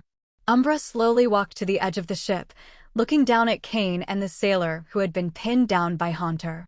The senior officer who had first attempted to stop Cain gave a respectful bow upon Umbra's arrival and stepped aside, though a deadly threat toward Cain gleamed in his eyes. Umbra observed that, although Haunter had stopped attacking, Cain hadn't ordered Haunter to withdraw his move. A smile formed on his face. He shook his head slightly and said, "That's enough." Cain looked up at Umbra and, seeing the smile on his lips, immediately understood what had happened. The man who had tried to stop him didn't belong to Umbra, nor was it Umbra who had sent the sailor to test Cain. Although he didn't know the exact identity of this man, the fact that he could be in the same room as Umbra indicated he held a high rank. Noticing Umbra's smile, Cain felt reassured and slowly approached the immobilized man. The sailor, still held by Haunter, didn't dare to move, but the fury and hatred in his eyes were undeniable. Cain gave a slight smile as he looked at him, then crouched down slowly and patted his face without saying a word. Even on the ground, he remained arrogant. The man's flushed face showed his rage, and if it weren't for Haunter, he probably would have stood up to confront Cain. After Umbra intervened, the man seemed convinced that Cain wouldn't dare kill him. The hand he'd stopped halfway toward his belt began to move slowly again. Seeing the fury on his face, Cain's smile widened. In an instant, a cold gleam crossed Cain's eyes, and in his right hand a knife reappeared, striking down in one swift move. With a single slash, Cain severed the man's right hand, which had tried to reach for his pokeball. "You!" The senior officer behind Umbra reacted immediately, but before he could say anything, a look from Umbra silenced him instantly. Umbra turned to him with a cold gaze and said, "Regardless of what your superior told you, this one here is one of mine from the Shadow Unit. I don't need your interference. Go back and tell your superior that if there's a next time, I'll personally go speak with him." The man paled but dared not respond.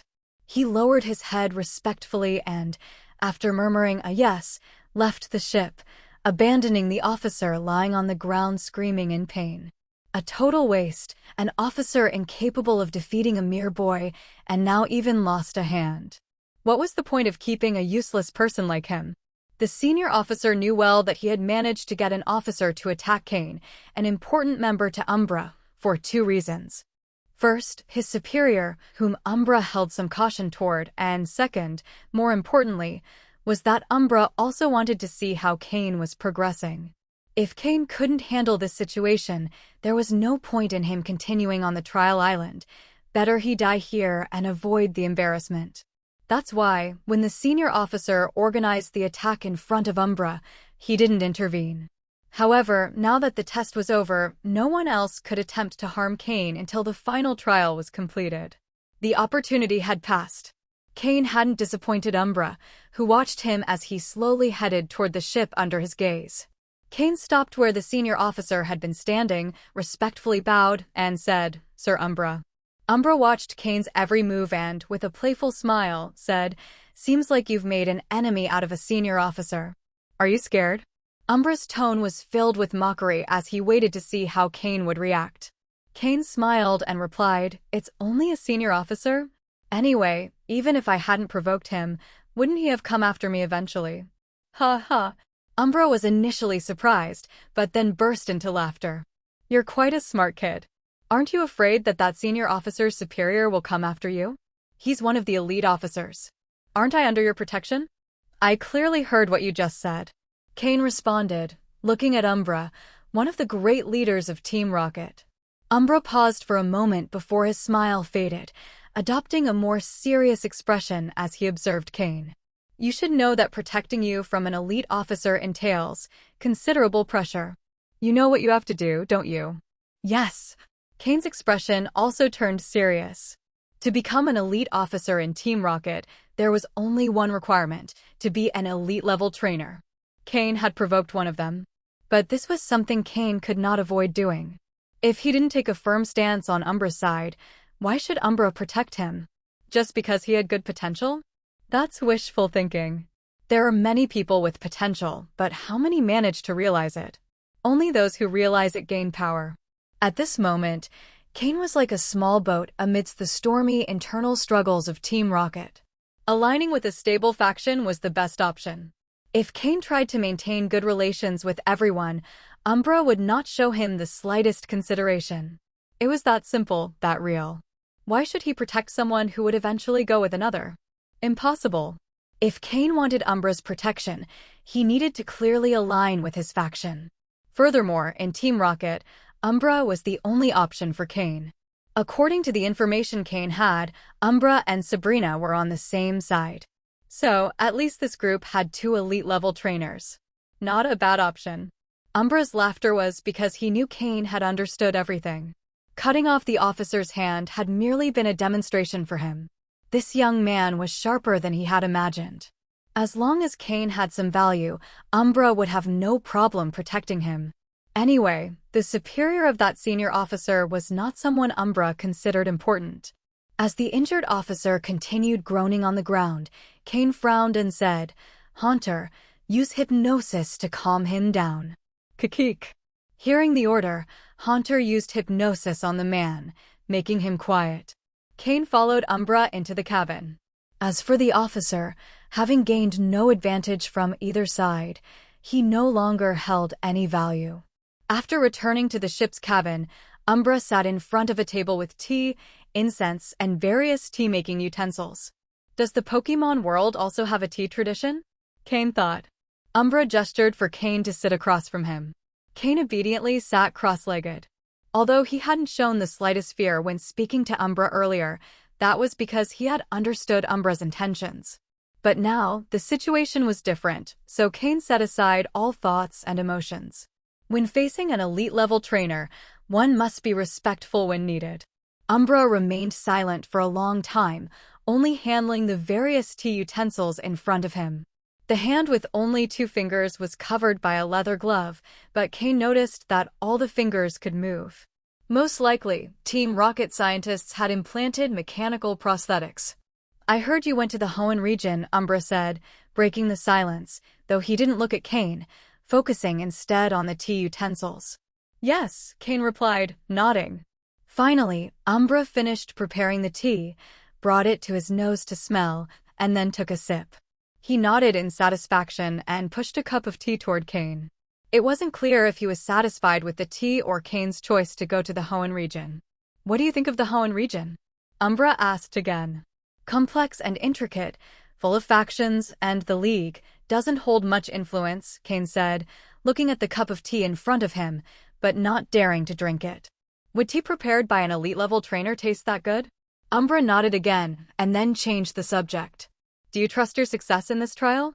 He knew the situation in Hoenn better than Cain, who had only given a general summary. "I'll do my best. I don't know my opponent's situation yet." If it was only about the rivals on Trial Island, Cain wouldn't say he was 100% confident, but he was 90% sure. However, regarding the people sent by executives and elite officers, Cain had no point of reference. The senior officer who interfered earlier must have been a subordinate of an elite officer or an executive involved. Since Cain had been off Team Rocket's radar after going to Hoenn, they didn't have a clear estimate of his strength. That's why they sent someone with considerable strength to probe Cain, and if they had the chance, eliminate him.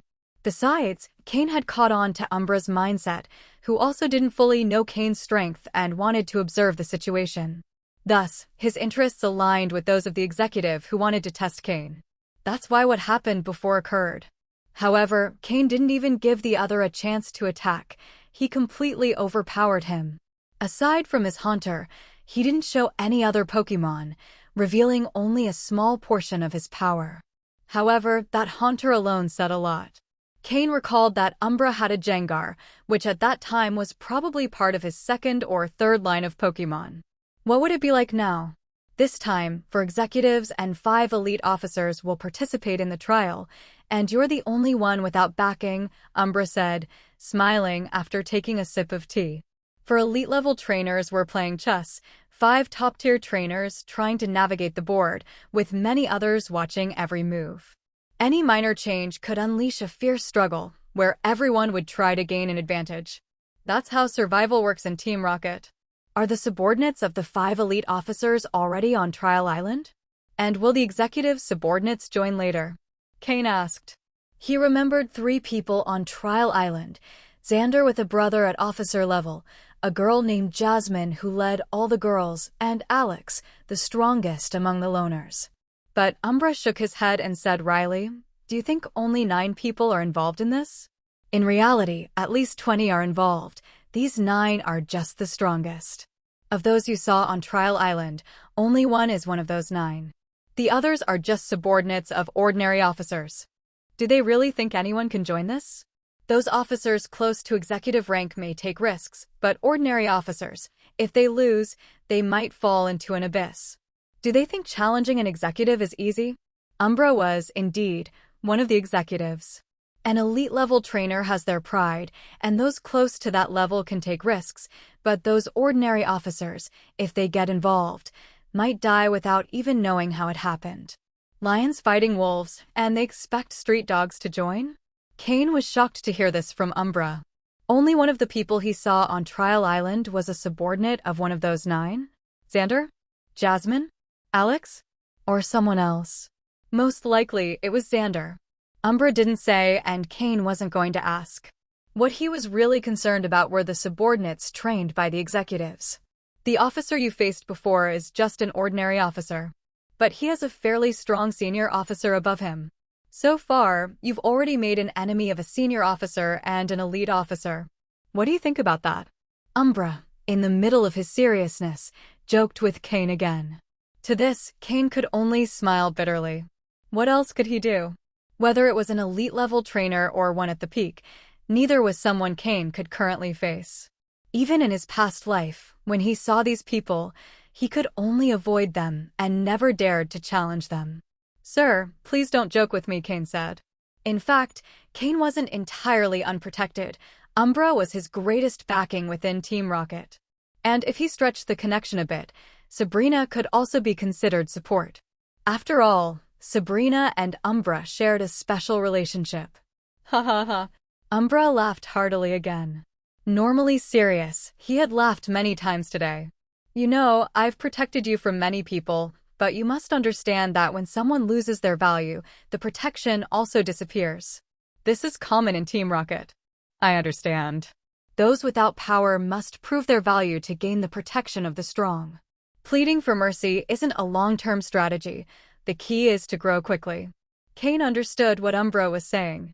Cain wasn't someone Umbra had raised from the beginning, but someone who joined along the way, so the trust wasn't as strong. Cain knew he had to closely follow Umbra's steps and prove his value if he wanted to keep being protected and gain some breathing room. This was Umbra's way of giving Cain a warning to prevent him from letting his ego swell after entering the world. After saying all he needed to, Umbra and Cain fell back into silence.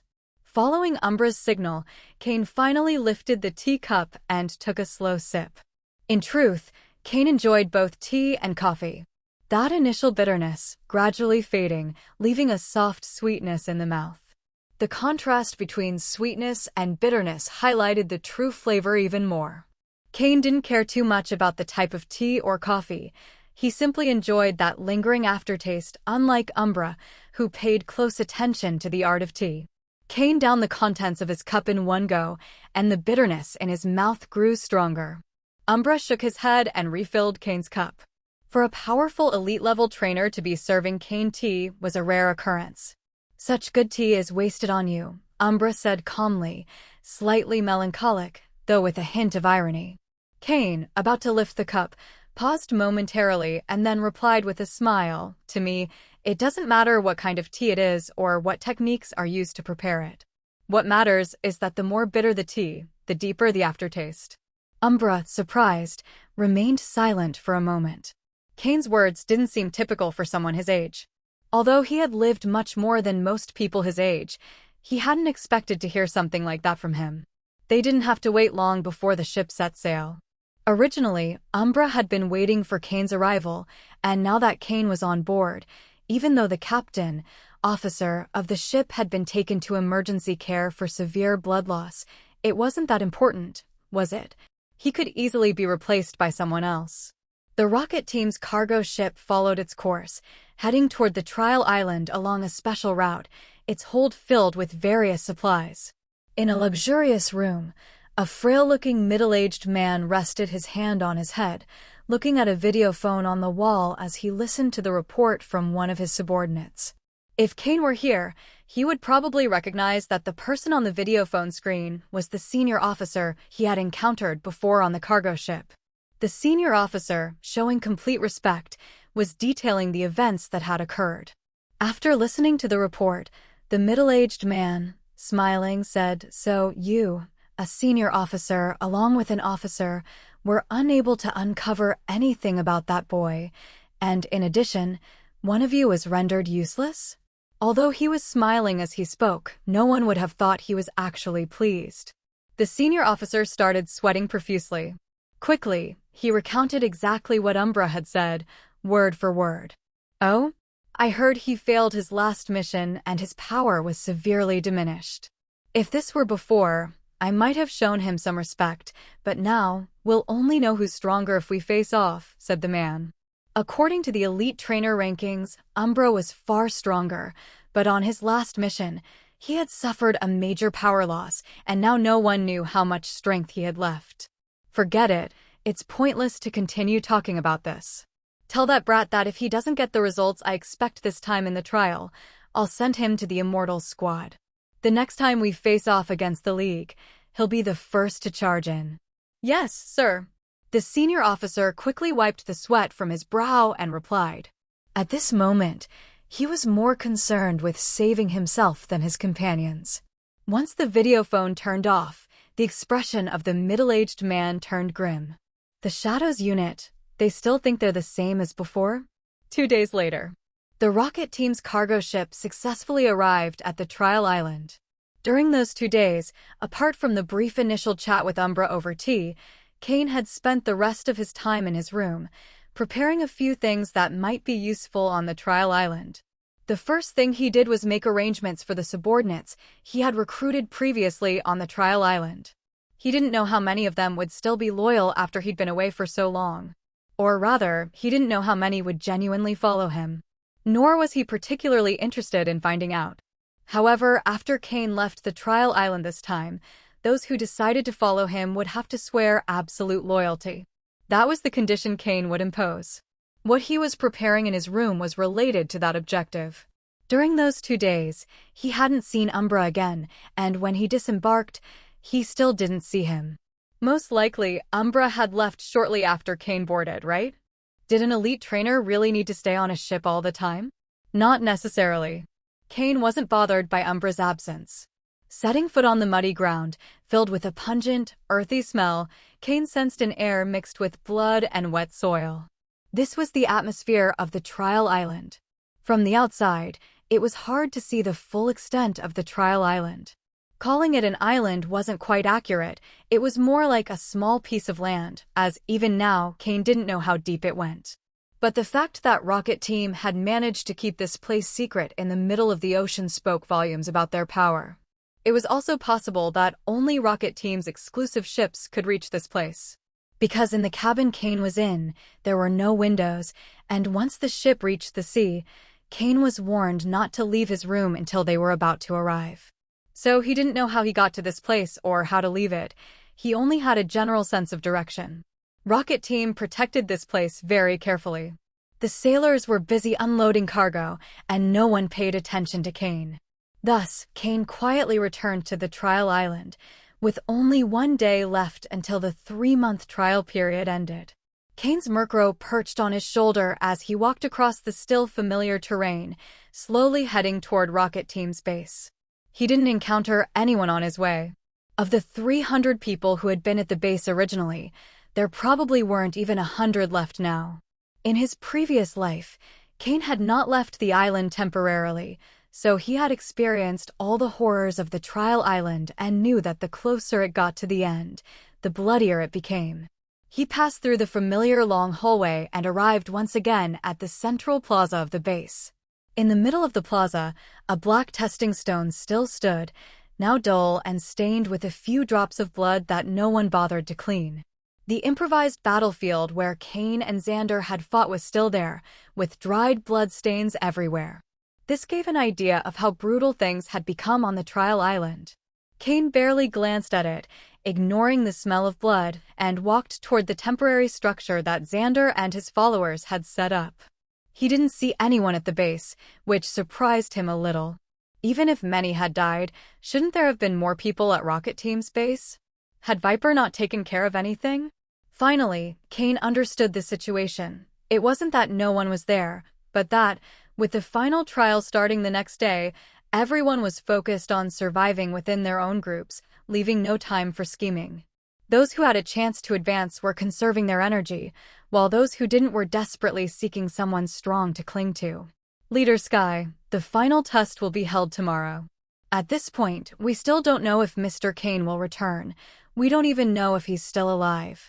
Should we really keep waiting? Cain heard a voice echoing through the hall. He paused slowly, stopping outside the door instead of entering directly. Since becoming a psychic, his hearing, among other abilities, had sharpened considerably. Yes, Leader Sky, why not just become the leader yourself? After all, you've been the one guiding us, added another voice. Don't say nonsense. Cain still remembered Sky's voice. It was him who had said that. Though Cain didn't know Sky's true intentions, at least at that moment, Sky hadn't betrayed him. Sky was different from the others. Those under his command had joined because of Cain's reputation. However, after Cain showed a bit of his power in that test, he disappeared without a trace. That moment had shocked them, but Cain had been gone for nearly 2 months, and no one knew if he was still alive. Additionally, by now any Pokémon in the hall was stronger than Cain back then. After all, 2 months had passed, and those who survived on the island had continuously improved their skills. Presently, their fear of Cain had diminished, and they even began to forget about him. But Sky remembered perfectly how Cain had faced the crowd led by Soros with a murderous resolve, and how he kept changing and growing each time he returned. If Cain were dead, it would be a relief, but if he was still alive, how terrifying would his power be now, given his growth rate? Sky didn't dare to imagine it, nor did he want to. Since that test ended, he had suppressed any thoughts of betrayal. In this final test, if Cain didn't return, Sky could take control of the faction without worry. But if Cain returned, it would be best to remain his subordinate. That would be the wisest decision. Sky. I didn't come here to see leadership tossed back and forth. Big Boss Xander sent me to tell you that if you don't join us now, when he comes out, none of you will make it out alive. An odd, arrogant voice rang out. That Cain is the person Big Boss Xander hates most. Right now, he doesn't want to see anything related to him, so you'd better join us immediately, or else. Leader Sky the boss. Leader Sky, should we? Silence. You. If you don't want to die, get out now. Xander only leans on his brother. Cain destroyed one of his Eakin's eyes back then. If it weren't for Master Viper's intervention, Xander would have fallen too. Sky cut his subordinate off sharply as he tried to plead. You. The person immediately fell silent. He only had Xander's backing, but if he truly fought Sky, he might not even know how he died. Since Cain left, Xander had taken time to recover, but Cain's faction didn't collapse because Sky stood firm. Sky consistently ranked in the top 3 in every test, and though Xander reclaimed the top spot, Sky remained among the top 5. Thus, Sky had become one of the strongest among the test participants. The person's face turned red with anger, unsure of what to say, but he also thought about the consequences of not completing the task Xander had assigned him. Since Xander was defeated by Cain and Eakins lost an eye, both he and his Pokémon had become more unpredictable. If someone went against his wishes, they were ruthlessly punished. In severe cases, they became food for Eakins. Some had tried to eliminate Xander when he was weak, but they were defeated. Since then, Xander contacted his brother, and with his help, quickly regained strength, returning to the top spot. From that day on, he stopped thinking about surpassing his brother or becoming an official in Team Rocket. He had only one goal, to kill Cain. Cain had become his inner demon. Thinking about this, the person trembled in fear. Sky, you can only be arrogant for a while. When the test ends and we return to Team Rocket with Xander's backing, finishing you off will be easy. As he said this, the person straightened again. No matter what you think, your subordinates likely aren't all on your side, are they? You must understand who can keep you alive longer. Who should you follow for a more promising future? I'm offering you an opportunity now.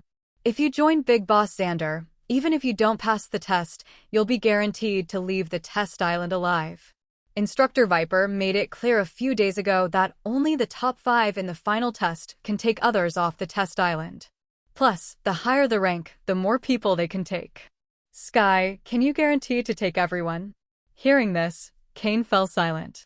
What he said was true. Only the top 5 could bring others not in the top 50 off the island. The top rank could take 10 people, the second rank 7, the third 5, the fourth 3, and the fifth only 2. Now, there were 20 people in the hall. Though some might make the top 50, others could die in tomorrow's test. Still, Sky couldn't guarantee taking everyone. With his current strength, making the top 5 wouldn't be a problem, but the top 3 would be harder.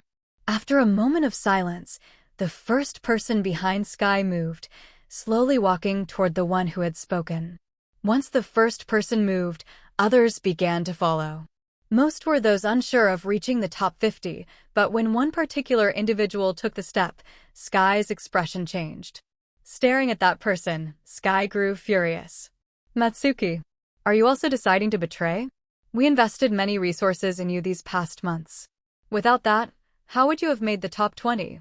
This Matsuki was someone Sky had placed great hope in, so he had invested many resources in him, hoping to turn him into a powerful fighter. But he never expected that Matsuki would now choose to betray him, joining Xander's side. With his movement, the people behind Sky began to stir, and those who were still hesitant finally made a decision. Leader Sky, you're not sure if Leader Cain will return either. The wise know how to adapt to circumstances. With Lord Xander's power and influence, following him would allow us to grow faster. Even if Leader Cain returns and takes first place, without any backing, could he stand up to Lord Xander's brother? Cain recognized the voice of the one who had first questioned his loyalty. In total, 7 people decided to join Xander's emissary, most of them uncertain about passing the test, except for Matsuki. Behind Sky, there were still 13 people, some confident in their own abilities and others who, due to conflicts with Xander or his followers, had aligned with Cain for protection. Since Xander hadn't offered amnesty, they didn't dare join him directly. In reality, only 5 or 6 of them were truly loyal to Sky and Cain. Sky could only smile bitterly. Even if he killed Xander's emissary, he couldn't stop these men's betrayal. With so many allies, they no longer feared him. Sky, you have until midnight to change your mind. Think it over. The emissary now spoke arrogantly, showing not the slightest fear of Sky, whose face showed a mixture of anger and shame, while his opponent laughed more and more. Use your time wisely. Let's go. But just as the emissary and his group were about to leave, a black shadow flew into the hall, gleaming with a cold light. The traitors fell one after another. Neither Sky nor the emissary could see what it was. In an instant, only 2 were left standing, the emissary and Matsuki. The others lay on the ground, alive but terrified, summoning their Pokémon, a Golbat and a Gloom. Where do you think you're going? A voice sounded from the entrance. The black shadow stopped on the newcomer's shoulder. Everyone turned their gaze toward him, their faces filled with surprise and fear. Sky's expression went from shock to joy, then back to composure. Those who hadn't betrayed Cain couldn't hide their excitement, while the undecided sighed in relief, some even smiling with satisfaction. The expressions on their faces said it all. The emissary and Matsuki looked at Cain, sweat on their foreheads, frozen in fear. Around them, the bodies of their fallen companions hinted at what awaited them. Leader Cain. Sky was the first to speak, followed by the others, who shouted. Leader Cain. While Sky might have been their leader, Cain was clearly their commander, as shown by the respect in their voices. Xander's emissary gritted his teeth, trying to hide his fear. Leader Cain. But before he could finish, the Murkrow on Cain's shoulder leapt, slashing his throat with sharp talons, giving him no chance to speak further. His Golbat was also taken down by a single strike from Murkrow's wings. With a level of 25 and mediocre qualities, that Golbat was nothing to Cain, who didn't even bother to look at it. His Skorupi could have defeated it easily, regardless of its ability to fly. Cain hadn't killed him immediately to show Sky's men his current strength, so they wouldn't think he relied solely on his Pokémon skill. The effect was immediate. Those who had considered betraying him turned pale, while Cain's loyal followers flushed with excitement. Their leader had grown stronger. Sky remained calm, but inwardly he was shocked. Xander's emissary, though weaker than Sky, was strong enough to place in the top 20 in the trials, yet he hadn't been able to withstand even a single attack from Cain's Murkrow. He had been killed with a single blow, not merely incapacitated. Natsuki was even paler. When he saw Cain enter, he had summoned his gloom, thinking of either fighting or retreating with Xander's emissary. But after witnessing Murkrow's attack, he couldn't even give the command to counterattack. Now he understood just how vast the gap was between him and Cain. Cain walked past Natsuki without giving him a second glance, climbing to the chair at the highest point in the hall. Although he had been gone for a while, the chair was clean, and it was evident that Sky hadn't dared to occupy it. The chair was simple, but Cain sat in it with satisfaction. Although he was only a small captain in Team Rocket without subordinates, that would soon change. After the final test, he was sure he would become an officer, and he couldn't remain a captain without soldiers. The ones before him would be his first subordinates as an officer. Natsuki was sweating coldly. The longer Cain ignored him, the more nervous he grew. He didn't believe Cain would spare him, but after the emissary's swift death, he doubted he could escape. Thud! Natsuki knelt down and banged his head on the ground, begging for his life. Sky looked at him coldly, knowing Cain wouldn't forgive him. Cain had scanned Natsuki with his system. His gloom had decent potential, with a light green quality, so Sky had chosen to train him. If Oddish had a stronger attack power early on, Natsuki might have ranked in the top 10. But his progress had been too slow, and now he was only ranked 15th. Cain shook his head. Natsuki had no useful value, but his Pokémon could be put to use. Just as Cain was about to speak, Murkrow had already pounced on Natsuki. Its black eyes showed no emotion, and its blood-soaked talons ripped Natsuki's head off in an instant. The shock in Natsuki's eyes was evident. He had believed that, not being executed immediately, he still had a chance to live. Only Sky, looking on, knew that Natsuki had been doomed from the start. Cain held Gloom's Pokeball, looking down from his high seat at the people who remained standing with respect.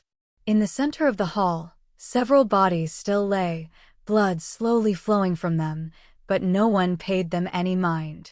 Natsuki's head had been casually tossed to the floor by Cain's Murkrow, which was now perched on the back of Cain's chair, meticulously preening its feathers, cleaning off the bloodstains left from the confrontation.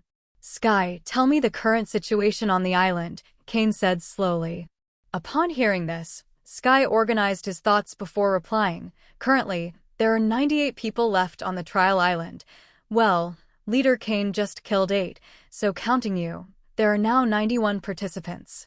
There are still 4 main factions. Our group is one of the smallest, with only 14 people, and also the weakest in terms of power. We have 1 person in the top 10, 2 in the 10 to 20 range, 7 in the 20 to 50 range, and 3 in the 50 or below, not counting you, Leader Cain. The strongest faction is still Xander's, with 28 people. After you killed 1, they're down to 27. They have 4 people in the top 10, Xander in first place, followed by 1 in 7th, 1 in 9th, and another in 10th. The largest group is made up of solo participants who've temporarily joined forces, totaling 38 people. Their provisional leader is Alec, who took 3rd place in the last trial. Of them, 2 are in the top 10, including 1 in 8th place. The smallest group is the girls' group, with only 12 people, but they have 3 in the top 10. Jasmine, who ranked 2nd in the last trial, 1 in 5th place, and another in 6th. After listening to Sky's summary of the island's situation, Cain wasn't surprised by the development of other factions. What did surprise him was that Sky had managed to keep his small group intact under such circumstances. Noticing Cain's gaze, Sky gave a bitter smile and continued, "We've temporarily joined forces with 2 other groups to be able to resist Xander's faction. However, even with that, we only have 2 more people in the top 10 compared to them. However, these alliances are only for convenience. There's no true trust between us. Also, the solo group is full of discord. Alec can only maintain control due to his strength, but it's said he has conflicts with the person in 8th place. I wouldn't be surprised if Xander's numbers grow soon, as he's surely sent people to infiltrate that group. Cain understood the situation. Although Xander Zekins had been seriously injured by him previously, with his brother's help, it likely recovered quickly. The person Umbra mentioned, the only officer with quasi-elite level strength who had entered the island, must be Xander's brother. Meanwhile, Jasmine and Alec were probably backed by relatively ordinary officers. Playing with fire by messing with the officers was risky, and they didn't know how it would end. However, Cain was impressed by Sky's ability to hold the 4th position. Before leaving, Sky had managed to enter the top 10 thanks to the coughing that had originally belonged to Soros. Remaining in the top 10 all this time indicated that the resources gathered by this small group had been considerable. Cain decided not to delve further into the matter. In such tense circumstances, Sky hadn't betrayed him, meaning he was someone trustworthy. Cain was willing to invest in him. It could be said that only now had Sky earned Cain's recognition. Who are the 2 people in the top 20? Cain asked. Originally, there were 3 people in the top 20, but Matsuki, one of them, had been eliminated by Cain. Upon Cain's question, 2 people stepped forward immediately. Leader Cain, it's me, Fox. I'm currently in 14th place, said the first to advance. Surprisingly, he was one of the 2 Cain had recruited initially. Once fearful, he had now reached the top 20, something that took Cain by surprise. Leader Cain, my name is Kai, currently in 16th place, said the other, whom Cain didn't remember much. However, Cain had clearly observed that Kai was one of his loyal followers, as when Cain had killed the traitors, Kai's expression only showed satisfaction and excitement, with no trace of other emotions. Additionally, his sturdy appearance suggested he was straightforward and honest. After understanding the situation, Cain continued, "Have you already begun training your 2nd Pokémon?" Those in the lower ranks showed disappointment upon seeing that Cain wasn't interested in them, but they didn't dare show it openly. What they didn't know was that Cain had already logged into his system those with ill intentions who hadn't dared to act. Regardless of their strength, if they weren't loyal, they weren't worth keeping. Sky was the one to respond. Yes, we began training our 2nd Pokémon. About half a month after you left, Instructor Viper gave us permission, saying it would be necessary for the final trial. As for the quality of the Pokémon, each of us had to capture our own. Saying this, Sky released a Pokeball and a Golbat appeared in the hall. Cain's eyes gleamed as the system scanned Golbat's data. It was a level 28 Golbat with a light green quality. No wonder Sky had stayed in the top 10. He had trained this Golbat well, and its quality was above the island average. Following Cain's instructions, both Fox and Kai released their Pokémon. Some were dark yellow in quality, and others light green, with decent levels as well. It seemed these trainers had chosen their Pokémon carefully, otherwise, there wouldn't be so many of high quality on the island. So the others are more or less like this? Yes, more or less. Those in the top 10 have 2 Pokémon of similar quality, while those in the top 20 have focused their training on a single Pokémon. Those ranked below 20 generally focus on training only one Pokémon, as resources are limited, Sky replied. Cain nodded, now having a general idea of the other islanders' capabilities. Those in the top 10 had more or less the power of a Team Rocket captain, though they lacked the number of Pokémon. The higher-ranked ones had relatively greater strength, and within the captains, they could be considered competent. Sky, for instance, only needed 2 decent quality Pokémon to become a full-fledged captain. However, Cain was unsure of Xander's strength. With full support from his brother, Cain doubted Xander had only 2 Pokémon. Oh, by the way, Leader Cain, Xander already has 4 Pokémon, each as strong as his Zekins, which has now evolved into a giant Arbok. As expected, Sky revealed some of Xander's strength. This is the only way to explain why the alliance of the 3 groups has barely managed to resist. Xander's strength alone is probably enough to face the union of 2nd and 3rd place. It's clear that the difference between a near-officer-level captain and other captains is quite significant. However, Cain already has a clear idea of Xander's strength. If Xander doesn't have more tricks up his sleeve, Facing him now would be much easier than last time. To be honest, Cain no longer considers Xander a rival. In fact, it could be said that there's no one on Trial Island that Cain views as a worthy opponent. Aside from the subordinates of the 4 executives and a few of the elite officers, Cain doesn't see the other participants as a major threat. Cain tossed the light green quality Gloom Pokeball to Fox and asked, "With 3 Pokémon, do you think you can make it into the top 10? Fox caught the Gloom Pokeball, surprised and unable to hide his astonishment. Everyone knew Matsuki's Gloom. Although it had a low level for a high-quality Pokémon, it was still a very valuable Pokémon on Trial Island. Matsuki had reached the top 20 thanks to this Gloom. Now that Fox had it, he might have a chance to make it into the top 10. Determined, Fox replied, "You can count on me, sir. I'll try my best.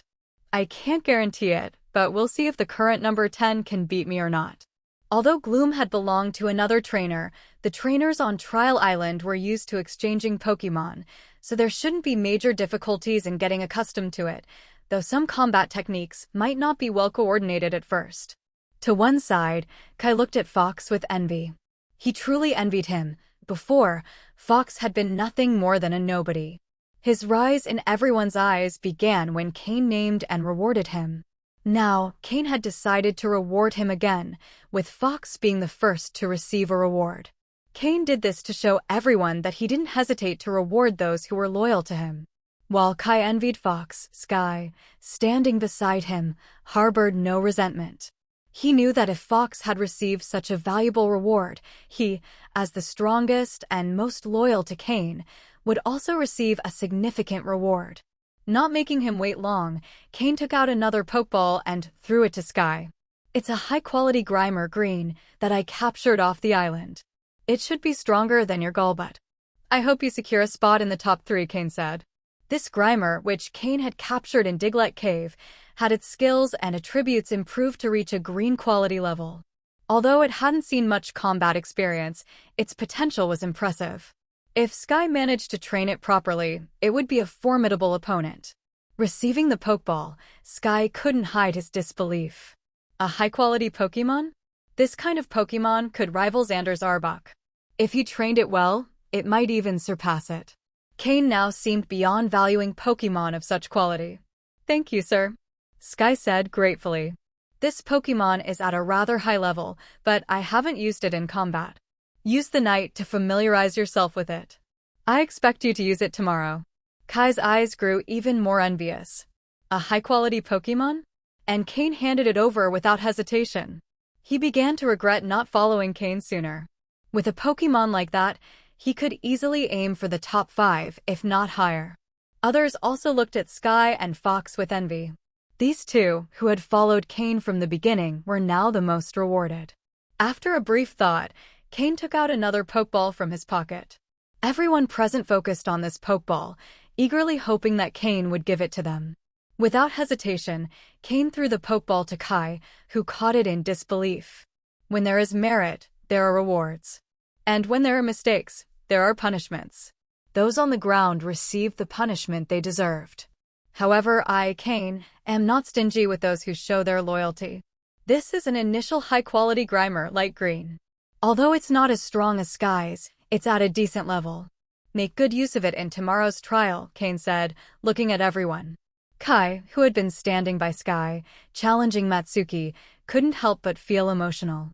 Those who had doubted him earlier now lowered their heads, while those who had always been loyal to Cain showed a look of fervor and loyalty. They did not fear combat or death, but that their leader might not see their efforts and fail to reward them adequately. But Cain had shown them that he was worthy of their loyalty. "Yes! I'll fight for a spot in the top 10. Kai exclaimed excitedly.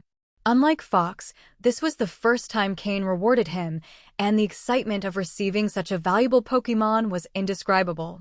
Cain gestured with his hand and said, "Dear best, the top spots aren't that important. Your power will grow over time, and as long as you don't betray me, quality Pokémon will keep coming." As he spoke, Cain took out more Pokeballs from his pocket, showing some to the crowd before putting them away again. These Pokémon were even more valuable than those he had handed out. "I'll overlook what you've done in the past or what you might have tried. But if in the future I find out about anything, I won't leave even your bodies intact," Cain warned. Yes, the group responded in unison, with the 8 corpses on the ground as a clear example. "Sky, collect and distribute the Pokémon from these corpses as appropriate," Cain ordered. Sky looked at Cain, and by his expression, he knew that although Cain had said he would forgive past mistakes, he wouldn't really. A chill ran down his spine. Cain watched as Sky collected all the Pokémon from the 8 people lying on the ground. During these 2 months, as a temporary leader, it was impossible for Sky not to know the Pokémon of these people and their skill levels. Therefore, he distributed these Pokémon directly. Regarding the distribution per Cain's instructions, he followed them strictly. Because of this, some were not very happy after receiving their Pokémon. But with Cain present, they didn't dare to say anything, assuming that due to their lack of skill and low contribution, they were assigned weaker Pokémon. When Cain left Challenge Island, there were still between 120 and 130 people in the trial, but upon returning, there were already fewer than 100. If the Pokémon of those who disappeared hadn't been taken, Cain wouldn't believe it. The fastest way to increase strength on Challenge Island is by seizing well-trained Pokémon from others. Moreover, some rankings are inaccurate, as in the trials, most people only showed 1 Pokémon. As trainers obtained more Pokémon, who could guarantee that the Pokémon used in the trial was the strongest? Surely, many people are hiding their true strength. After finishing the distribution, Sky ordered that the bodies be removed and the others return to get familiar with their Pokémon, leaving only Cain, Fox, and Kai. They might think this is just the final trial, but in reality, there are many secrets behind this trial. When everyone else had left, Cain began to reveal some hidden details. It was likely that this final trial would take place on Challenge Island, so it would benefit his subordinates to know something beforehand to increase their chances of survival, as finding loyal subordinates wasn't easy.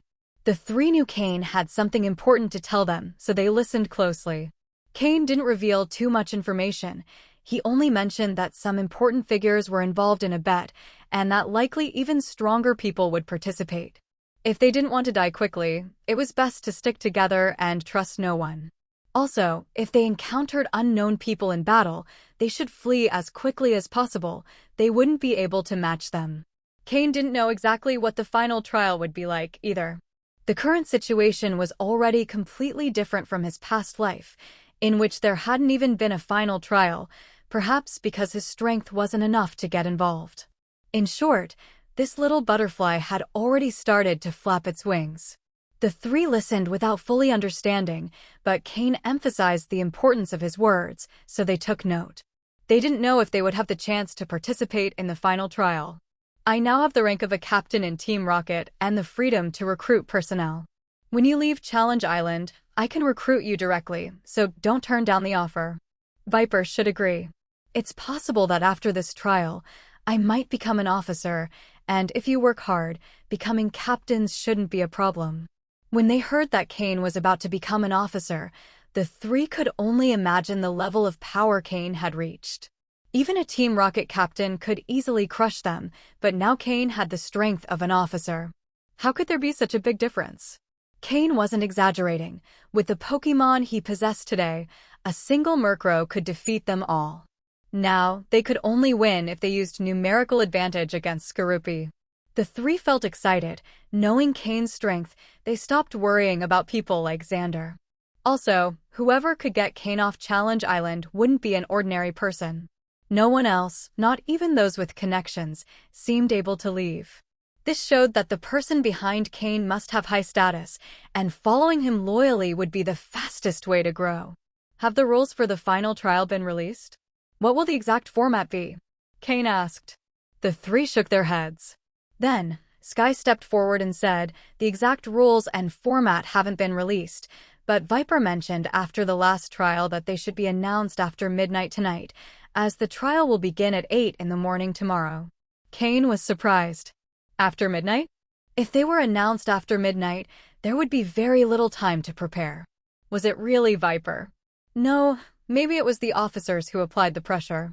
After all, we've been on Challenge Island much longer than their subordinates.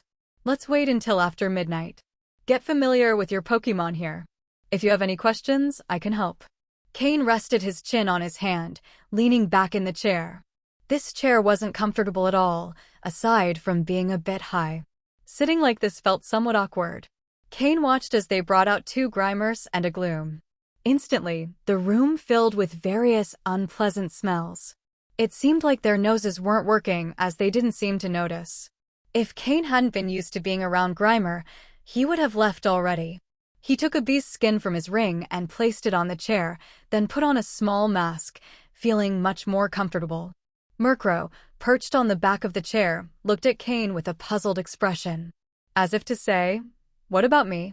Cain pretended not to see him. In this environment, Murkrow also needed to adapt. Who knows if there would be such an adverse environment tomorrow. The 2 Grimers had already been captured by Cain, so Sky and Kai had no trouble getting them, and now they were familiarizing themselves with the Grimer's abilities. After all, they had only heard of them, but had never seen a Grimer before. As for Fox's Gloom, he had coveted it for a long time, but as it had been a teammate's Pokémon, he hadn't been able to do anything. Now that he had it, he was well acquainted with all its moves. However, this Gloom had witnessed its trainer's death and was somewhat reluctant to obey Fox's orders. When Cain had Murkrow help Fox, the frightened Gloom quickly realized that if it wanted to survive, it had to obey its new trainer. Otherwise, it would end up like that Golbat beside it. Under Cain's guidance, the 3 quickly improved their familiarity with these Pokémon. Although they didn't manage to fully master them immediately, they did achieve a great breakthrough in their Pokémon skill execution and understanding. Finally, at midnight, the rules and format for the final trial that Viper had ordered were announced. A person hurried in with a printed sheet containing the rules and format. This was someone Sky had ordered to wait for Viper's notification. After Sky received the document, he dismissed the person. Then, he began reading the paper's contents.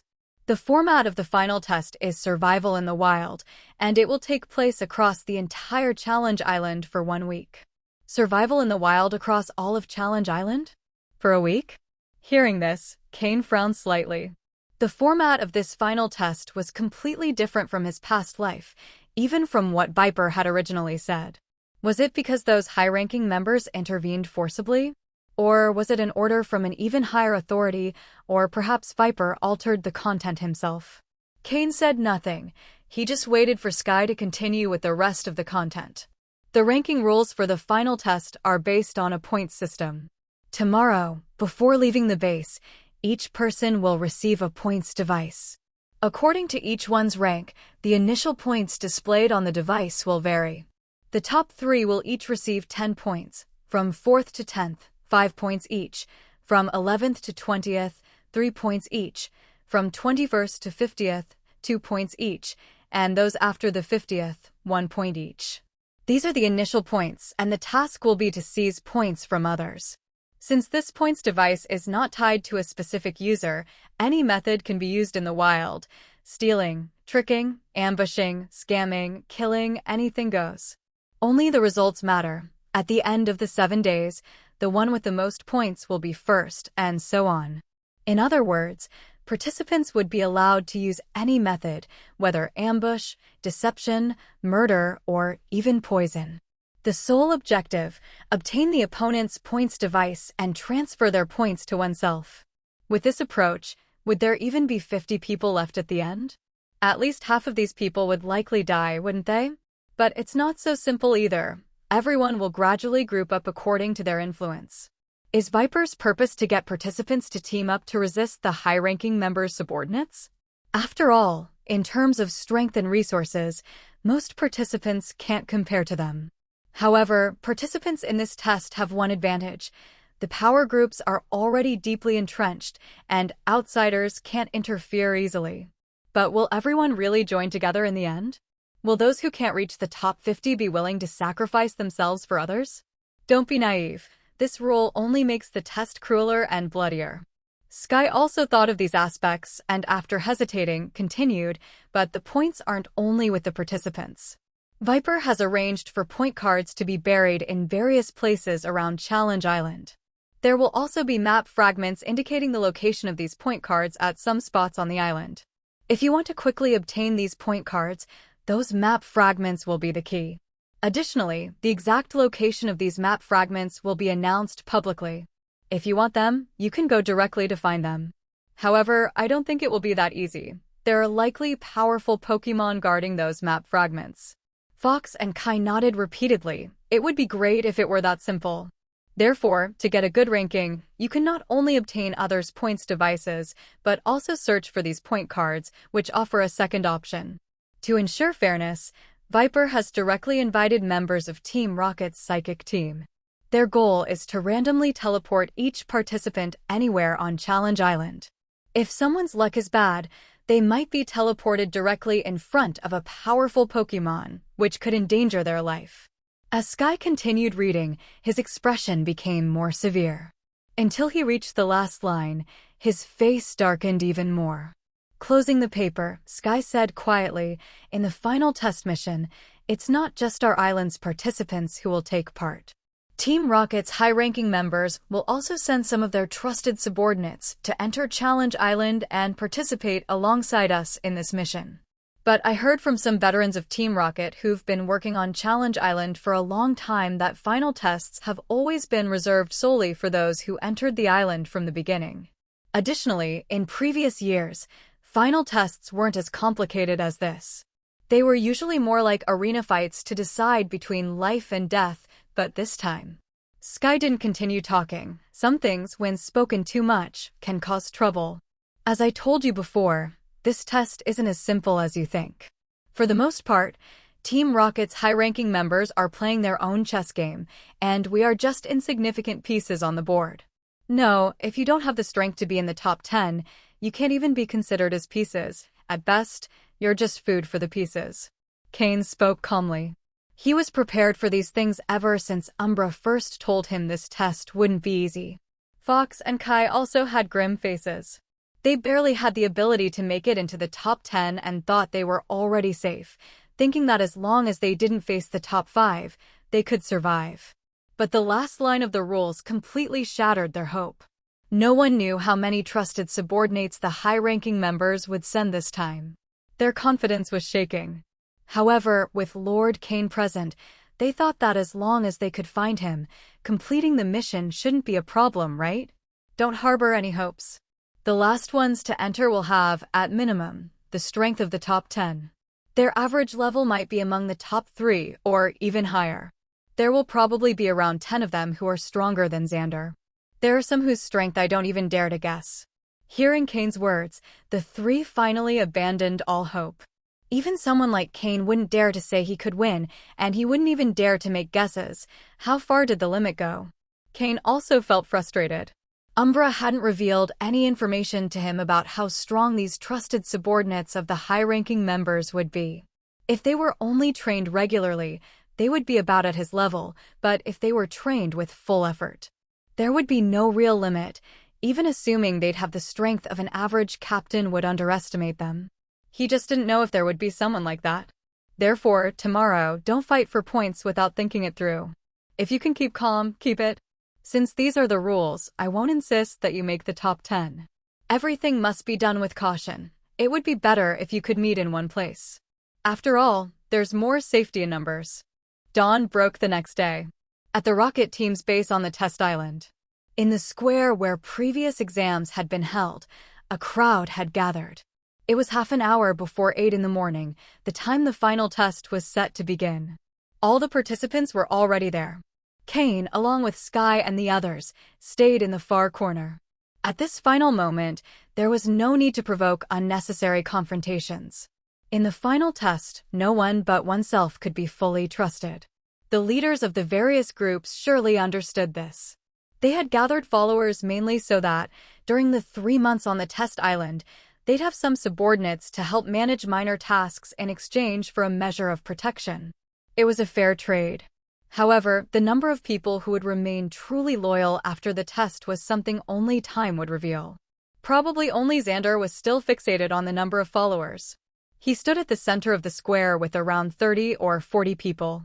Yesterday, he hadn't managed to recruit anyone from Cain's group, but he had succeeded in drawing in a few loners from Alec's group. Cain glanced at one of the loner group members, the one in 8th place, who was now behind Xander with a determined stance, thanks to Sky's information. Xander kept his gaze fixed on Cain, his eyes full of resentment. If it weren't for Cain severely injuring his Arbok, he wouldn't have lost over half a month, nor would he have needed to beg his brother. He also wouldn't have to worry about those who had joined later and their strength. As the only participant with a solid position on the test island, Xander had been informed by his brother of the true purpose of this test. So, even in the final moment, he was trying to gather more people. He knew that even with his brother's support, he couldn't be sure of defeating Cain, nor was he confident in facing the rocket team officer's subordinates. Thus, he could only gather more people to use as cannon fodder if needed. However, Xander had matured considerably. Despite his hatred toward Cain, he didn't approach him directly to provoke him as he had before. He showed a much more restrained attitude.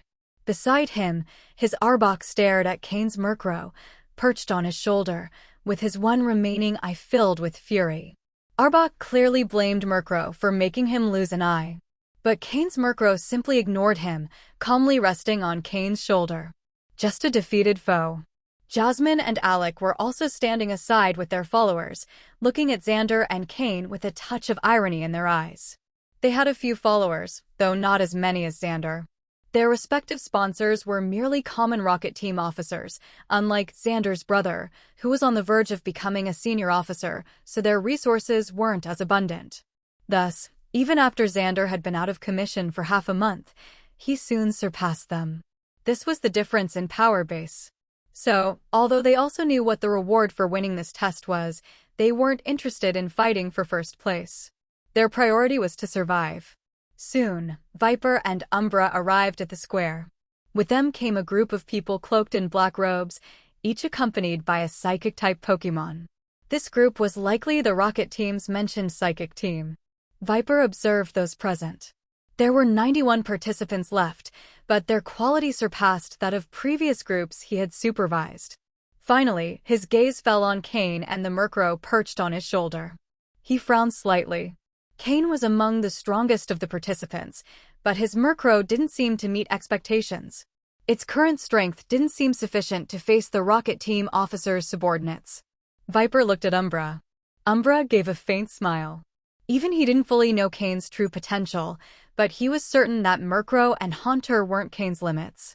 He remembered that when Cain had left the island, he had 3 Pokémon. He gave Viper a look that seemed to say, "You know what you're doing," and then stopped paying attention. This left Viper confused. What did that look mean? Assumptions? That there was no problem? Or, hiding his discomfort, Viper cleared his throat and said, "The final test is about to begin. Shortly, the psychic team members will teleport you to any location on the test island. You know the rules, so I won't repeat them. Let the final test begin. Each of you must pick up a scoring device and then enter the teleportation circle." With that, he ordered his subordinates to organize the distribution of the scoring devices and access to the teleportation circle formed by the psychic team members and their Pokémon. Before stepping onto the platform, Xander glanced at Cain, moving his lips without sound, but Cain understood. Xander had said, "I'll be waiting for you inside." As the participants entered the teleportation circle, the square gradually emptied. Once the other 3 groups had gone, Cain stepped onto the platform with his group. He received the scoring device, which looked much like the information device used previously, displaying the number 1. Had they given him a random starting point for not participating in the preliminary tests? Cain made a mental note of it, stored the device in his storage space, and then entered the teleportation circle. One of the psychic team leaders, while maintaining the teleportation circle, gave a slight upon sensing Cain's presence, then used the power of others to teleport him out. After Cain disappeared, he murmured in a tone only he could hear, "A psychic, interesting." Viper looked at him in surprise. Although these members had been summoned by him, they had actually been sent by the officers to prevent cheating among the participants. The leader of this psychic team was not weak. Although he hadn't reached Sabrina's level, he was among the strongest in the rocket team. Could Cain be less simple than he seemed? Why did both his friend Umbra and this psychic seem impressed by Cain? Once all the participants had teleported out of the square, the psychic team leader gave a slight bow before taking the others to sit in a corner of the square, closing their eyes to rest. Feeling puzzled by the reactions of those around him, Umbra smiled and said, "That boy has something special. Don't underestimate him. He just might manage to pull off something surprising." When he opened his eyes again, he was already in an unfamiliar place, surrounded by a mysterious forest. Cain could be certain he had never been here before. The test island was vast. Previously, due to the 1-week time limit, Cain had only advanced a certain distance before having to return. Otherwise, he wouldn't have made it back in time for the tests. This place was likely on the opposite side of the test island.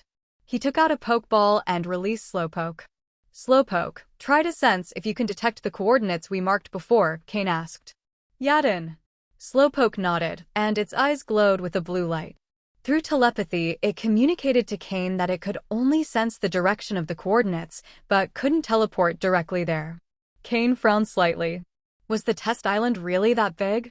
Slowpoke's teleportation range was now much greater than before. To give an idea, it could teleport from one end of Saffron City to the other, but now it could only feel the direction of the coordinates without being able to teleport. It seemed they really were quite far. He took out the scoring device he had received earlier.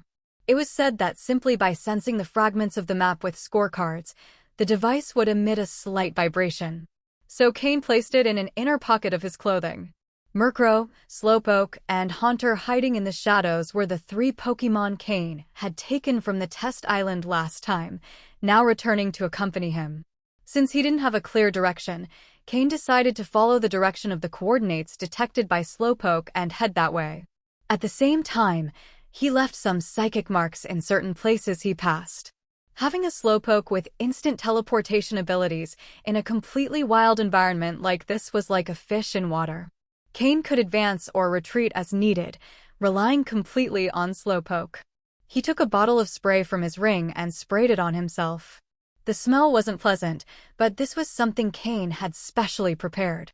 It could eliminate some of the urban scents on his body. Although it couldn't completely prevent wild Pokémon attacks, it greatly reduced the chances.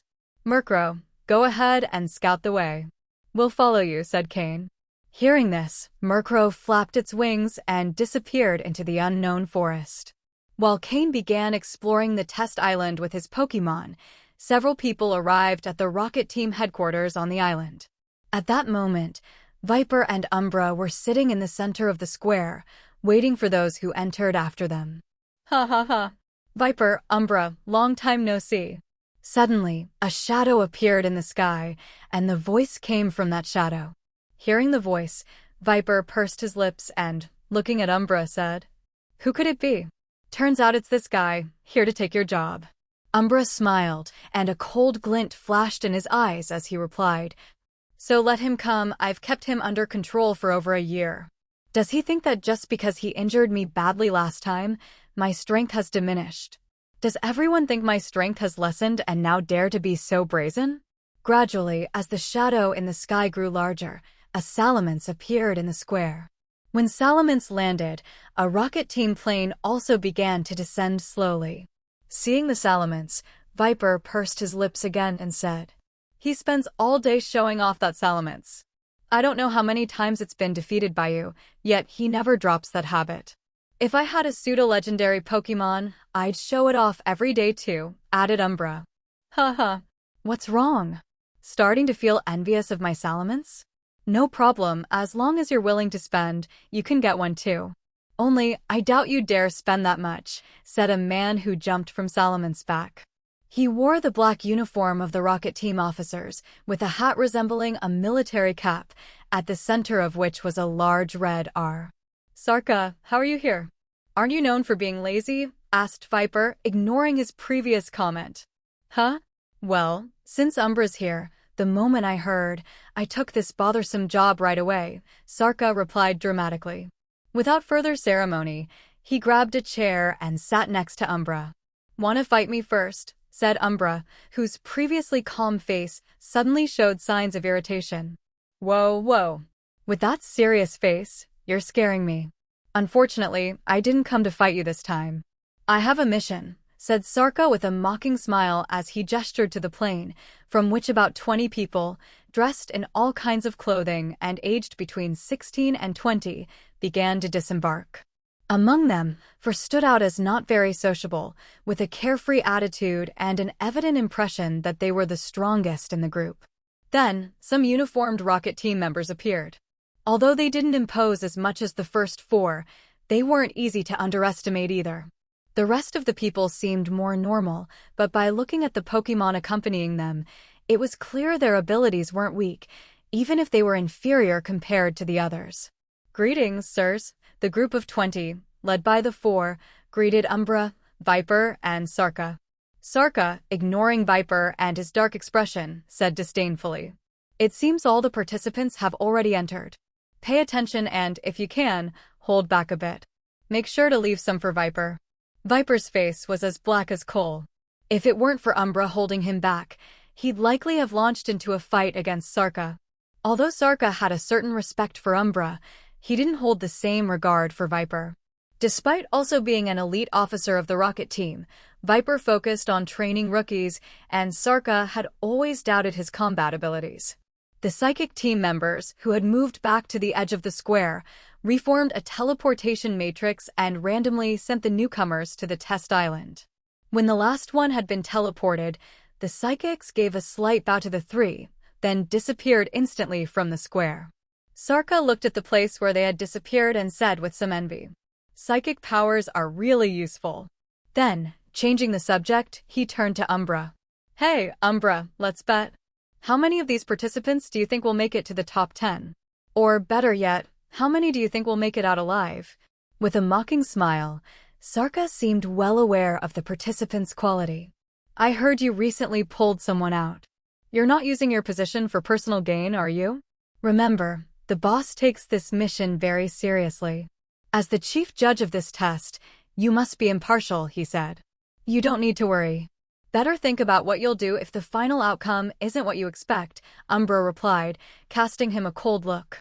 "What can I do? Would those ambitious ones dare attack me?" Sarka replied disdainfully. "That you don't know," said Umbra, enigmatic. Cain was walking through the forest with his Pokémon, unaware of the new group of people who had arrived on the trial island. However, whether it was due to some deliberate intention by the group of psychics or simply someone's luck, a person suddenly appeared right in front of Cain. They both stood there, staring at each other in silence, perhaps a bit bewildered. The person who had appeared before Cain was wearing a black Team Rocket uniform. Judging by his appearance, it seemed he wasn't one of the trial participants on the trial island.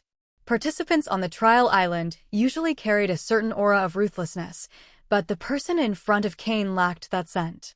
Besides, it had already been nearly an hour since Cain had been transported to the island, so all participants should have been transported by then. This person who suddenly appeared could only be one of those who entered afterward. That person also recognized Cain, and luckily, he was transported along with his Pokémon. Otherwise, Cain, who reacted first, might have already attacked him. "Primeape. Cross-chop," the person shouted as his Primeape prepared to attack. After giving the order, the man stepped back a few paces to avoid being directly attacked by Cain. Then he took 2 Pokeballs from his belt, holding them firmly in his hands. "Slowpoke, Confusion," Cain ordered quickly. This sudden encounter had indeed taken him by surprise. Slowpoke's eyes shone with an intense blue glow, stopping Primeape midair just before it could launch its attack. However, Primeape quickly broke free from Slowpoke's Confusion move and lunged to attack again. Nevertheless, due to the brief delay caused by Confusion, Cain and Slowpoke managed to retreat to a safe distance. Both Cain and the Team Rocket members stared at each other without making any moves. "Are you one of the participants?" finally asked the Team Rocket member. Upon hearing his question, Cain confirmed the man's identity.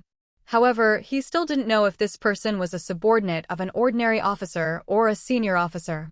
The fact that his Primeape could break free from Slowpoke's Confusion move showed that his strength was not weak. It's worth noting that Psychic-type moves are highly effective against fighting types. For a fighting-type Pokémon to resist Slowpoke's confusion, its skill level had to be quite high. Cain didn't immediately answer. Instead, he used his system to scan Primeape's data. Pokémon. Primeape, dark green. Gender, male. Level, 30. Type, fighting. Ability, vital spirit. Held item, none. Egg moves, foresight, night slash, beat up. Basic moves, rage, final gambit, fling, scratch, low kick, leer, focus energy, fury swipes, karate chop, pursuit, seismic toss, swagger, cross chop, assurance, punishment. Learned moves, ice punch. TM moves, protect, hidden power, water, smackdown, low sweep, double team. A level 30 Primeape with a dark green aptitude. No wonder it could break free from Slowpoke's confusion move. Cain frowned and asked, "Are you a subordinate of an executive?" Without answering his question, Cain asked again. Hearing Cain's question, the man was stunned for a moment, then laughed. However, when Cain continued asking, "If you're not a subordinate of an executive, then whose subordinate are you?" "An officer's." From his previous expression, it could be inferred he wasn't an executive subordinate. Otherwise, he wouldn't have been taken aback before laughing. He was laughing because Cain's question seemed silly to him. But when he heard Cain's follow-up question, his face turned serious. He realized that his expression had given away that he wasn't an executive subordinate. "So, it seems if I'm not an executive subordinate, you're not afraid of me?" he asked. Cain slowly shook his head, then smiled. "Even if you were an executive subordinate, I wouldn't fear you." The man looked puzzled again before asking, "Are you that? What was the name?" "Cain. One of the ones the higher-ups warned us to be careful of, right?" "My name is Miyamoto, remember that." Cain didn't respond, he only smiled. Seeing Cain's silence, Miyamoto grew irritated but finally said, "Answer some questions for me, and I'll let you go." "Oh, is that the same thing I was going to tell you? Answer some questions, and if I'm satisfied, I'll let you go. Do you really think you have any strength?" Miyamoto became even more annoyed. "Try and see," Cain replied with a calm expression, in stark contrast to Miyamoto. Both brought out their Pokeballs at the same time. Cain called out his Miltank, while his opponent summoned a Machoke. Pokemon, Machoke green. Gender, male. Level, 29. Type, fighting. Ability, guts. Held item, none. Egg moves, fire punch, quick guard. Basic moves, low kick, leer, focus energy, karate chop, foresight, low sweep, seismic toss, revenge, knock off, vital throw, way up slap. Learned moves, ice punch, helping hand. TM moves, protect, hidden power, fire, brick break, bulldoze. A fighting-type Pokemon, and still, against Slowpoke, he chose to send another fighting-type Pokemon. That meant they either fully trusted their abilities or were specialized in training fighting-type Pokemon. Either case was a disadvantage against Slowpoke. Slowpoke, calm mind. Miltank, block followed by rollout. Cain ordered. Although Miltank was only level 26, it wouldn't be a problem to hold out for a while so Slowpoke could use calm mind. Primeape, use punishment. Machoke, ice punch. They both shouted orders almost simultaneously. In wild encounters like this, there's no turn to attack or room for courtesy. Here, it's decided who wins and who lives. Primeape and Machoke, clearly trained to work together, quickly advanced, closing the distance to Miltank.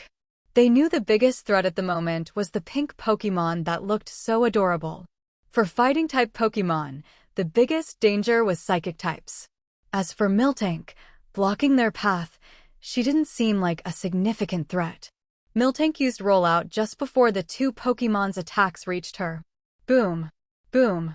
Primeape's punishment move grows stronger as the opponent's ability increases. Although Miltank boosted her defense with Rollout, that also made the punishment move more powerful. If it weren't for Machoke's Ice Punch being partially blocked by Miltank's Thick Fat ability, she might have been defeated instantly. Slowpoke. Psyshock. Let's finish off Machoke first. Cain ordered coldly, watching as Miltank was pushed back. To fight, first attack the enemy's weak point. Among the opponent's two Pokemon, Machoke is the easiest to defeat. Primeape, use Cross Chop. Machoke, use Protect. Then, follow up with Low Sweep. Hearing Cain's commands, the man reacted quickly as well. Clearly, in terms of combat, his experience is considerably extensive, something that an ordinary league member could hardly match. Slowpoke's Psyshock was directly neutralized by Machoke's protective shield. It wanted to launch another attack, but Primeape was already charging toward Miltank. Slowpoke, continue with Psyshock. Miltank, use Protect followed by Substitute, then use Milk Drink. Cain was undeterred. Although Miltank isn't very strong in battle, her survival skills are exceptional. However, the opponent hadn't expected Cain to have Slowpoke continue attacking instead of protecting Miltank. Originally, the plan was to pressure Cain into protecting Miltank, thereby limiting Slowpoke's attack options. If he managed to take down Miltank, he could directly attack Slowpoke, significantly reducing the threat to his Pokémon. Miltank quickly generated a green shield around herself, blocking Primeape's Cross Chop. Then, Machoke was held off by Miltank's substitute move. After a quick spin, Miltank pulled out a bottle of milk and began drinking, unfazed by the two Pokémon glaring fiercely at her. Since Cain had ordered her to use Milk Drink, Miltank trusted him, leaving everything in Slowpoke's hands. Primeape and Machoke had just finished their attacks and were already exhausted. Taking advantage of this critical moment, Slowpoke, with its powerful Psyshock move, launched a direct attack at Machoke's head, causing immediate dizziness due to the type advantage. However, Primeape reacted quickly and dodged Slowpoke's next attack with a swift move. Slowpoke, use Teleport, Cain quickly commanded. Yadin! As soon as Cain finished speaking, Slowpoke disappeared and reappeared behind Primeape. Good opportunity. Primeape, use Punishment, the opponent ordered with a fierce expression. The Dark-type move Punishment is especially powerful after Slowpoke used Calm Mind. If it hits, it will inflict massive damage. Slowpoke, Protect. Then, Zen Headbutt. A green shield appeared around Slowpoke, blocking Primeape's punishment. Then its head, glowing with a faint blue light, collided directly with Primeape's chest. Boom! The impact sent it flying. The opponent watched as Primeape was launched into the air, while Machoke barely recovered from the Psyshock move, his face darkening. Miltank, use Helping Hand. Slowpoke, pursue victory with another Psyshock. Target, Machoke. Cain didn't allow Slowpoke to continue attacking Primeape in midair. Instead, he set his sights on Machoke. Primeape still had a chance to use Protect, so defeating it wouldn't be easy. However, if Machoke took another Psyshock, it might lose its combat capability. Miltank, having recovered after using Milk Drink, used Helping Hand on Slowpoke, boosting the power of its next move. Miltank's Helping Hand increased the power of Slowpoke's psychic attack. With the combined effects of Calm Mind and Helping Hand, the Psyshock hit Machoke squarely. Machoke, upon taking another psychic impact, rolled his eyes and collapsed, losing his combat ability. Seeing Machoke fall, the opponent's face turned from black to green, and he quickly took another Pokeball from his belt. Cain, ever vigilant, was prepared to attack the next Pokémon the opponent might send out. Sure enough, the man threw another Pokeball. Just as Cain was ready, a Dodrio appeared on the field. Dodrio? A normal-type Pokémon? Suddenly, the opponent mounted Dodrio and quickly attempted to recall Primeape and Machoke to their Pokeballs. At that moment, a dark shadow darted toward him. Although the opponent didn't react in time, one of Dodrio's heads did, pecking the shadow with its sharp beak. To avoid Dodrio's attack, the dark shadow changed direction slightly, snatching one of the Pokeballs from his hand. The man's hand began bleeding profusely, and Primeape's Pokeball was snatched by the shadow. The shadow, which didn't disappear, settled beside Cain. It was Murkrow, who had been scouting ahead. After waiting a long time and not seeing Cain, Murkrow decided to return, just in time to witness the scene. The man, his hand bleeding, stared intently at the Pokeball in Murkrow's grasp. He could give up Machoke, but Primeape was his strongest card, his most powerful and talented Pokémon. Although Dodrio had a higher level, it wasn't a combat match for Primeape. Otherwise, he would have taken it with him into the forest from the start. However, Primeape's Pokeball was now in the opponent's possession. Furiously eyeing Murkrow, the man decided to retreat quickly. The opponent's strength was clearly superior, and he also had a type advantage. If he continued fighting, he could end up trapped here. A Pokémon can be recaptured, but if he lost his life, there was no turning back. Without hesitation, he turned to flee. Dodrio began running in long strides. Slowpoke, Psyshock, Cain attempted to stop him, but they had both maintained a safe distance during the battle to avoid surprise attacks. After running a few meters, the distance grew even greater. When Slowpoke's Psyshock arrived, Dodrio had already advanced several meters further. "Caw!" Murkrow cried out, suggesting it could pursue him. But Cain stopped it. "Let him go, we don't need to chase him. His two main Pokémon have been defeated. He's already lost half of his strength. If you chase him and we don't arrive in time, you could be counterattacked," Cain said wisely. In moments like this, it's important to keep a cool head.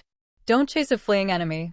Judging by this person's appearance, he's probably not one of the elite officer's subordinates. Otherwise, Cain wouldn't have had such an easy fight against him. Although Cain didn't use his full strength in the previous battle, he didn't even mention that the Haunter hidden in the shadows didn't intervene. Part of the reason is that he couldn't be certain the opponent was alone, so he needed to maintain some response capability. Another reason is that the opponent's two Pokémon didn't pose a significant threat to him. Although the opponent's Pokémon had considerable power, they didn't pressure Cain too much. If he had really been willing to risk taking damage, Slowpoke could have defeated the opponent on its own. The reason he didn't pursue the opponent was that he couldn't be sure if he was alone. In this unknown forest, although the opponent appeared suddenly and it's unlikely he had companions, popular wisdom says not to pursue a cornered enemy. Cain had Slowpoke and Miltank work together to defeat Mahoke and then took the Pokeball Murkrow had delivered, trapping the still furious Primeape who was trying to attack. This high-quality Primeape, if evaluated by its value alone, could be worth close to $1 million Pokedollars. Furthermore, the opponent had trained Primeape quite well, which could further increase its value. Cain had Murkrow and Slowpoke clean up the scene and then released a Grimer to absorb the remains of Mahoke. Actually, this Mahoke had decent quality and combat ability, but since it had already been captured by the opponent, Cain couldn't control it, so he decided to dispose of it to avoid risks. Being absorbed by Grimer is at least not a total waste of resources. It's like recycling something that no longer serves a purpose. Cain took out a medicinal spray from his ring and treated Miltank's wounds, as she had been injured in the battle. Though her milk restored energy, some bodily wounds couldn't heal immediately, and the spray would speed up recovery. Miltank closed her eyes in satisfaction and let out a pleased sound. Cain smiled, patting Miltank's head, and said, "Good job, Miltank." To avoid revealing his full strength, he had to let Miltank withstand the first blow from Mahoke and Primeape. Miltank shook her head firmly. She knew that in terms of direct combat, she no longer had a primary role in Cain's team. She used to have some combat responsibilities, but now that Skorupi and the others have grown, she's taken a back seat. Still, she was happy to keep fighting.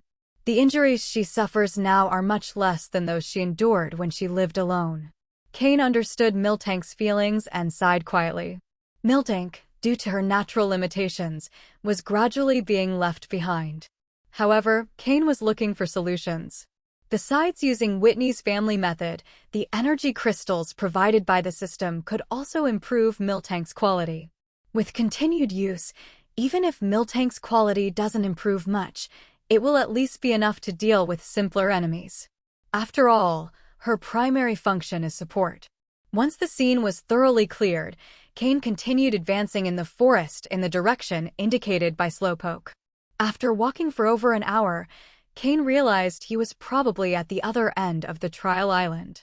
Because in this area, he could smell the salty sea air, and there were small shells and other marine remnants on the ground, suggesting the ocean wasn't far away. Furthermore, as he ventured further, the levels of the wild Pokémon increased as well. Compared to the other part of the island, which had been cleared by Team Rocket, the wild Pokémon here had higher levels. After a battle, Murkrow stopped moving ahead to scout. Many people could recognize Murkrow. If someone ambushed him while he was alone, it could be dangerous. Now, he stayed close to Cain along with Slowpoke, both Pokémon constantly on alert, just like the old days. Gradually, Cain began to notice the presence of various Pokémon hidden under trees or among the leaves. They didn't attack, but kept their eyes fixed on him. 5 or 6 Pokémon that looked like purple spheres started to gather silently behind Cain. Murkrow and Slowpoke had noticed them from the beginning, but since they weren't attacking, they didn't pay attention. However, as time passed, more joined the group. And with their growing numbers, their courage increased, and they stopped fearing Murkrow and Slowpoke. Cain also slowed his pace, realizing that not only were they behind him, but many of these purple Pokémon were appearing in the trees and bushes in front of him. Their red, compound-like eyes glowed in the dark jungle, as if emitting a faint reddish glimmer. These purple Pokémon were Venonat, covered by a layer of hard purple fur, with 2 large eyes serving as their insect-like compound eyes. Venonat are fairly timid Pokémon, but when their numbers reach dozens or hundreds, even the smallest of them stops being timid. I hope I haven't accidentally entered Venonat territory, Cain thought. From what he was seeing, he probably had. If it's just Venonat, it's manageable. I just hope no Venomoth appear, Cain said, stopping and observing the increasing number of Venonat around him, sweating a little. Venomoth is Venonat's evolution, occurring when Venonat reaches level 31. So, if a Venomoth appears, it'll be a level 30 or higher Pokémon. The difference between a level 30 Pokémon and a level 21 is significant. Moreover, if there's one Venomoth among so many Venonat, it's likely not the only one. Fuyuan. From deep within the forest, a strange sound reached Cain. Hearing it, his expression immediately changed. Damn it, I've summoned it. Murkrow, Slowpoke, be on alert. Cain cursed quietly. Murkrow, caw. At the same time, the Venonat began to move en masse. As their bodies shifted, a cloud of purple powder filled the air. The move Poison Powder. Venonat is a Pokémon skilled at using 3 types of powders. Depending on their level, they can produce different kinds of powder. Cain felt as if he were back on Nameless Island, in the territory of the Dustox. Murkrow, flap your wings and keep that powder away from us. The level of these Venonat isn't low, Cain said. According to the system, the level of these Venonat was almost all above 20. Being so numerous, they posed a threat. Moreover, the sound coming from the forest seemed to indicate the presence of Venomoth. Murkrow flapped its wings a few times, creating small whirlwinds that dispersed the powder in the air. However, the Venonat attack was only beginning. The first Venonat activated its eyes, emitting a faint red glow. Soon after, the eyes of all the other Venonat also began to shine. Yadin. Sensing something, Slowpoke emitted a strong blue glow, blocking the red energy emitted by the Venonat. Cain's expression changed slightly. Although Venonat is a bug and poison-type Pokémon, they possess a certain innate talent for psychic-type moves. Adult Venonat can directly learn moves like Confusion and Psybeam, with the red light they emitted earlier signaling the Confusion move. If it were just one Venonat, Slowpoke could easily handle it, but facing almost 100 of them using Confusion was a completely different story. Fortunately, Venonat is not a psychic-type Pokémon. Otherwise, with so many at once, even Slowpoke's psychic abilities wouldn't be enough to stop them. Luckily, since Murkrow is a dark-type Pokémon, it is immune to these psychic-type moves. Murkrow, use Wing Attack, show them what you can do. In the next second, Murkrow, following Cain's orders, flew directly at them, ignoring moves like Confusion and Psybeam, and the poison powders couldn't reach Murkrow either. In the dark jungle, Murkrow's black feathers blended with the surroundings, and it quickly started knocking down the Venonat perched in the trees. One by one, the Venonat fell to the ground, unable to withstand Murkrow's assault. Another group of Venonat, troubled by Murkrow's sudden attack, couldn't fully concentrate on their psychic attacks against Slowpoke, which greatly reduced the pressure on him. However, with so many concentrated psychic waves, Slowpoke couldn't use the teleport move, so if they wanted to escape, they'd have to do it on foot. With the pressure on Slowpoke reduced, Cain began moving in a different direction with him. In the opposite direction from Cain, a crowd of grayish insect Pokémon started to appear. Murkrow, retreat. Murkrow, who was fiercely attacking, heard Cain's order, and seeing the approaching Venomoth, turned to fly back to join Cain. In this part of the forest, even Venomoth appeared in groups, and Cain decided it wasn't worth continuing the fight. The situation wasn't bad yet, but if they got cornered by a swarm of Venomoth, they'd be in real danger. The challenge island was more dangerous than it seemed.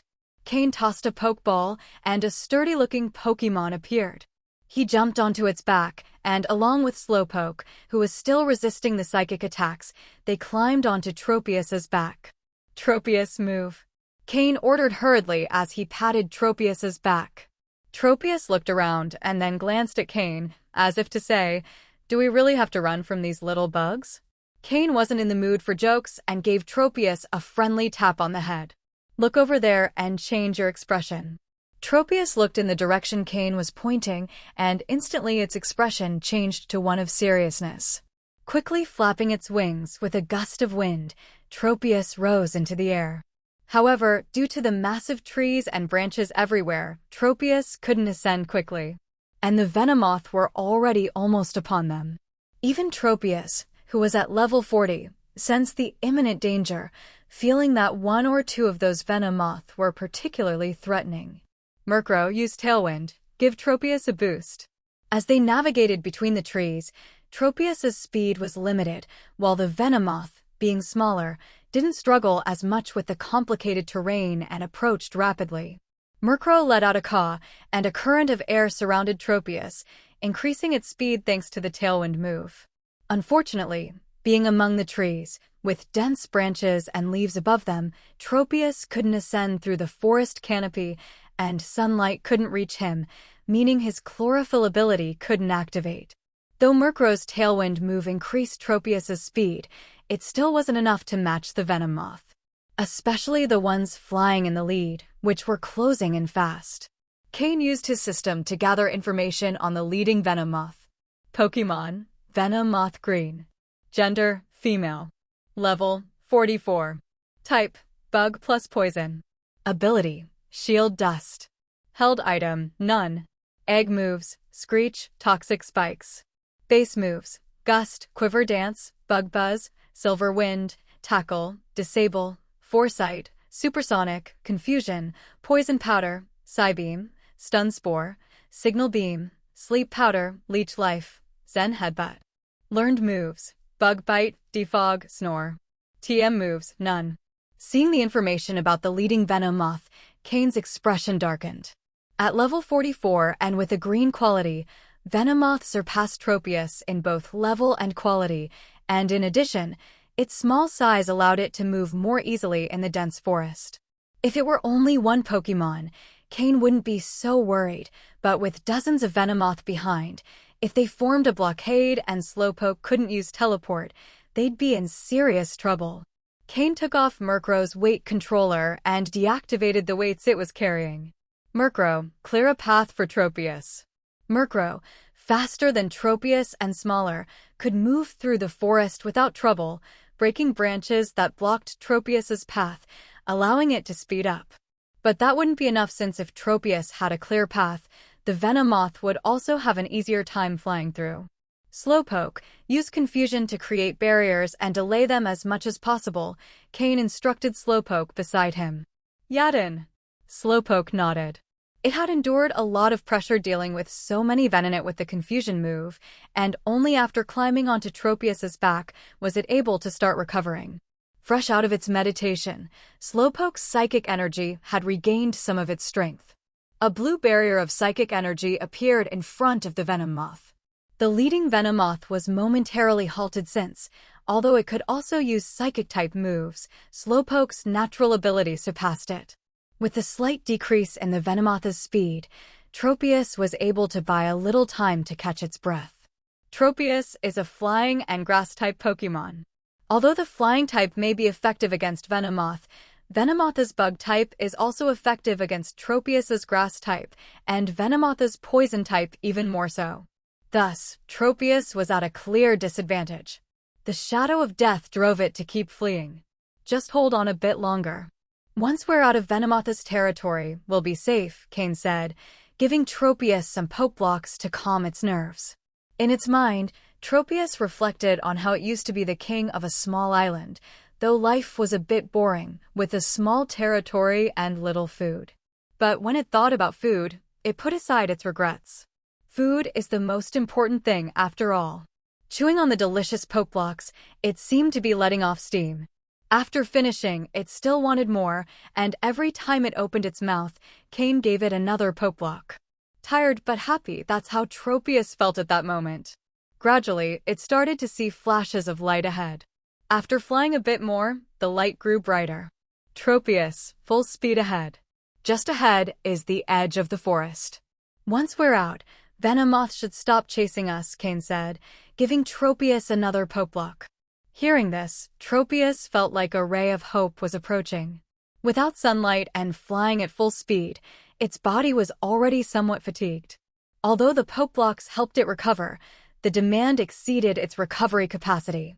It was like a runner who could complete a 3,000-meter race without issues, but if running 200 meters at full sprint, they might collapse. Pushing beyond its body's limits, Tropius felt extremely exhausted. The light seemed close, but time passed so slowly. Finally, after 3 minutes, Tropius emerged from the forest, startling a crowd of birds and insect Pokémon feeding nearby. Once outside, unsure if Venomoth had stopped pursuing it, Tropius kept flying a bit longer. Seeing no more enemies behind, it finally landed on the grass.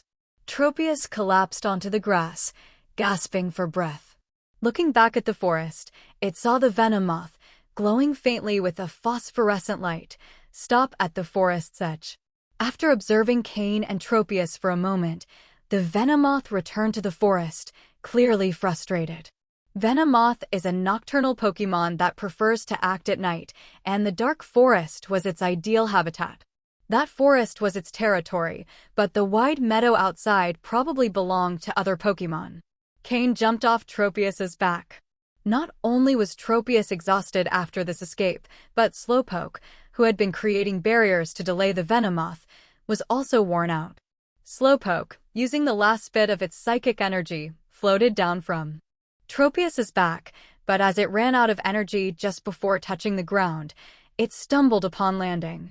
Murkrow, who had been clearing the path for Tropius, was also somewhat fatigued. This time, all 3 of Cain's Pokémon had given it their all. Cain approached Slowpoke, gave it some special poke blocks to meditate, and then returned it to its Pokeball. After giving Tropius more poke blocks and patting its head in encouragement, he also returned it to its Pokeball.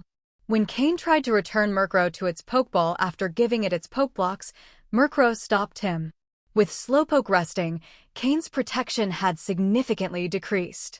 Although Haunter was present, it wasn't enough, so Murkrow insisted on staying outside. Even though it would recover more slowly, it wanted to ensure Cain's safety. Finally, Cain relented and allowed Murkrow to rest on his shoulder.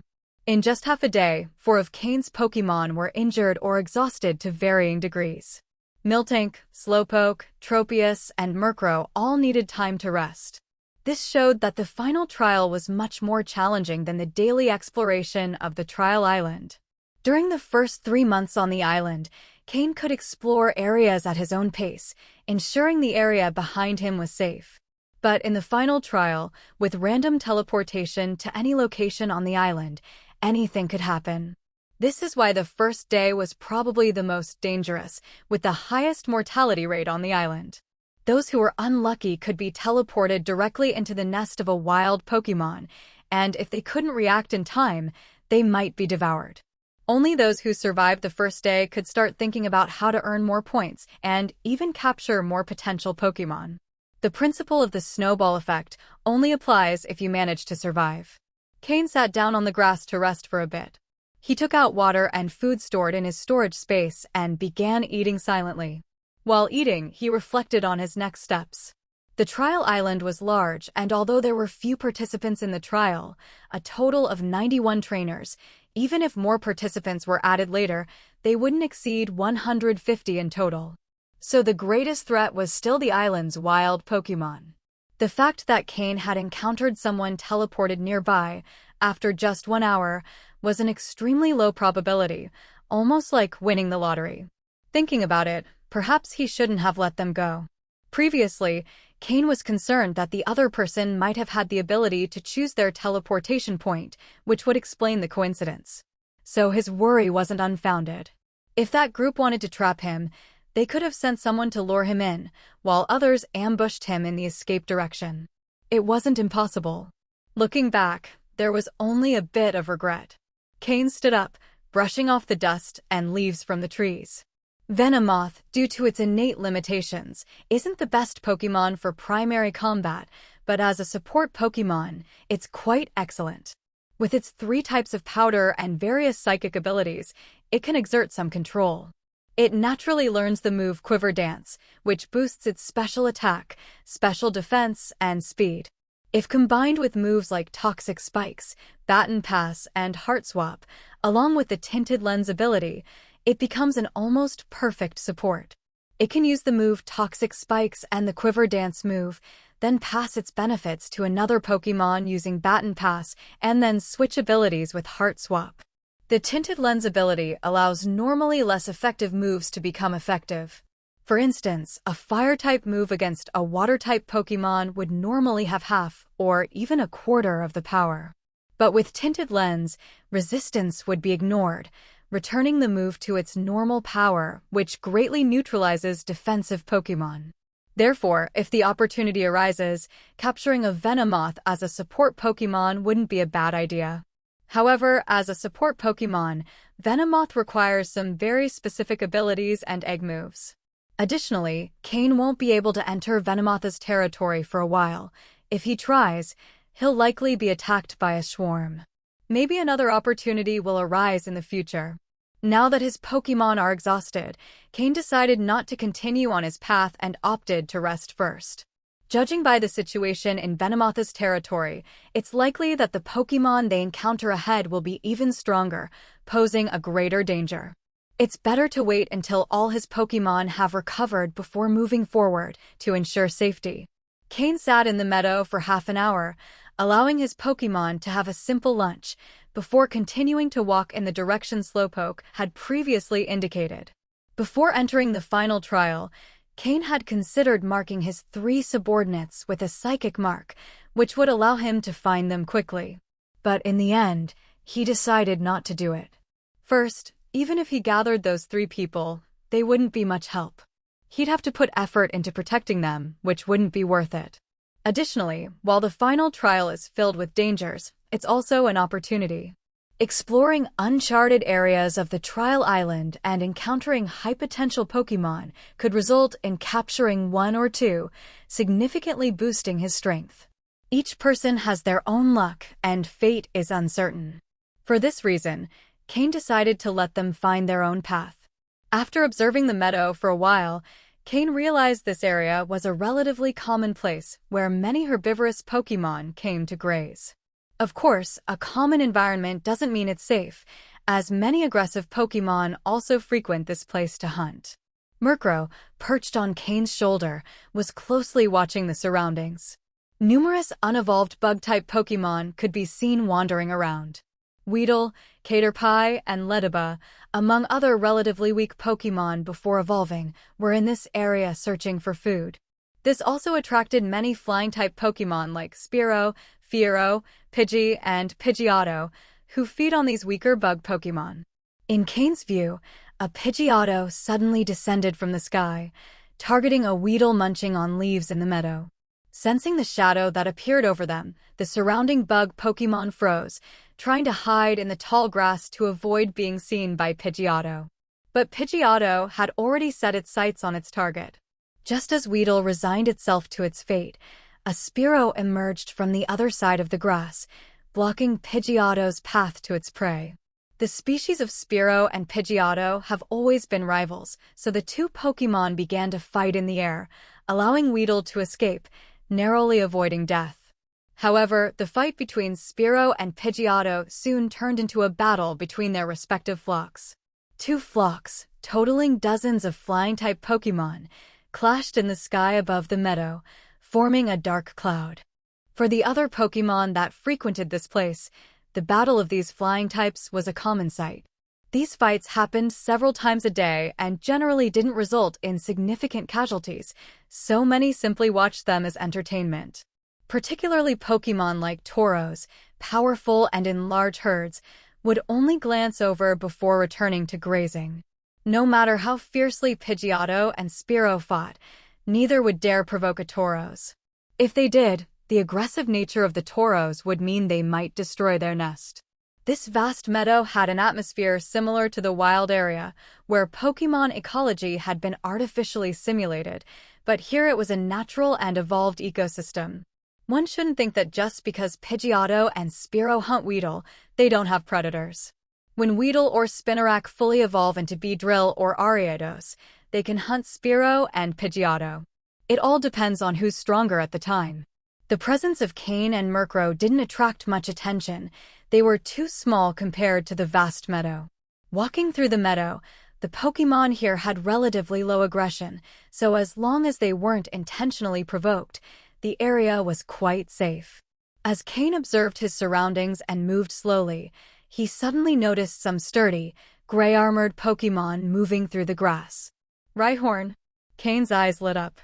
Rhyhorn is a relatively rare Pokémon, and its evolution, Rhydon, has considerable combat power. However, Rhyhorn is a rock and ground-type Pokémon with many weaknesses, being 4 times vulnerable to water and grass-type attacks and twice weak to fighting, ground, steel, and ice types. Overall, it's a Pokémon with many disadvantages. But it has high attack, defense, and physical endurance, sacrificing its special attack and defense, which makes it a purely physical Pokémon.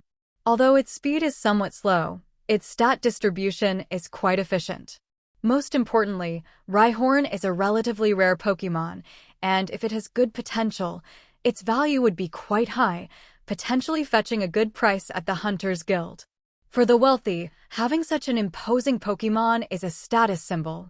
And for some trainers, Rhyhorn's evolution, Rhydon, is synonymous with strength and endurance. Moreover, Cain knew that Rhydon has an additional evolution, Rhyperior.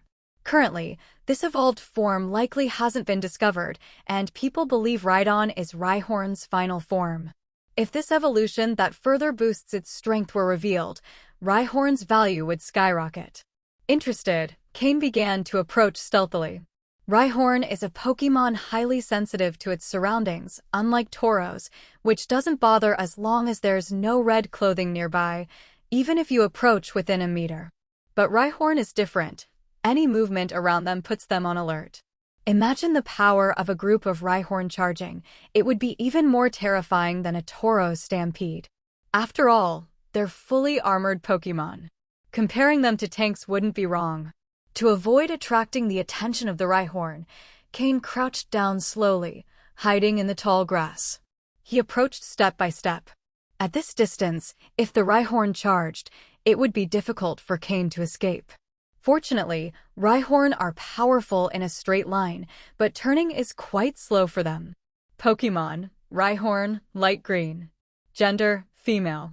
Level, 32. Type, ground plus rock. Ability, rock head.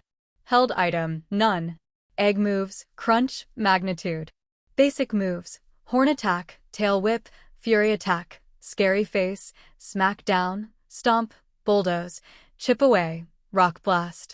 Learned moves, snore, drill run, stealth rock. TM moves, none. These are the details Cain scanned from that group of Rhyhorn, among which this female had the best characteristics and highest level.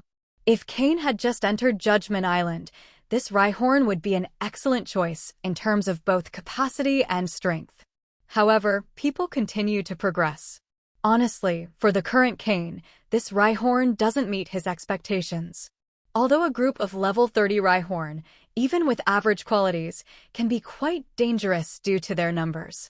It wasn't worth the risk for this light green quality Rhyhorn, so Cain decided not to bother them and slowly retreated. With his Pokémon still recovering, there was no need to take risks for something of such little value. After moving away, Cain continued forward. What he had just experienced would become the norm for him in the coming days. There were many Pokémon on the prairie. Some caught Cain's interest, but upon approaching, he would discover their qualities didn't meet his standards, so he would simply withdraw.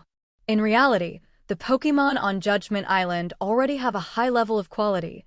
Outside of it, Cain would hardly find a Pokémon with light green quality. But here, any group of Pokémon of a certain size would at least have one with that quality. Simply, Cain's standards are now higher, so some no longer interest him. However, the day was not entirely fruitless. Cain found a point card among a group of toros in the prairie. Although it only had 2 points, at least Cain no longer had to face the discomfort of having only 1 point. He inserts the card into the point device and watches as the number in black and white changes to 3. Could it be that Team Rocket threw these point cards from the sky? If they hid them one by one, how long would it take them? Besides, the wild Pokémon here are high level. If you're not at least captain ranked, coming and going here wouldn't be easy, Cain thought. So, the map fragments that supposedly show the location of the point cards, could they not be simple pieces of paper? Maybe they are data that can be stored in the point device, or a small computer that can communicate with the point cards. Otherwise, how would the device react when approaching a map fragment? Cain pondered as he moved forward. As time passed, the sun began to set on the horizon, painting the sky with a beautiful sunset. After walking all afternoon, Cain finally left the prairie, a relatively safe place. If he only wanted to pass the time waiting for the 7-day judgment to end, this place would be a good shelter. Before leaving, Cain ordered his fully recovered Slowpoke to leave a psychic mark in the area. If he managed to find his subordinates and they didn't want to compete with him, he could bring them here to hide temporarily. However, subordinates without ambition will not receive more resources from Cain in the future. They would not be worth keeping. It was already past 4 in the afternoon. According to the season, the sun would set in about 2 hours. Then, the dangers on Judgment Island would increase exponentially. The Pokémon that come out to hunt at night are much more aggressive than those seen during the day. Ideally, he would find a place near a water source or shelter from wind and rain. If he didn't find one, he would have to settle for spending the night in a big tree. But that would be Cain's last option. After a day of bad luck, Cain finally found something positive as night approached. Not long after leaving the prairie, he found a river that seemed endless. He walked about 10 minutes following the stream and discovered a suitable shelter. Near the river was a small hill, and at the base of this hill, a hole about 2 meters wide. Although he didn't know how big it was inside, it seemed deep enough to offer shelter. The advantage of a cave like this is that you only need to worry about protecting the entrance without having to guard against attacks from within. However, upon approaching, Cain noticed a clear track on the ground, indicating that the cave's owner was a reptilian Pokémon. Probably an Arbok. As he got closer, Cain picked up a faint foul smell. A Pokémon that can dominate a cave like this would not be easy to defeat. Cain stopped at a certain distance and released his Slowpoke and Sneasel, ordering his Murkrow to provoke the Pokémon inside the cave. Murkrow boldly flew toward the entrance, flapping its wings forcefully, stirring up dust and filling the cave with wind. It was like blowing air into a bottle, producing a deep sound. Hiss! Just as Cain suspected, an angry hiss echoed from within the cave. Sensing the commotion, Murkrow grew even more arrogant, flapping its wings vigorously and dispersing much of the foul smell in the air.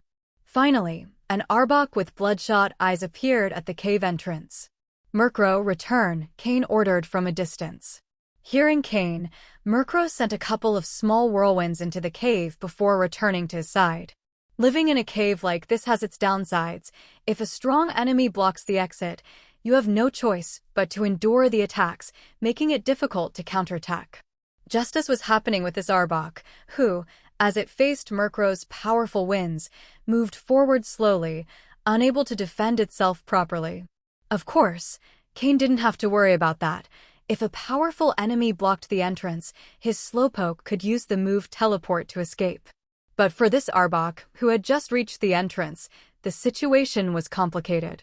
Normally, it would only come out when night had fully settled, but now, suddenly woken and attacked by Murkrow, it was clearly annoyed.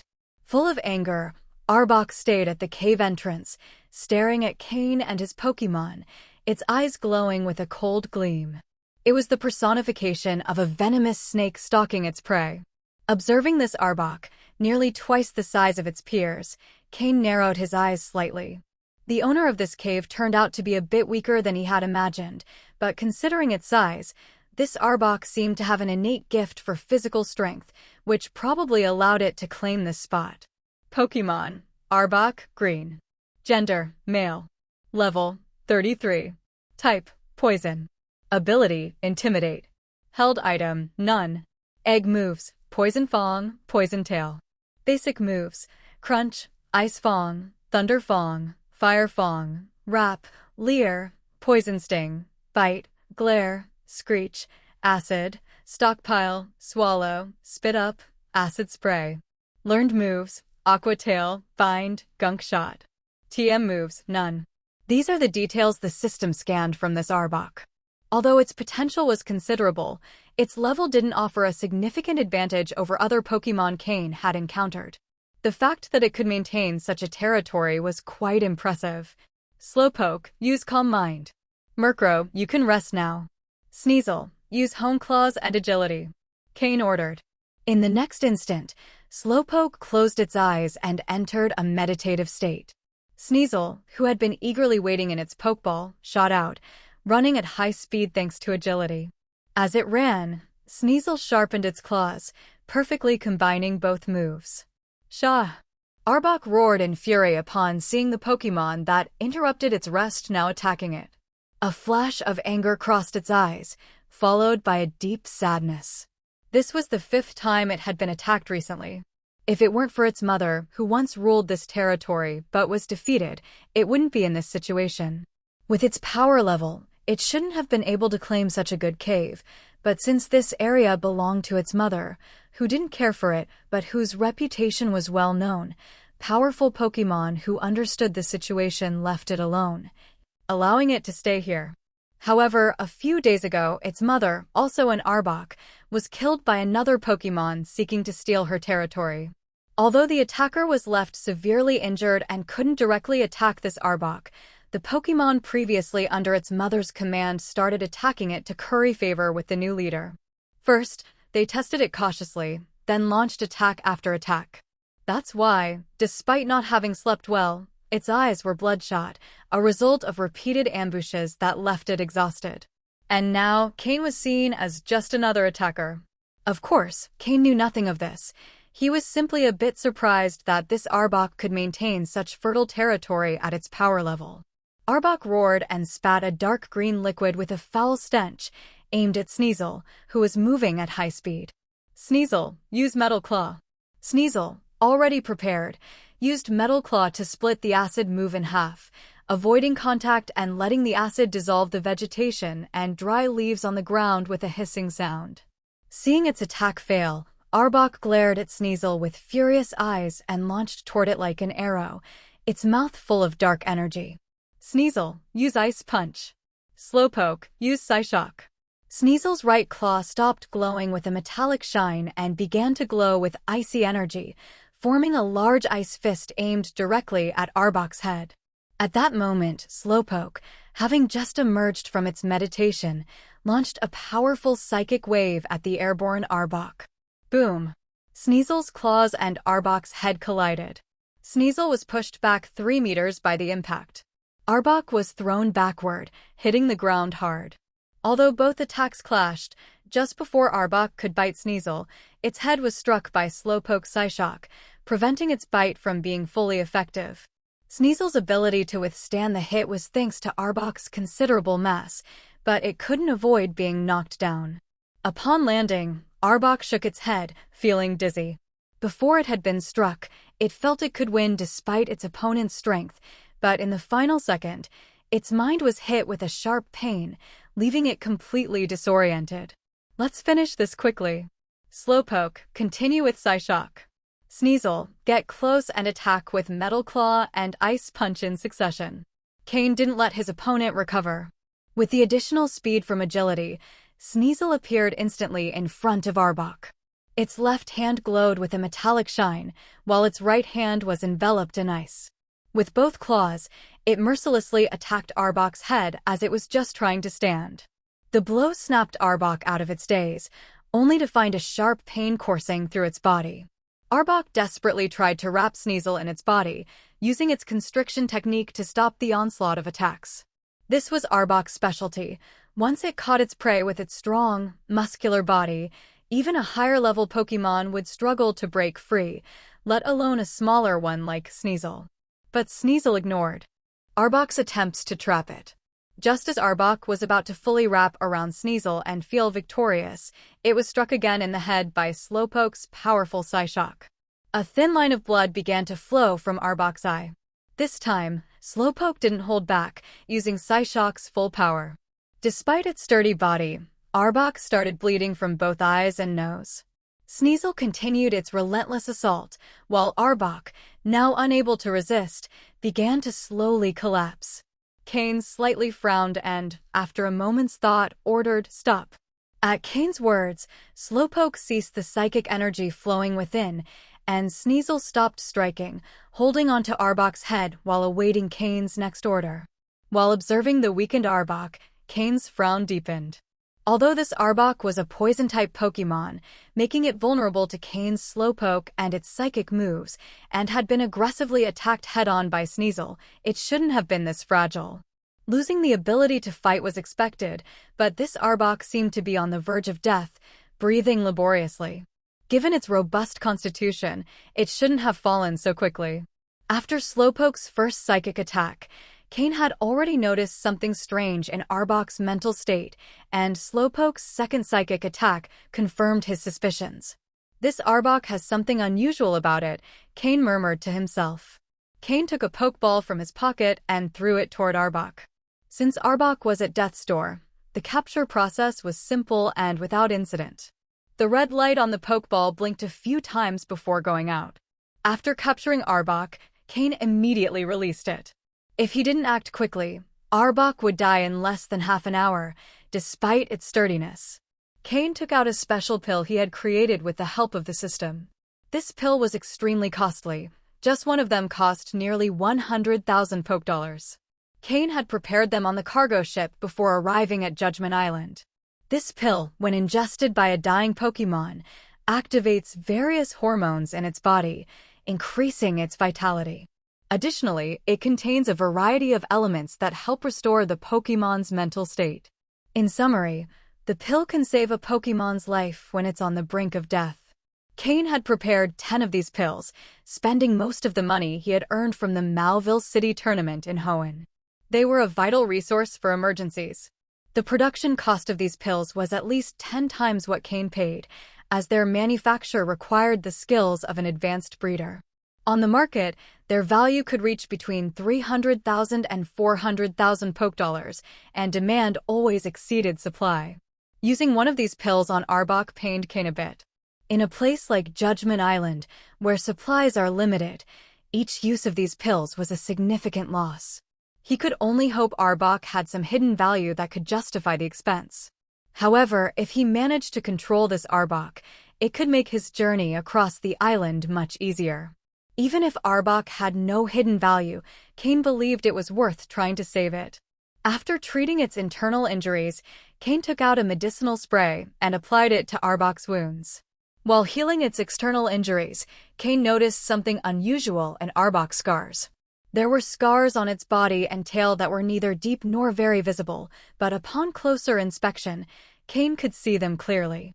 "System, conduct a detailed scan of this Arbok," Cain ordered mentally. Arbok's scales weren't very hard. They felt somewhat soft to the touch, suggesting it had just shed its skin. However, after shedding, Arbok shouldn't have any old scars. Unless the original wounds were extremely severe and deep, affecting even the new skin. Shortly after, the system completed a detailed scan of Arbok. Unlike simple data gathering, a detailed scan is only possible when the host makes direct contact with the Pokémon. Through microelectric currents in the human body, the system can transmit information to the Pokémon and obtain complete data on its body. Thus, Cain only performed detailed scans on his own Pokémon. A complete set of data appeared before Cain, including the system's preliminary explanation about Arbok's scars. The analysis largely aligned with what Cain had imagined. This Arbok had a resilient body, but it was covered in multiple wounds. Additionally, roughly 1/10 of its muscles were torn or damaged, allowing it to move only due to its natural constitution. If it continued like this, not only would the new injuries affect it, but the accumulation of old wounds would cause internal problems, potentially even diminishing its potential. According to the system, Arbok's original potential might have been higher, but the numerous wounds had caused a decrease in its capacity. If not treated in time, its potential would continue to decline. However, if Cain could provide enough energy and the elements necessary for recovery, there was a small chance Arbok could regain some of its former potential.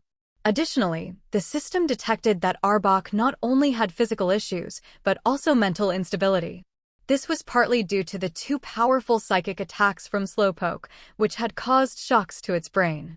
However, the main reason was that Arbok had gone 4 or 5 days without sleep. Its mind and body were at their limits, and if not for its strong constitution, it wouldn't have survived until Cain's arrival.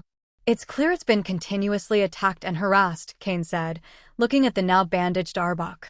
"But something doesn't add up. From what I see in the surroundings, Arbok has lived here a long time. Its traces are clear. Why is it only now that these attacks are starting? Were the other Pokémon ignoring it before?" Cain was puzzled. This Arbok wasn't weak, but considering its environment, the place it occupied was quite desirable, which surprised Cain from the start. Even if it had been injured defending its territory, it shouldn't have only recently been attacked. It should have been fighting since it arrived here. Unless someone had been protecting it. The only way to know the truth would be to wait until Arbok woke up. Cain took a bottle of Moo Moo milk from his storage space and, using Slowpoke's psychic powers, opened Arbok's huge mouth and poured the milk in. The unconscious Arbok woke up, choking on the milk. Its eyes snapped open, filled with fury. With one bite, it crushed the glass bottle, filling its mouth with shards, but its tense muscles prevented it from cutting itself. "If you keep moving, you'll end up completely incapacitated," Cain said coldly, watching from the side. Arbok heard Cain's voice and its body froze in place. It turned its head to look at the bandages covering its body, then glared coldly at Cain. "Shuh." Arbok stuck out its tongue and hissed. Yaden's Slowpoke, who was next to Cain, also called out upon hearing Arbok's hiss, activating telepathy at the same time. Through telepathic communication, Slowpoke quickly understood the entire situation. Then, using telepathy, it connected with Cain and explained everything that Arbok had experienced in detail. "Are you saying there was originally a Pokémon that protected you, allowing you to occupy this territory? But recently, that Pokémon was challenged by another and defeated, which led many other Pokémon to provoke you, intending to offer your corpse as a coronation gift to the new king? And that's why you've suffered so many injuries?" Cain asked Arbok, looking into its eyes after hearing Slowpoke's explanation. "And so, you're saying the Pokémon that protected you as your mother, but she didn't take care of you directly. It's just that others didn't dare attack you because of her presence?" Cain took on a strange tone as he said this. Arbok, as a snake-type Pokémon, is actually a cold-blooded creature, and there's hardly any interaction between parent and offspring. Of course, it's not the same as an ordinary snake. Pokémon are quite different. Before Ekans reach adulthood, their parents won't cast them out. However, once they're able to survive on their own, their parents will no longer show mercy. If an Ekans doesn't venture out independently, its parents will stop providing food and protection, leaving it to fend for itself. This Arbok was a special case, as even after reaching adulthood, it continued to receive its mother's protection. It's an undeniable rarity among snake-type Pokémon. "Shuh." Arbok lifted its head with difficulty and hissed in response to Cain's words. Throughout this time, Slowpoke had been acting as the translator. "Are you saying you want revenge on that Pokémon, but not for your mother? rather for the suffering you've endured during this time? Cain, understanding Arbok's words, let out a laugh. An unyielding pride.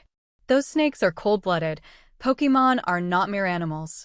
Cain's words made Arbok's eyes waver, but it soon reaffirmed its resolve. Whether for avenging its mother or for growing stronger to pay back all the suffering it had endured, both were things Arbok most wanted to do at that moment. Sorry, I can't do that. Cain walked over to a nearby rock and, ignoring the dirt, sat down with a thud. Based on his encounter with the wild Pokémon in the area that day, he understood that the conditions for becoming a territorial leader were extremely strict. One could lead a pack, with the strength of the group claiming a territory. And if it's a solitary Pokémon, holding territory is even harder. In the case of the Venomoth colony Cain encountered earlier, the highest level Venomoth, likely the leader, was around level 40. Having a group to back it and a level close to 40, it could hold a territory. Thus, one could imagine how strong this Arbok's mother must have been. Her level could have reached the 50 range. So, how powerful must the Pokémon who defeated her be? Though it had suffered serious injuries, Cain wasn't in a position to mess with it now. Besides, there was no point in risking it for an Arbok that was already captured. Cain isn't a saint. If he could do it, he would, since it might yield great benefits, but the problem is that at his current level, it's impossible. Arbok felt its heart grow cold upon hearing that Cain couldn't do it. Now that it couldn't achieve this on its own, it had hoped its captor could do it, and it was willing to offer anything in return. But it was told it wasn't possible. However, Arbok soon perked up again. It was still young, and if it couldn't do it now, it would work hard to grow, and sooner or later, it would regain its honor. It was time to go out, see the world, and train, rather than remain trapped here. As if reading Arbok's thoughts, Cain laughed disdainfully. Don't even think about it. Now that I've captured you, you can't go off to train without my permission. Cain shook the Pokeball in his hand, showing it to Arbok, the object he had just used to capture it. Seeing the red and white Pokeball in Cain's hand, Arbok nearly lunged at it to attack and break it with a bite. But before it could do anything, the wounds on its body reminded it of how serious its condition was, making it writhe in pain. In addition, Slowpoke, who was next to Cain, and Sneasel, also by his side, were watching it coldly. Any wrong move, and they'd bring it down again. And do you think you're the only one who wants to grow stronger? Don't you think the others want the same? They have the resources of an entire territory. Their growth speed is much greater than yours. Besides, the injuries you suffered earlier have left you in decline, and if you don't receive timely treatment, your condition will only worsen. Cain continued speaking, each word like a needle piercing Arbok's heart. Hearing this, Arbok felt a deep despair. All the passion it had felt began to fade. But, with a smile on his face, Cain looked directly at Arbok, seeing the disappointment, pain, and regret in its eyes. If you're willing to follow me, I won't stay more than 7 days on this island. During those 7 days, if you follow me and act according to my orders, and tell me everything you know about this place, I'll help you regain your potential, give you the chance to grow stronger, and show you the path to achieve it. Of course, this will only be valid for those 7 days. When they're over, if you want to leave, I'll let you go. By then, you'll probably have regained your potential. As Cain spoke, Arbok's dim eyes began to shine again, as if it saw new hope. The decision is yours. Arbok didn't hesitate for a second and nodded, showing its acceptance as it looked at Slowpoke, waiting for it to relay its decision to Cain. Slowpoke rolled its eyes, annoyed. Do you really need me to tell that to the master? With that dumb expression of yours, the master already understands. It sighed, thinking that another fool had fallen for the master's tricks. Who knows if it'll last until the end of the 7 days. Suddenly, it remembered that it, too, had fallen into a similar trap and shook its head, quickly clearing those thoughts. Yes, a wise and powerful master. Soon, the contract between Cain and Arbok was formalized. Arbok would work for Cain for 7 days, and during that time, Cain would take care of healing its wounds, restoring its former strength, and teaching it how to become stronger. The witnesses to the agreement were Cain's employees Slowpoke and Sneasel. Of course, if Arbok disobeyed or did anything against Cain's will, the contract would be terminated immediately. Once Arbok stopped worrying, mentally and physically exhausted, it collapsed on the ground and fell into a deep sleep. Cain returned it to its pokeball to let it rest well. Before it fell asleep, he gave it a common pokeblock. Although it wasn't as effective as a specialized one, it was much better than nothing. By that time, the sun was already touching the treetops in the west, and in an hour, night would fall. Cain, accompanied by Slowpoke and the others, entered the cave that once belonged to Arbok. The stench that had previously permeated the place had mostly dissipated, though a bit of the smell remained. The ground was covered with mud, moldy fruits, decaying carcasses, and exposed droppings. The place was truly in a deplorable state. It seems this is how many wild Pokémon live. Already accustomed to Grimer's smell, Cain didn't find it too difficult to tolerate the cave's environment. Though he could withstand it if he had the choice, Cain would rather not live in a place with that smell. Slowpoke, use water gun and control it with your psychic powers to clean this place. Consider it training for combining your psychic and water abilities, ordered Cain. In an instant, a torrent of water filled the cave, carrying all the trash away with Slowpoke's psychic power. The water, originally a light blue, turned black and murky, filled with waste, which Slowpoke then manipulated to eject from the cave. The place became much cleaner, but the smell lingered, and the damp environment wasn't habitable. Now, Slowpoke, use flamethrower to dry and further clean the cave, Cain continued. Though Slowpoke was less skilled with the flamethrower move, after a few seconds, it managed to release the move. While the strength and size of the flamethrower weren't optimal, it was enough to dry and purify the cave. Soon, the place was thoroughly scorched, even the mud solidified, and the rock walls hardened. However, the temperature inside the cave was now very high, making it difficult to stay inside. Murkrow, fan with your wings. Sneasel, use Icy Wind to cool the place, but control the temperature, don't cool it too much. Nights in the forest tend to be cold, so it's better to keep the cave somewhat warm. Cain continued assigning tasks to his Pokémon. Then, Cain released Miltank, Skorupi, and the others. Gyarados, upon emerging, immediately dove into the nearby river, and Cain let it enjoy itself. Tropius lay on the ground, a bit inactive due to the lack of sunlight. Fiero was sent to keep watch from above, securing the perimeter. Cain left Tropius and the others in the cave and went out hunting, accompanied by Slowpoke and Skorupi. Though he had a lot of food stored, if conditions permitted, he preferred to hunt directly, as food in the storage space wouldn't spoil and was ideal for emergencies. Near the water, there were both wild Pokémon and wild animals. Cain walked a few minutes along the shore and found a group of mountain goats drinking from the river. Cain signaled to Skorupi. Skorupi understood immediately and burrowed underground. Moments later, its tail emerged among the goats. It quickly released toxins that paralyzed 6 of the goats. Now able to control the venom dosage, Skorupi had rendered them unconscious without killing them. Cain, seeing the goats lifted into the air by Slowpoke's psychic power, couldn't help but smile in resignation.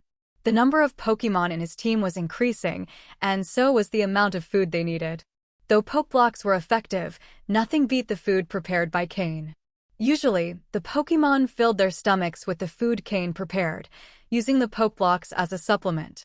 For other trainers, Pokeblocks were a luxury food, but for Cain's Pokémon, a reasonable amount was enough.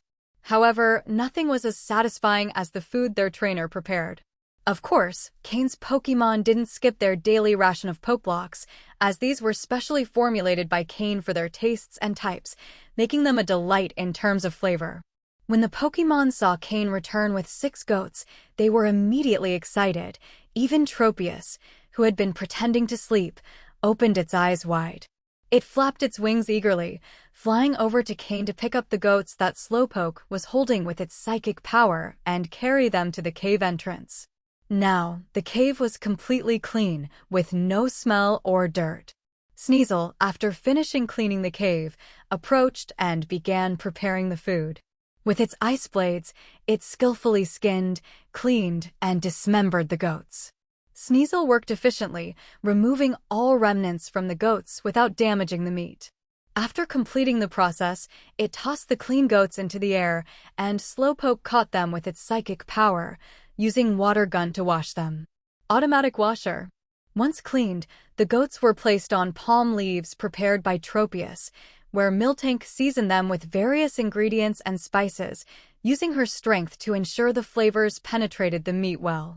Then, Cain grilled the meat on his barbecue, while Murkrow used its wings to control the fire under his orders. All the Pokémon worked in perfect harmony. Clearly, it wasn't the first time they collaborated in preparing food, performing each task with speed and efficiency. Skorupi used its poison to capture the food, Sneasel handled the ice blades, Slowpoke combined its psychic power with water energy to clean it, Tropius spread its leaves, Miltank struck with its strength, Cain roasted the meat, and Murkrow controlled the fire's temperature. This was practically a feast prepared by Pokémon. Cain thought that if he weren't a trainer, he could probably make a lot of money by opening a Pokémon restaurant. But he set that idea aside as a joke. On a large grill, 4 entire mountain goats were roasting. Under the eager gaze of all the Pokémon, the juicy meat of the goats was slowly turning into a roast. Cain carefully applied salt and a barbecue oil sauce to the meat, which turned a bright golden color as the meat's natural juices dripped down, falling onto the fire and creating a sizzling sound. There wasn't just roasted meat. To the side, Cain had prepared a large pot with the remaining meat from the other 2 goats, cut into chunks. Though the Pokémon would enjoy all 6 roasted goats, a bit of variety in the food was always welcome, right? As the aroma spread through the air, the Pokémon's eyes grew even more expectant. Arbok, who was lying on the ground as if dead, couldn't help but open its eyes at the smell. Seeing Cain's Pokémon, Arbok showed an expression of amazement. It thought that the 2 Pokémon it had seen earlier were this human's entire strength, but it didn't expect him to have so many powerful Pokémon. Even at its peak, Arbok would only have been able to guarantee victory against 2 or 3 of them. This human truly had something special. Moreover, the irresistible aroma stirred hunger and desire in Arbok's eyes. Could something this delicious really exist in this world? When the meat was almost ready, Cain cut off a front leg from one of the goats for himself, then served a bowl of hot lamb soup. The combination with the roast meat was simply perfect. As for the rest, it was all for the Pokémon. Cain asked Sneasel to cut a hind leg and placed it in front of the newly awakened Arbok. Sitting in his chair, watching the Pokémon enjoy their meal, Cain felt completely satisfied. He looked at Arbok, who was sniffing the air, and said, "Eat. Your body needs nutrients right now, but overeating won't help you. 1 leg of lamb is enough." Upon hearing Cain, Arbok, unable to resist any longer, swallowed the entire lamb leg in 1 gulp. As it tasted the meat, Arbok's eyes widened in surprise as it looked at Cain, astonished. It had lived for so many years and never knew something this delicious existed in the world. Cain patted Arbok's head, feeling the coldness of its scales, and smiled as he said, "All right, now rest. The sooner you recover, the sooner you'll learn how to become stronger. Remember, you only have 7 days." Understanding what Cain meant, Arbok stopped obsessing over the delicious food. Though the flavor was incredible compared to its goal, it seemed insignificant. However, whenever Cain prepared a barbecue in the wild, the aroma inevitably attracted some wild Pokémon who couldn't resist their instincts and desires. For example, now, in the surrounding forest around Cain and his Pokémon, several red eyes were fixed on them. Arbok had never had complete control over the Pokémon in this area, and with such a tempting aroma, it was impossible not to attract other Pokémon. In fact, some of those approaching were subjects from Arbok's mother's territory. Initially, the wild Pokémon hesitated upon seeing Cain's Pokémon's strength in numbers. However, seeing that the food was being consumed quickly, some couldn't resist any longer. It seemed as though some stronger wild Pokémon presented themselves as representatives. The first to emerge from the forest was an Ursaring. Its chest bore 3 parallel scars, and rather than looking weak, it emanated a commanding and powerful presence.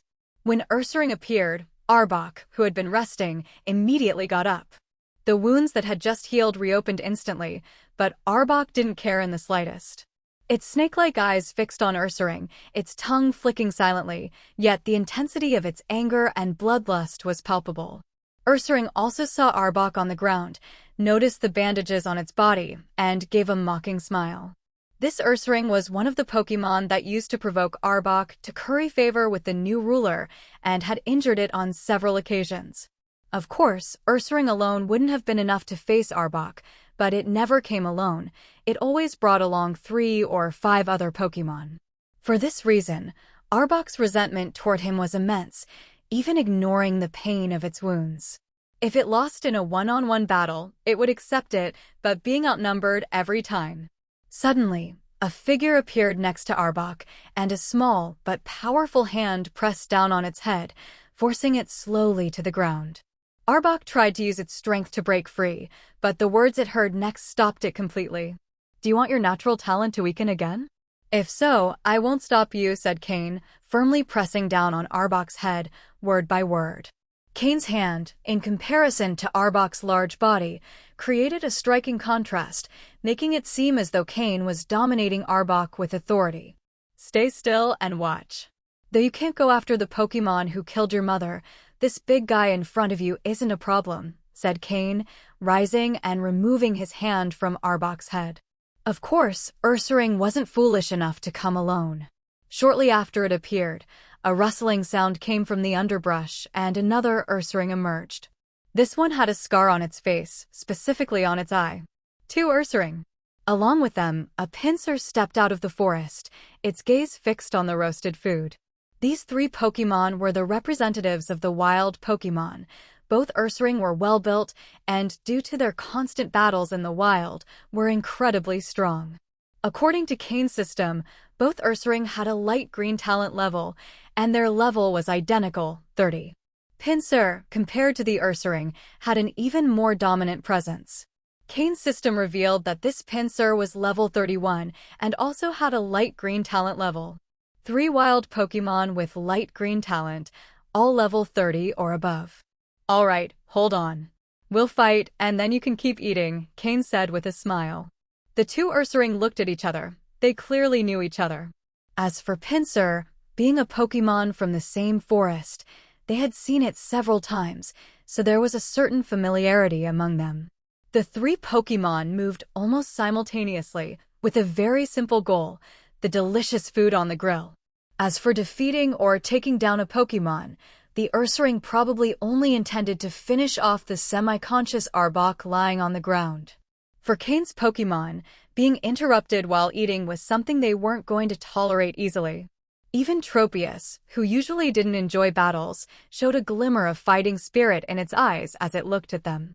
However, seeing Murkrow and the others eager to fight, Tropius decided that it was best to leave the troublesome matters to them. With the weight of the 2 Ursaring, they left deep footprints in the ground as they furiously advanced. Roaring, they charged directly toward them. White lines began to glow on their bodies, increasing their momentum even further. Take down. It seemed that these 2 Ursaring had inherited good moves. They looked like 2 small tanks charging directly toward them. As the Ursaring advanced, Pinsir, on the side, moved its large horns forward and also charged directly at them, attempting to intimidate the group with its imposing horns. With the charging power of these 3 Pokémon, if they were facing normal Pokémon, there really wouldn't be much to do, as it would be difficult to stop their advance. Cain smiled coldly and commanded, "Murkrow, Tailwind for the whole team, then go after Pinsir. Slowpoke, combine your psychic powers with Water Pulse to cool down those Ursaring a bit.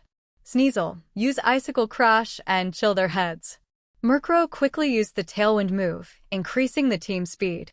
Then, with its wings charged with Flying-type energy, it fearlessly flew directly to clash with Pinsir, who was charging forward. Boom! Pinsir, seeing its opponent was just a small crow, tried to increase its power, but in the face of Murkrow's prankster ability, all its attempts were in vain, and instead, Murkrow took advantage of Pinsir's power boost. By the time Pinsir realized it, Murkrow already had a significant advantage. Though Pinsir was much larger than Murkrow, Murkrow's strength and body training allowed it not to fall behind in hand-to-hand combat. Additionally, having absorbed the benefits of Pinsir's power boost and with its flying-type advantage, Murkrow soon gained the upper hand. Cain stopped paying attention to Murkrow, trusting its combat abilities and techniques after so much time together. While Murkrow and Pinsir began their battle, Slowpoke and Sneasel also started working on cooling down the Ursaring. The Ursaring, charging at full speed, paid no attention to Slowpoke's water pulse move and just kept advancing with their bodies soaked. But when they thought they had overcome the obstacle, Slowpoke showed them what it meant to combine water energy with psychic powers. The water seemed to come alive, pursuing them as if trying to swallow them up. When they realized they couldn't shake off the water, their eyes turned red and they accelerated even more. Bang! But the faster they went, the harder the impact. Sneasel, who was already waiting, launched the Icicle Crash move, creating a large block of ice right in front of them. To keep it from breaking, Sneasel made the ice harder and thicker. The result was that both Ursaring collided with the ice, as if crashing into a cold steel wall. Although the ice showed 2 impact marks, its thickness was enough to withstand the blow. As the Ursaring tried to shake their heads and recover from the crash, the water controlled by Slowpoke engulfed them completely. They finally experienced what it meant to feel like they were drowning. Sneasel, use Ice Beam to freeze and calm them down. Slowpoke, add more water, ordered Cain. Slowpoke and Sneasel responded to the orders, coordinating again. Slowpoke used Water Gun to add more water to the whirlpool, while using its psychic powers to keep the Ursaring trapped within it. Sneasel, in turn, began to freeze the water surrounding them. While Cain's Pokémon were busy in their battles, a dark shadow quickly descended from the hill behind them, launching itself directly at Cain. Feeling the gust of wind behind his head, Cain's hair stood on end instantly, and a sense of danger washed over him. However, Cain didn't react at all. Haunter, who always hid in his shadow, finally found a Pokémon trying to attack Cain. When Haunter stopped it, it discovered that it was a level 30 Golbat. Apparently, it had patiently waited for the moment when Cain's Pokémon were most relaxed to strike. But it didn't expect that such a strong Pokémon was hiding in Cain's shadow. All day, Haunter had remained silent. Even in Venomoth's territory, it hadn't appeared. This was because it needed to be constantly by Cain's side, ready for situations like the one that had just occurred. Haunter's patience finally paid off. With a swift tackle, Haunter subdued the Golbat, repeatedly striking its face with the Shadow Ball move. Beside him, Skorupi eagerly watched its teammates battling, having grown to a size of about a meter, similar to a calf. Its blue eyes sparkled, looking at Cain with anticipation. So far, the Pokémon they had encountered on the Isle of Trials were high-level, and Skorupi, being one of the lower-level Pokémon in Cain's team, hadn't had many opportunities to fight. Of course, this was also due to Cain's conscious protection.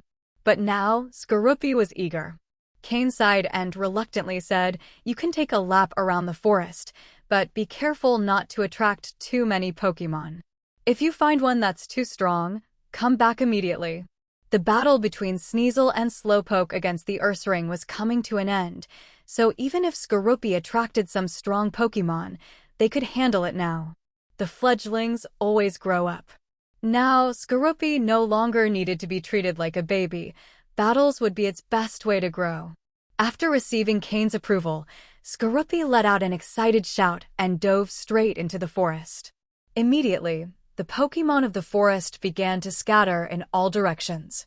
Meanwhile, the 2 Ursaring, who had originally been full of fury, were now completely frozen thanks to the combination of Slowpoke and Sneasel. Inside a massive block of ice, the 2 Ursaring were trapped. The only thing they could move were their eyes, which occasionally shifted, indicating they were still alive. However, no other part of their bodies could move. One of the Ursaring even showed a pleading expression as it looked at Cain. It wasn't dumb. It understood that this group of Pokémon revolved around this human. Once the Ursaring were frozen, the battle between Murkrow and Pinsir also came to an end. Murkrow, panting, flew in the air, while Pinsir lay lifeless on the ground. Clearly, Murkrow had shown no mercy, completely defeating Pinsir to intimidate the wild Pokémon still watching from the surroundings. The red eyes glowing in the forest began to slowly fade away. Murkrow returned to Cain, and after eating the high-quality Pokeblock Cain had prepared, it perched on Tropius's back to rest. Tropius, lying on the ground, only cast a sidelong glance at Murkrow, showing no reaction. These Pokémon were really getting bolder. Thinking this, Tropius turned its attention to the battle between Golbat and Haunter behind Cain. This Golbat was not weak, but against Haunter, who now had enhanced poison abilities thanks to its potential increase to a light blue level, it didn't have much chance of resisting. It could only keep taking hit after hit. Originally, it was thought that tonight's battle had come to an end, as the intimidation toward the surrounding wild Pokémon was already sufficient.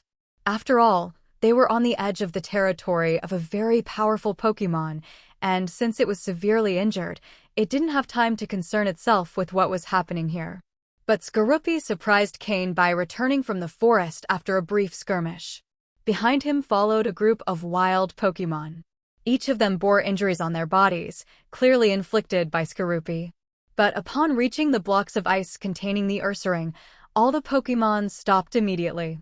They looked fearfully at Slowpoke and Sneasel, who were standing beside Skorupi, and began to retreat slowly, forgetting even their own injuries. Once they were far enough away, the Pokémon scattered in a rush. Skorupi also bore several wounds of different sizes on his body, but he was incredibly happy. He had just fought against several Pokémon at once in the forest, which had thrilled him immensely. As for the wounds, to him, what battle didn't bring some damage? Every time he saw Murkrow or Slowpoke injured, Skorupi felt envious. After all, scars are the best symbol of strength. Cain patted Skorupi on the head, saying with a wry smile, "You really know how to get into trouble, don't you?" Skorupi could only respond with a goofy laugh. Bam! Suddenly, Golbat's body fell from the sky in front of Skorupi, freezing his smile instantly. Haunter had finally finished its battle with Golbat and successfully defeated it. Seeing Skorupi's dumbfounded face, Haunter, who had perfectly inherited Ghastly's mischievous nature, couldn't resist the temptation to drop Golbat's body right in front of Skorupi. Skorupi had learned from Haunter how to control poison-type energy, so the two Pokémon had a close relationship.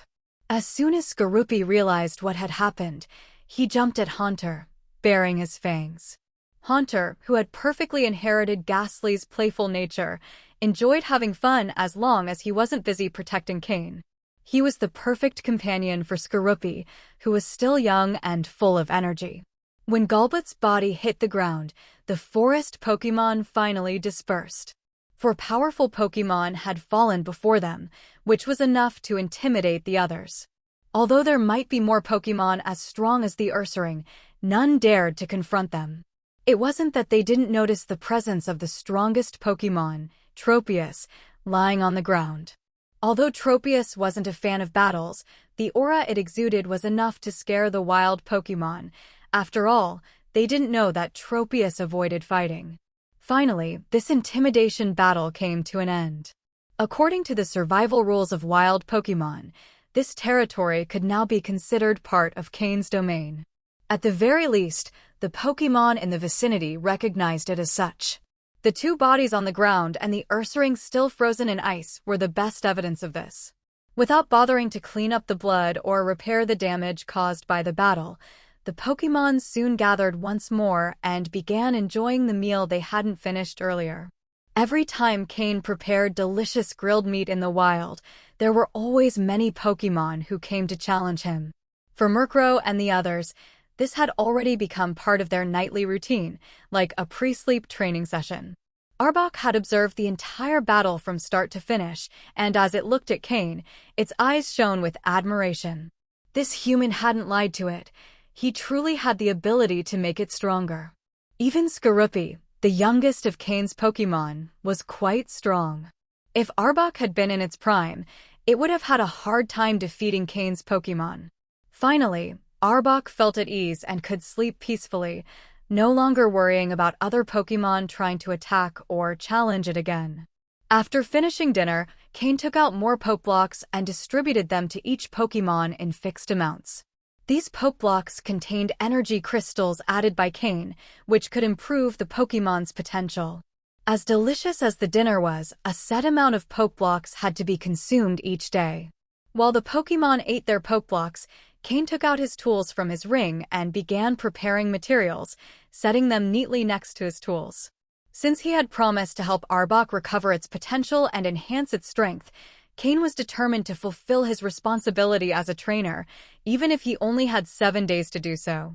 Unlike the intermediate poke blocks he had made before with basic tools, this time Cain planned to create advanced poke blocks that could restore Arbok's potential. These would be much more effective and require less time for continuous use. Just 3 days of use would be enough to restore the Pokémon's potential. After dinner, the Pokémon took it upon themselves to clean up the mess they'd left while eating and to store away the tools. When Cain finished making the poke blocks, the Pokémon had already cleaned up all the debris from the ground, leaving only 2 still warm Pokémon corpses outside as a warning and a threat. Cain looked at the 2 Ursaring frozen in blocks of ice. Now that they were prisoners, Cain had the final say on what to do with them. In fact, these 2 Ursaring, who looked large and clumsy, could be useful as heavy labor Pokémon.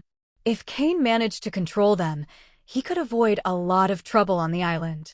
At the very least, they could handle the tougher tasks, and as they walked through the forest, other Pokémon would likely avoid attacking them upon seeing the Ursaring. Even stronger Pokémon might prefer not to cause trouble. These big, clumsy Pokémon, though they seemed foolish if given the option to avoid conflict, would likely take it. Though it's hard to say they're brainless since they devised a plan to harass Arbok to gain favor with the new leader. When they get caught up in the heat of the moment, their reasoning skills diminish considerably. However, if Cain managed to capture them, they could be useful for strengthening his other Pokémon. According to the data Cain scanned earlier, the strongest Pokémon among his opponents didn't exceed level 30, and their aptitudes were mediocre. Although these 2 Ursaring also had mediocre aptitudes in Cain's eyes, for his opponents, they were very valuable Pokémon, and at level 30, they could become key assets if captured. Sneasel, get them out of there. Sneasel nodded, condensed ice on its claws, and with a couple of cuts to the large block of ice, freed the Ursaring. The ice split into 2, forming perfect molds of the Ursaring. When the Ursaring emerged, they remained motionless, frozen in place. Seeing their state, Cain let out a laugh. Ha ha, Slowpoke, warm them up a bit. Use Flamethrower. Slowpoke, with a glint of mischief in its eyes, launched Flamethrower at them. Roar! The alternation between cold and heat abruptly woke the Ursaring. As bears, if they were wild animals, they would need to hibernate.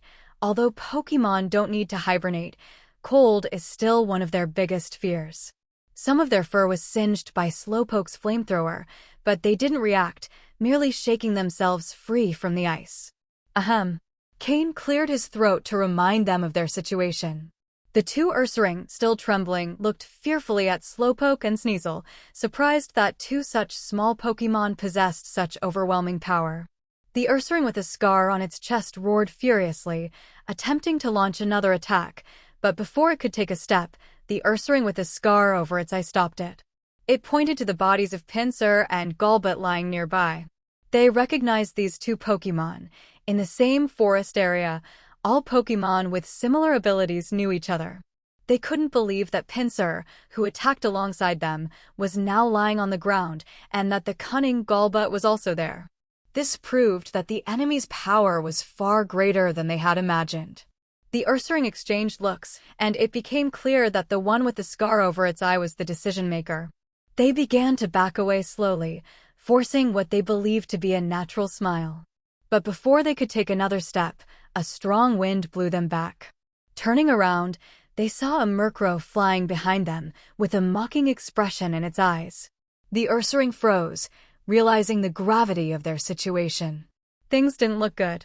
The Ursaring with the scar over its eye, noticing Arbok resting in the distance, had an idea. Thud! The Ursaring with the scar over its eye knelt on the ground, pulling its companion to do the same. What happened next made Cain burst into laughter.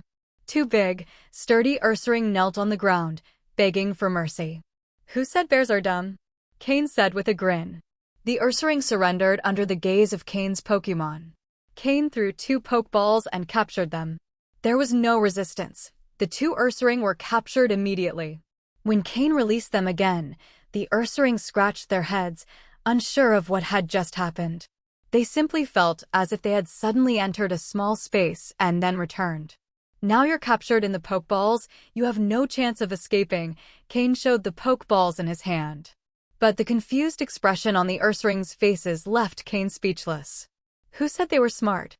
"I take that back." To hide his frustration, Cain explained how the Pokeballs worked. Once they understood, the Ursaring lowered their heads, resigned to their fate. However, the Ursaring with the scar over its eye, while lowering its head, darted its eyes around, thinking Cain didn't notice. Cain shook his head and took out 2 red pills from his ring, tossing them to them. "These are pills I made myself. Take them." The Ursaring swallowed them in unison, and Cain continued. "Although these pills have healing properties, their main effect is that they contain several poisons. If you don't follow my orders without my antidote, the pills will dissolve in your stomach. Do you know what it feels like when your internal organs corrode?" Hearing this, the Ursaring reacted, quickly shaking their heads. "Then, do you want to experience it?" They shook their heads even faster. If you don't want to, follow my orders. Otherwise, you'll feel it," Cain said in a cold tone that made the Ursaring shiver. Even Gyarados, who was watching from behind, suddenly trembled, looking at Cain with fear, and then, with a sense of relief, at the Ursaring, feeling a sudden sense of superiority. Slowpoke, who had witnessed everything, shook his head.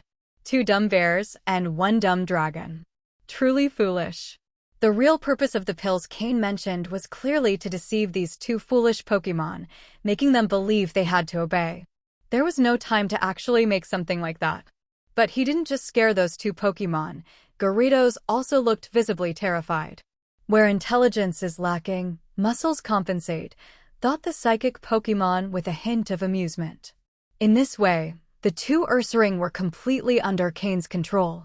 If he told them to go east, they wouldn't dare to go west. If he asked them to carry stones, they would never dig into the ground. And although they had spent a long time frozen and their fur had been singed by Slowpoke's fire, they proved to be extremely efficient at their tasks. Cain gave them names to make things easier. He called the Ursaring with the scar over its eye Bear 1 and the one with the scar on its chest Bear 2. Cain stationed the 2 Ursaring at the entrance of the cave while he and his Pokémon retreated inside to rest. The next day, on the trial island, Cain and his Pokémon woke up promptly, as always. Cain woke the Ursaring, who were still asleep at the cave entrance, and proceeded to prepare breakfast. It was the second day of the final trial. Cain, already familiar with the surroundings, decided to continue exploring. As for collecting points, Cain planned that before the trial ended, he might intercept some participant with a good number of points on their way back to Team Rocket's base. After freshening up by the lake, Cain noticed a confrontation between Arbok and the 2 Ursaring at the cave entrance. Murkrow and Slowpoke were trying to calm them down, though with little success. Still, they managed to prevent them from attacking each other. Arbok stared intently at the Ursaring. They had been his main aggressors and had constantly harassed him, depriving him of the rest he needed during the day. The Ursaring looked at Arbok with equal intensity, and if it weren't for Slowpoke and Murkrow's presence, they probably would have attacked. Cain sighed. Although he had captured these 2 as labor Pokémon, he hadn't expected this kind of conflict. "What do you plan to do?" "Fight," Cain exclaimed. Hearing his voice, the 2 Ursaring jumped, immediately dropping their fierce expressions and looking at him pleadingly. Arbok was also surprised to see the submission on the faces of these 2 bullies. The human's ability to subdue them so completely was truly impressive. Despite Cain's order, there was still some tension between them, but the other Pokémon decided to ignore it. After breakfast, Cain rested while his Pokémon carried out their morning training. For Cain, this final trial had only one goal: to take first place. The difference between first and second place was vast. Getting a starter Pokémon was almost a bonus, What truly interested the higher-ups in Team Rocket was gaining access to resources that would allow them to establish themselves in other regions. While they couldn't operate under the Team Rocket name, they would still have its backing. Being the first to arrive in a region could secure them a high rank once Team Rocket decided to officially invade, making them the ones in charge of that area. This could make them powerful figures, second only to Giovanni. Currently, only one person in Team Rocket had that level of authority. Those in lower ranks only hoped to earn enough merit to rise to a higher position, knowing that if they succeeded, the resources they'd gain would be immense. Cain didn't aspire to that much, nor did he desire too many resources, as he couldn't manage them. He just wanted to grow by leveraging Team Rocket's shadow. Power, in the end, was all that mattered. After cleaning up any traces left behind, Cain had Slowpoke mark the area with a psychic signal before returning all his Pokémon to their Pokeballs. He walked to the river and mounted on Gyarados' head, letting the current carry him along. Cain believed this river was likely connected to the one where he had encountered Slowpoke a few months earlier. In any case, the direction Slowpoke indicated pointed that way too. Gyarados, having witnessed Cain's absolute control over the Ursaring, was now more obedient than ever. Carefully, he followed the current. Although Gyarados' level wasn't as high compared to the Pokémon on the island, his reputation preceded him, and wild Pokémon preferred not to provoke him. If any wild Pokémon dared to confront him, Slowpoke and Murkrow would quickly handle it. Not long after, a light drizzle began to fall over the mountains. Slowpoke created a psychic barrier, covering both Cain and Murkrow. Gyarados, on the other hand, enjoyed the rain and showed no signs of discomfort. Cain frowned. He knew being close to the river in the rain could be dangerous if the wild Pokémon in the water became agitated. He clearly remembered the chaos he had witnessed last time, when a Gyarados and a Milotic had fought fiercely in the river, a scene he hadn't forgotten. Cain patted Gyarados' head and said, "Let's move to the shore." Obediently, Gyarados swam to the shore, allowing Cain to dismount with Slowpoke's help. Caw. Upon reaching land, Murkrow perched on Cain's shoulder, softly calling for his attention. You're saying you detected a fight up ahead?" Murkrow nodded, and Slowpoke, his eyes glowing blue, confirmed with a telepathic nod. This made Cain think about the need to improve his psychic skill, aiming to become a basic-level user. If he could master telepathy, he could communicate far more effectively in battle. After receiving confirmation, Cain prepared himself, taking a camouflaged rain cloak from his ring and advancing stealthily. As he got closer, Cain began to hear the sounds of a fight. Test Island. It was drizzling. Cain heard the sounds of a battle and approached slowly, wearing a camouflage raincoat. Slowpoke's psychic ability was applied to his feet, allowing him to walk without making any noise. As he got closer, Cain finally saw a few people in the middle of a fight. The rain made the air very foggy, especially with this kind of light drizzle, making it possible to see only shadows, not people clearly. Cain could see that some people were commanding their Pokémon in battle, but they weren't fighting wild Pokémon. It was a battle between trainers. At about 200 meters away, it was impossible to distinguish anything clearly, so Cain had to move closer. Fortunately, Cain couldn't see the people ahead clearly, and they couldn't see him either. Moreover, they weren't paying attention to the surroundings. At a distance of about 100 meters, Cain, with the help of Slowpoke's psychic ability, managed to hide in a tree. Moving between the branches, he barely reduced the distance to 50 meters. If he tried to get any closer, it would be dangerous. Fortunately, at 50 meters away, and with his perception enhanced after awakening his psychic abilities, Cain could make out the situation below. There were 5 people in total, but clearly, 4 were together, and 1 was facing the combined attack of the 4. Although the 4 were attacking one person, that individual managed to defend himself without falling into disadvantage. Each of the 4 trainers controlled 2 Pokémon, while the lone one trained 4. Controlling 4 Pokémon at the same time is a very mentally demanding task for a trainer. It may be feasible for a short time, but the longer it goes on, the more likely an error is to occur. Cain didn't make any moves. He just lay down on the tree watching. As if to fulfill Cain's wishes, the drizzle began to dissipate and, finally, Cain could see the appearance of the people below. One wouldn't know until they saw, but it was a surprise. To Cain's surprise, he recognized nearly half of the people below. Of the 4 who were together, one was someone Sky had pointed out to Cain before the final test began. It was an individual who originally belonged to the Loners group, but on the last night, he had been recruited by Xander. In the last test, he had ranked 8th, and if Cain remembered correctly, his name was Nakajima. Nakajima's 2 Pokémon, Golbat and Raticate, were clearly the strongest of the group of 4. Although Cain didn't remember the names of the other 3, he could recognize that they also belonged to Xander's faction. He hadn't expected the 4 to be so lucky to meet up on this massive test island. And since they belonged to the same faction, there was no dispute about who should lead. Although Nakajima joined on the last day, due to his 8th place ranking, the other 3 recognized him as the leader. For people with a total of 8 Pokémon were tangled in a fight with the opponent's 4 Pokémon. And that opponent was also someone Cain knew, or rather, someone he was even more familiar with than the other 4. It was Miyamoto, the same one who had been teleported directly in front of Cain on the first day, where he lost to Mach-Hoke and Cain captured his Primeape.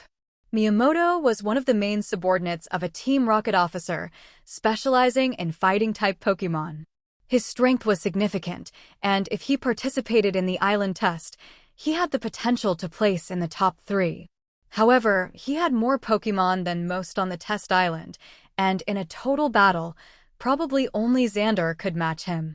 This showed how terrifying those who had entered the test island later were. Even someone relatively weaker could surpass most of the other competitors on the island. If Miyamoto were in peak form, the 4 in front wouldn't be a match for him. But after fighting Cain, he had lost or had 2 of his Pokémon captured, and now he was barely able to handle the 4. He was in a defensive position. Damn it. Damn it. Damn it. If it weren't for that damn Cain, who captured my Primeape, I'd crush their heads with a single blow, Miyamoto cursed as he fought below, unaware that Cain, the very one he cursed, was in a tree right behind him, watching. Primeape was his main Pokémon and also his highest attack power. Now, without Primeape, his team was incomplete. The opponents, shamelessly, used their numerical advantage to wear him down little by little, avoiding direct confrontation. Apart from his Dodrio, a normal and flying-type Pokémon, all his Pokémon had fighting attributes. But the opponents had 3 Golbat, putting him at a disadvantage. One of those Golbat was particularly strong, and it had trapped his best Hitmonchan, significantly reducing his fighting capability. Moreover, half of the opponent's Pokémon had Poison-type attributes and usually attacked by throwing poison before retreating, trying to wear his down slowly. Are you one of those who, according to the rules, should participate at the end? If so, your strength isn't that impressive after all. The guy the boss Xander was so worried about only has this skill. Nakajima said with a cold smile as he saw the situation stabilize. He paid no attention to Miyamoto's dark expression, which seemed about to explode. In reality, Nakajima had noticed Miyamoto a long time ago. After surviving for 3 months on the test island and being evaluated every week, he had seen most of the competitors at least once. As soon as he saw him for the first time, Nakajima guessed who he was. However, he didn't attack immediately. Instead, he patiently waited for his opportunity. Perhaps by luck, not long after entering the test island, Nakajima met 3 other members of Xander's faction. Thanks to his advantage in power and status, he soon got those 3 to recognize his position and align with him. After gathering the 3, he waited until Miyamoto lowered his guard to attack him. Originally, he thought that if he couldn't win, he could at least use the other 3 as cannon fodder to escape. But to his surprise, the person Xander spoke of with such fear turned out to be easily defeated by his group of 4. Although Nakajima admitted that in a one-on-one fight, he probably couldn't beat him, the numerical advantage was also a form of strength. That's how the scene Cain was watching happened. Of the 4, Nakajima was the only one with notable skills, while the other 3 were mediocre. Still, they managed to keep Miyamoto under control. It's all thanks to Master Nakajima's wise leadership. He is one of the top 10 in the previous test. If it weren't for wanting to save time, Master Nakajima would have finished him off alone, one of the three praised. With his words, the other two quickly joined in and praised as well. Upon hearing their words, Miyamoto nearly spat blood in their faces. If my strength hadn't diminished so much, would I need to be held back by this bunch of incompetents? The situation was becoming more and more unfavorable. The long period of concentration needed to direct his 4 Pokémon in battle was starting to take a toll, and he felt he could no longer keep up with the fight. The enemies weren't even trying for a direct attack. They preferred to avoid frontal combat and wear down his Pokémon slowly. In particular, the group's leader had the ability to restrain 2 of his Pokémon, but chose to send only one into battle, keeping the other by his side for protection, while also watching over his 3 companions. The 3 who followed Nakajima's orders understood this as well. After surviving 3 months on the trial island, none of them fully trusted each other. He who hoards too much loses in the end. Suddenly, Miyamoto made a mistake in directing his Pokémon, and Nakajima, who had been patiently waiting, seized the opportunity to launch a fierce attack. He sacrificed one of his companion's Pokémon to defeat Miyamoto's Mahoke. The situation changed drastically. Although both sides had lost a Pokémon, Miyamoto had lost his main one, while Nakajima and his team had only lost an insignificant one. However, the trainer whose Pokémon had fallen still wore a dark expression. On such a dangerous island as Trial Island, losing a Pokémon halved his chances of survival. Would he dare to risk his only remaining Pokémon in an all-out attack? If he lost another, he would likely die here. Was it worth risking his life for someone else? Nakajima noticed his hesitation and shouted, "Full attack. If we defeat this man, I guarantee you'll leave the island safely." If they managed to defeat this strong opponent and gain some of his Pokémon, their power would increase exponentially. Nakajima might even have a chance to enter the top 3 in the trial. Upon hearing his words, the man hesitated a bit more. However, when he saw Nakajima's Raticate eyeing him with those small, sharp eyes, he had no choice but to attack with all he had. He could only hope Nakajima would keep his promise. Miyamoto was being cornered by the 4. Having lost a Pokémon, he finally couldn't withstand their attacks. Following Nakajima's orders, the 4 stopped wasting time and launched a full attack. Miyamoto's face grew darker and darker as he cast a grim look at Nakajima, who was standing off to the side, arms crossed, confident in his victory. "If I'm going to die, you're not getting out of here either," Miyamoto decided with fury. Someone who had come this far in Team Rocket couldn't have done so without staining his hands with blood and having a ruthless heart. Hitmonchan, counter. Then, Thunder Punch, attack that Golbat with everything you've got, Miyamoto roared. Hitmonchan's eyes showed a mix of understanding and regret. It knew what its trainer intended with that command. But quickly, a determined look crossed its face. As a Pokémon, its trainer had treated it well, and it had to do what was necessary for him. Hitmonchan endured Golbat's attack, and with the force of the counter move, it shook the enemy Pokémon and then unleashed a powerful punch at Golbat. Golbat and Nakajima were stunned. Miyamoto had completely abandoned defense, and Hitmonchan was clearly willing to sacrifice itself. Anyone could see it. "Golbat, dodge quickly," Nakajima shouted desperately. But it was already too late. Hitmonchan's counter move brought down Golbat, leaving it almost incapacitated. However, Hitmonchan had no intention of letting it escape. It was prepared to give its life to fulfill its trainer's command.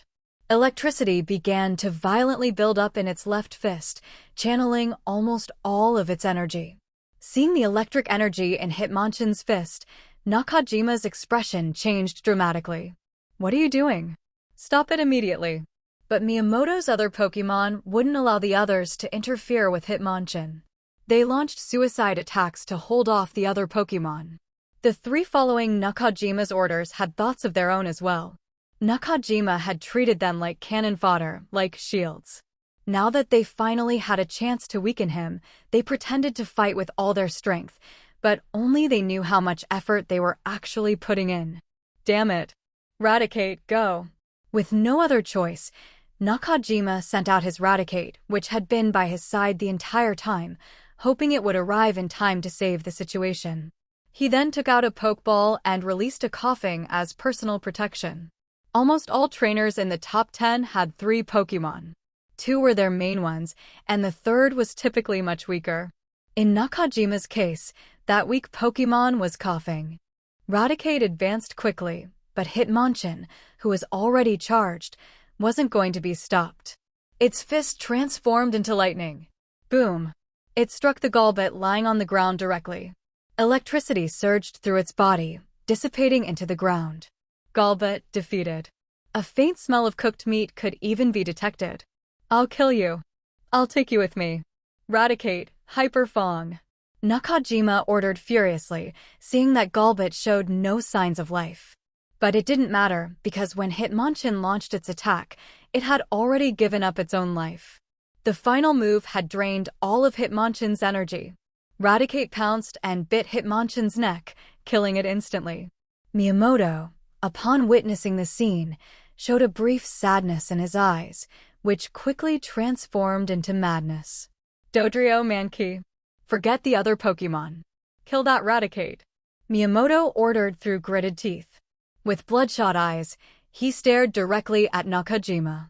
Even if I die, I won't let you get out of here unscathed. If I manage to kill your 2 main Pokémon, do you think that Coughing can save your life? Sooner or later, you're going down with me. Nakajima, in disbelief, watched as Dodrio and Mankey ignored the other Pokémon and furiously attacked his Raticate. At that moment, he understood what Miyamoto intended. That mad look finally frightened him. Crazy. Crazy. He's absolutely insane. Raticate, return. What are you all waiting for? Don't you see I'm about to kill that bastard's Raticate? Are you really going to let yourselves be manipulated like this? Don't you have the will to fight? If he dies, and then I do, imagine all that you could gain. If he doesn't die, how much do you think will be left for you? Upon hearing Miyamoto's words, the other 3 remained silent, especially the one who had lost a Pokémon from the beginning. Although Miyamoto's words clearly aimed to sow discord, they couldn't deny he was speaking the truth. If Nakajima remained alive, how many benefits could they truly gain after killing Miyamoto? Or worse, wouldn't Nakajima also kill them to keep all the resources and points for himself? Gradually, the 3 began to hesitate. Noticing the change, a sickly, mad smile appeared on Miyamoto's face, while Nakajima's expression darkened. He couldn't deny that Miyamoto's words reflected his innermost thoughts. Eliminating everyone and keeping everything would yield the greatest gain. Damn it. Don't be fooled by him. Attack him with everything you've got. I promise you'll get plenty of benefits if we kill him. But by now, his words held little sway. The other 3 were no longer putting in much effort, watching as Miyamoto's Dodrio and Mankey cornered Raticate. However, both Dodrio and Mankey were gravely injured, barely hanging on by a thread. Dodrio. Mankey. Deal the final blow to Raticate. Kill it. Ha ha ha. I want you to join me in the grave. Miyamoto laughed frenetically, and no one dared mock him anymore. This man was mad, a true member of Team Rocket. Those present felt the true madness of the organization's members. Nakajima's face was grim. Raticate was in mortal danger. There was no escape. Although Miyamoto's Pokémon were on the brink of defeat, he had no time to beat them and was running out of resources. Worse still, the 3 trainers began to loosen their attacks and slowly approached Nakajima, as if preparing their own escape. The once favorable situation had turned into a disaster. They wanted to drag him to the grave. Madman. He's an absolute madman. Stop. Stop already. If you stop, I swear I'll retreat immediately.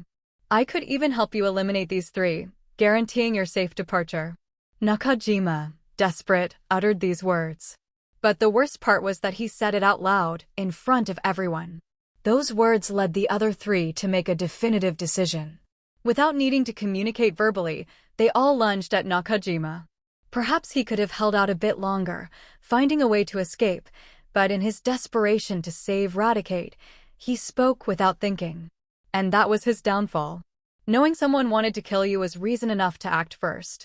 5 Pokémon attacked at once. Nakajima's remaining Pokémon couldn't withstand it. At the same time as his Raticate, it was defeated by the enemy Pokémon. Thus, Nakajima, who had been one of the strongest on Trial Island and a contender in the top 10, lost all his Pokémon and was left at the mercy of his opponents. Raticate's final counterattack killed Miyamoto's Mankey, leaving only the exhausted Dodrio, barely able to stand. The 3 trainers acted with great coordination, sending their Pokémon to finish off Nakajima as he looked on with a mixture of disbelief and resignation. One of the strongest fighters on Trial Island had been killed by 3 unknowns. Never underestimate anyone on this island. If they've survived this long, it's because they have both intelligence and strength. In truth, Miyamoto's words had merely been the trigger. The 3 had already planned this for some time. With Nakajima dead, the trust among the 3 quickly began to crumble. But they didn't attack each other just yet, as Miyamoto was still alive, and with him, their greatest prize. They needed to secure that prize before turning on each other. Without wasting any time, the 3 prepared to strike at Miyamoto's exhausted Dodrio. The Pokémon was so weak that any of them could finish it off. Meanwhile, Cain, who had been watching everything from a tree, knew this was the perfect moment to act. It had been a spectacle worth watching. Cain reflected. Murkrow, use Tailwind and then attack swiftly. Slowpoke, use Teleport to bring Murkrow with you. Remember, prioritize killing the Pokémon, leave the trainers and Dodrio for now, Cain ordered. Go for the kill. The 2 Pokémon nodded. Slowpoke's eyes gleamed with a blue glow, and in an instant, thanks to its teleport move, they crossed the 50 meters separating them from the 5 combatants. When the 4 trainers saw the 2 Pokémon suddenly appear, their faces turned pale. The 3 immediately recognized Cain's Murkrow. It was his starter Pokémon, famous for having defeated Xander on the island. Miyamoto, on the other hand, recognized Slowpoke, the same one that had caused him so much trouble before. But instead of hatred or resentment, his eyes reflected a glimmer of hope and a strong desire to survive. Cain wanted information on all participants in this conflict, and he was the only one who had it. If he was here, then there had to be a chance to live. The resentment for the death of his Pokémon and the capture of his others vanished from his mind. For a member of Team Rocket, the bond with his Pokémon wasn't that important. Otherwise, he never would have sent Hitmonchan on a suicide mission earlier. Life was the most important thing. The 3 trainers exchanged glances and decided to attack, underestimating Cain since he only had 2 Pokémon. However, they made a grave mistake. Cain's Pokémon were in a different league from Miyamoto's. The only reason the 3 had been able to hold out against Miyamoto was Nakajima's threat. Without that, they wouldn't have been a match for him or Cain. That's why Nakajima died in vain. The coordination between Murkrow and Slowpoke was the best among all of Cain's Pokémon. They showed no mercy. A group of level 20 to 25 Pokémon, many of them weak to Slowpoke, couldn't last long. In less than 3 minutes, all the enemy Pokémon lay dead on the ground. The 3 trainers who had tried to flee were quickly restrained by Slowpoke's psychic power, pressed against the ground. It didn't kill them as Cain hadn't ordered it. When Murkrow and Slowpoke finished dealing with everything, Cain slowly descended, riding on his Tropius. The trees were just too tall, and Cain could only come down thanks to Tropius. Besides, the intimidating effect Tropius had was quite useful, right? The proof was that Miyamoto stared fixedly at Tropius beneath Cain. Although he no longer had any Pokémon left, as a trainer he still had a good eye and could see the terrifying power of that Tropius. It could be said that, aside from the main Pokémon of the officers, he hadn't seen any other Pokémon with such an impressive presence as this Tropius. It was a semi-dragon Pokémon. Although it didn't have the dragon type, its power was still extremely strong. Cain, who had fought him before, had such a powerful Pokémon. Why hadn't he brought it out back then? If he had, Miyamoto would have surrendered immediately. A flying and grass-type Pokémon like Tropius would be the perfect opponent for a fighting type. Miyamoto couldn't help but feel resigned. However, Cain, with his back to Miyamoto, didn't notice his change in expression. But even if he had, he wouldn't have done anything about it. Should he say aloud that Tropius was just there for show, more appealing than effective, and that it didn't even want to fight since Cain couldn't control it? Murkrow and Slowpoke, seeing Cain arrive, looked at him, waiting for instructions on what to do with the 3 remaining men. The 3, upon confirming Cain's identity, immediately knelt, begging for their lives. Cain glanced at them briefly, paying them no mind, and then turned Tropius toward Miyamoto. Smiling, he said, "We meet again. Seems like you're not in the best shape, huh?" Miyamoto's clothes were in tatters, clearly indicating he hadn't had a good time on Trial Island, and the recent fight had left him even more disheveled. Now, his ragged appearance contrasted with his first encounter with Cain, when he was full of confidence and arrogance. Upon hearing Cain's words, Miyamoto managed a bitter smile. Although he had saved his life, it was clear he had merely escaped from a wolf only to fall into a tiger's jaws. This time he was truly ruined. Before seeing Cain riding Tropius, he still had a glimmer of hope, but once he saw Cain, he knew all was lost. "Come on, I'll take you somewhere, and we can talk calmly," Cain said. At the same time, he signaled Tropius to pick up Miyamoto. Miyamoto quickly returned Dodrio to its Pokeball, as it was his only remaining Pokémon, his only hope of survival. Tropius roughly grabbed him with its front legs, not caring whether he was comfortable or not. Then Cain said, "Hand over your score devices and spatial equipment, and I'll spare your lives." Hearing this, the 3 men stiffened. Give up their score devices and spatial equipment? Without Pokémon, how could they survive on this dangerous trial island? With only their bodies, it was practically impossible to progress in this place. Or maybe, would you rather I kill you and take them myself? Cain said with a mocking smile. The 3 men, who had attacked Nakajima without hesitation, were clearly not good people. And now, without their Pokémon, they held no value for Cain. With no other choice, they surrendered their spatial belts and score devices to save their lives. At least this way, they still had a slim chance of survival. If not, they would die on the spot. Slowpoke used its psychic powers to take the items, along with the Rocket Team belt of Nakajima, who lay dead on the ground, and his score device. Then it teleported next to Cain, while Murkrow returned to perch on his shoulder. Cain simply ignored the 3 men left behind. Thus, Cain became the true victor, riding Tropius as he slowly vanished along the river. With Tropius's imposing presence, he could be considered one of the strongest Pokémon in that forest.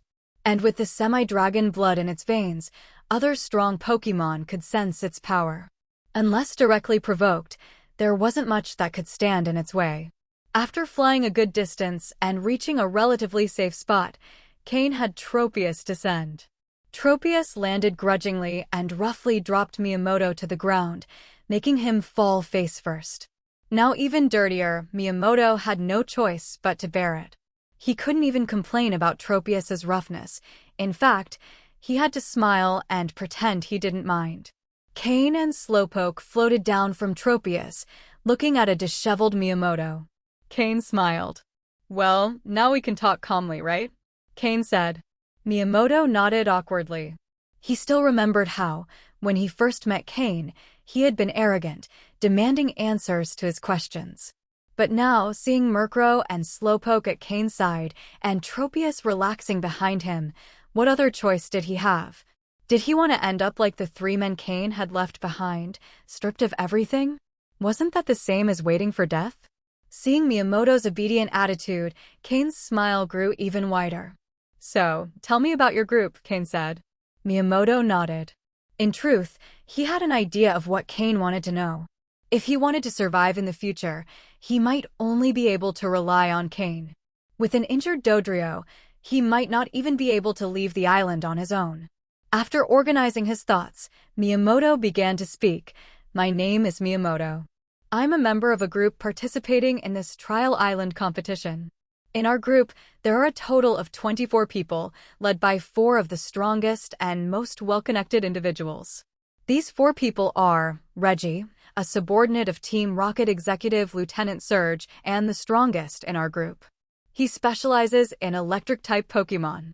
Aurelia, a woman subordinate to Executive Ariana of Team Rocket, who specializes in Grass-type Pokémon. Vexer, a man subordinate to Executive Lucius of Team Rocket, who specializes in Bug-type Pokémon.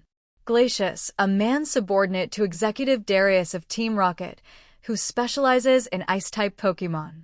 These 4 are the strongest in this competition. Although Reggie is slightly stronger, the other 3 are fairly equal in power. Hello, everyone! As we wrap up this video, I want to share a quick note. I have a Patreon account. If you'd like to support me and enjoy on-demand audiobooks, you can become a Patreon member. Alternatively, you can check out my Google Drive link, which has 500+ novel audiobooks available through my Ko-fi or Patreon shop. I appreciate your support.